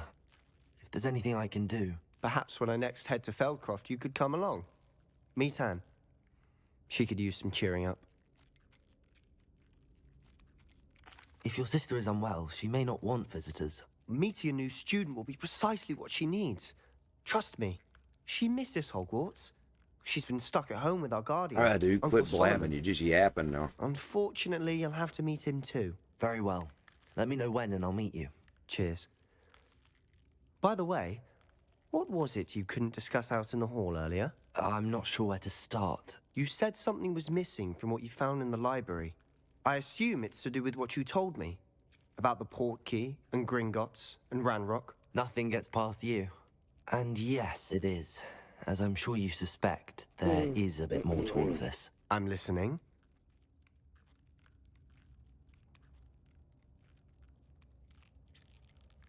The book I found in the restricted section was missing some pages. That's about it. Pity. Didn't think you'd disappoint me with so vague an answer. I suppose with both Rookwood and Ranrock after you, a bit more time practicing the blasting curse is in order. Spend as much time here as you'd like. And remember, keep this place between us. Be honest, why Head to would I trust a Feldcroft, damn I'll Slytherin? send you an But hour. anyways.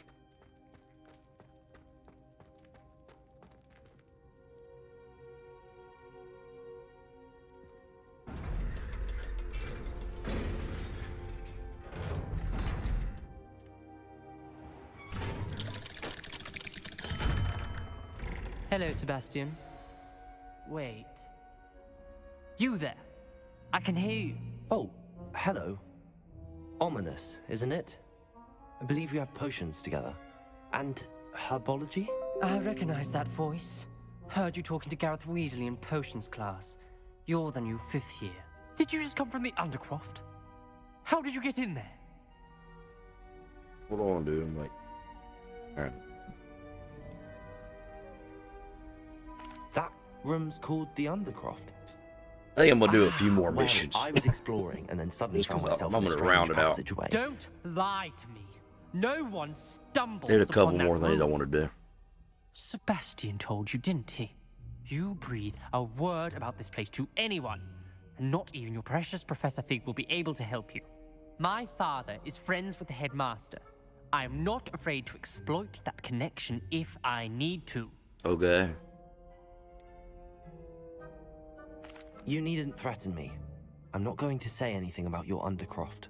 And Sebastian is a good friend. You shouldn't immediately assume the worst of him. I don't need you to tell me about my oldest friend.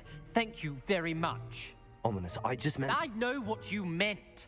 Sebastian gets himself in enough trouble. He doesn't need your help. I fucking hate. I don't like you, dude. I Sebastian's don't going care to that get you're an blind. I'll earful fucking about this. ankle cap your ass. I don't give a shit. But anyway.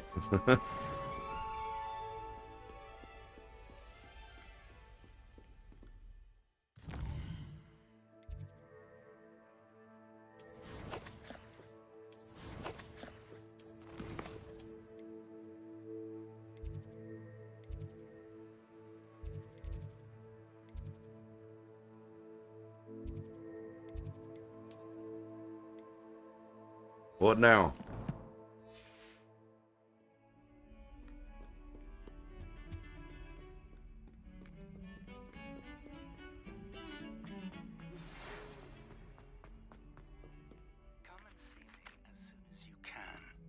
I've returned from a rather unproductive trip.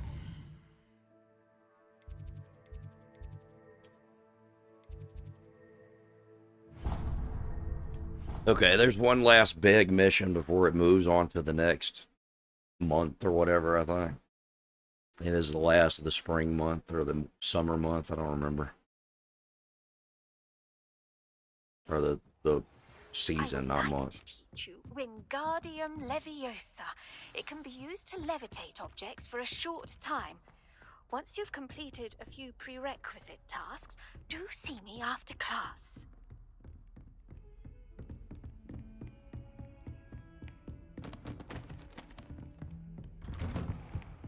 What do I have to do? Oh shit.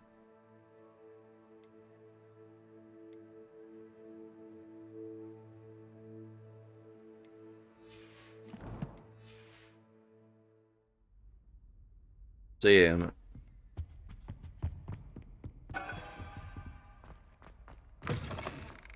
I was hoping to see you. You're back. Finally. Minister Spavin talks more than he listens. Ranted on and on about rogue dragons. Wouldn't listen to a word about goblins. Speaking of which... Listen, Professor. So much happened while you were away. Your friend, Mr. Ollivander, sent me an owl asking for help finding an heirloom wand that was stolen from him. He did he? And so I went to the owlery like he said, and there were all these statues. What do you mean, statues? In the owlery? Yes, which led me to a secret hideout where I found Richard Jackdaw's ghost. Who on earth is... Jesus Christ, that was Richard forever ago. That was He when was I a student here long ago. did the original Anyway, first he told stream me about the yesterday. secret cavern. I went there, and right next to Jackdaw's skeleton, I found the missing pages. You found the pages? I did. And because Jackdaw had followed the map they contained, when I found the pages, I found the location on the map. Believe it or not, it's a room below Hogwarts. Why am I not surprised? Shall we? I was hoping you'd say that.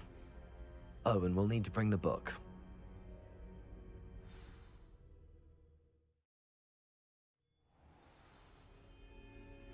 The room is called the Map Chamber, by the way. And a portrait of Percival Rackham awaits us there. Professor Rackham. I look forward to meeting him. How did this Jackdaw get the pages from the book? Evidently, Peeves stole them, and Jackdaw stole them from him. To think, It was beneath us all this time.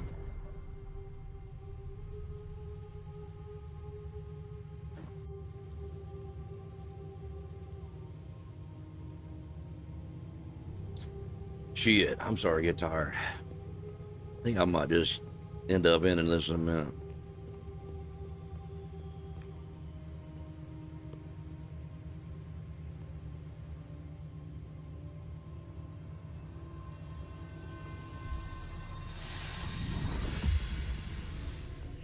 This looks promising.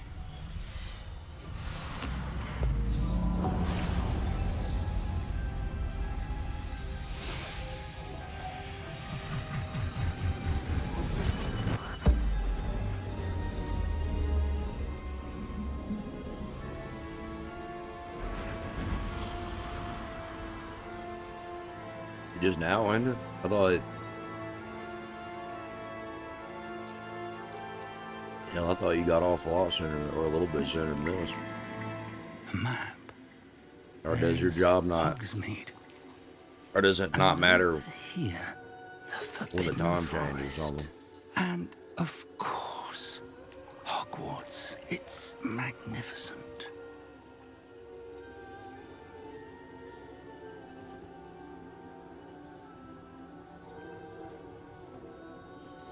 Hell, I don't know what I'm saying. I'm like fucking getting super tired randomly now.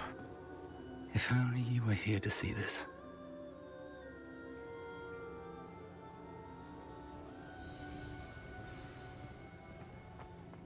Hello, Professor Rackham. We've placed the book on the pedestal as you asked. And this is my mentor, Professor Fig. How do you do, Professor Fig? And you, my young friend, see now why you needed to return with the book? I do. I also see why you refer to this room as the map chamber. That you have come this far tells me that you possess extraordinary magical ability. The potential and power which will unlock should you prove yourself worthy. The location of each of 4 trials will, in time, appear on the map. Trials that will test you and give you access to invaluable knowledge. Trials that you must complete on your own.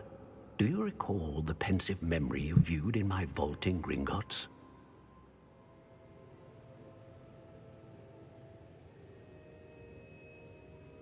You and your friend Charles spoke of the portkey, and of trials you'd created for one who could see traces of ancient magic. Precisely.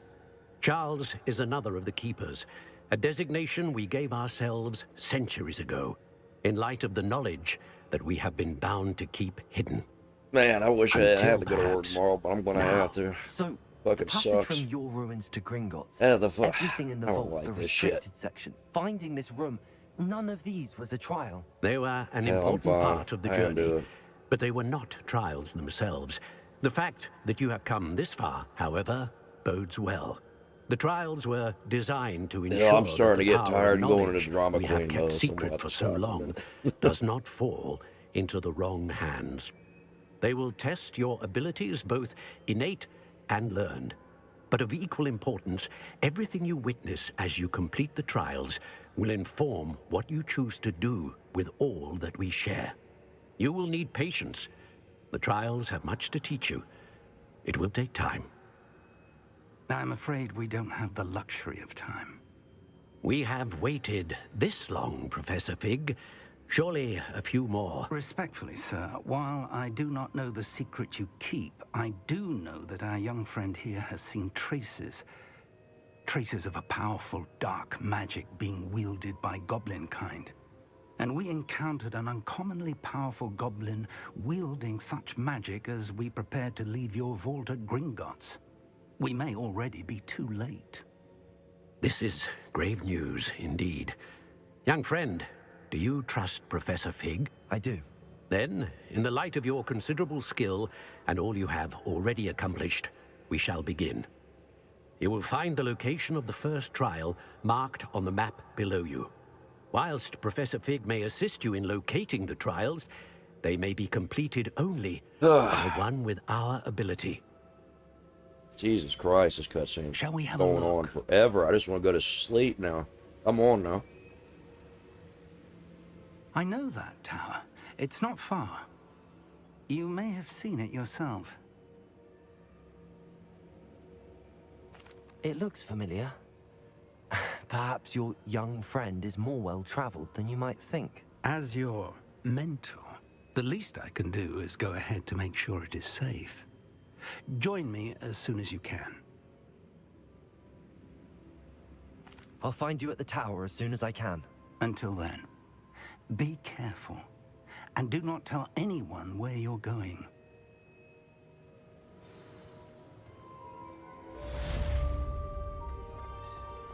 Alright, shit.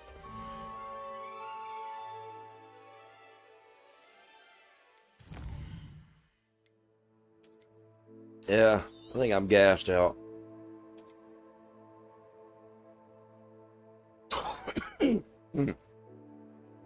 Yeah, I'm gassed out.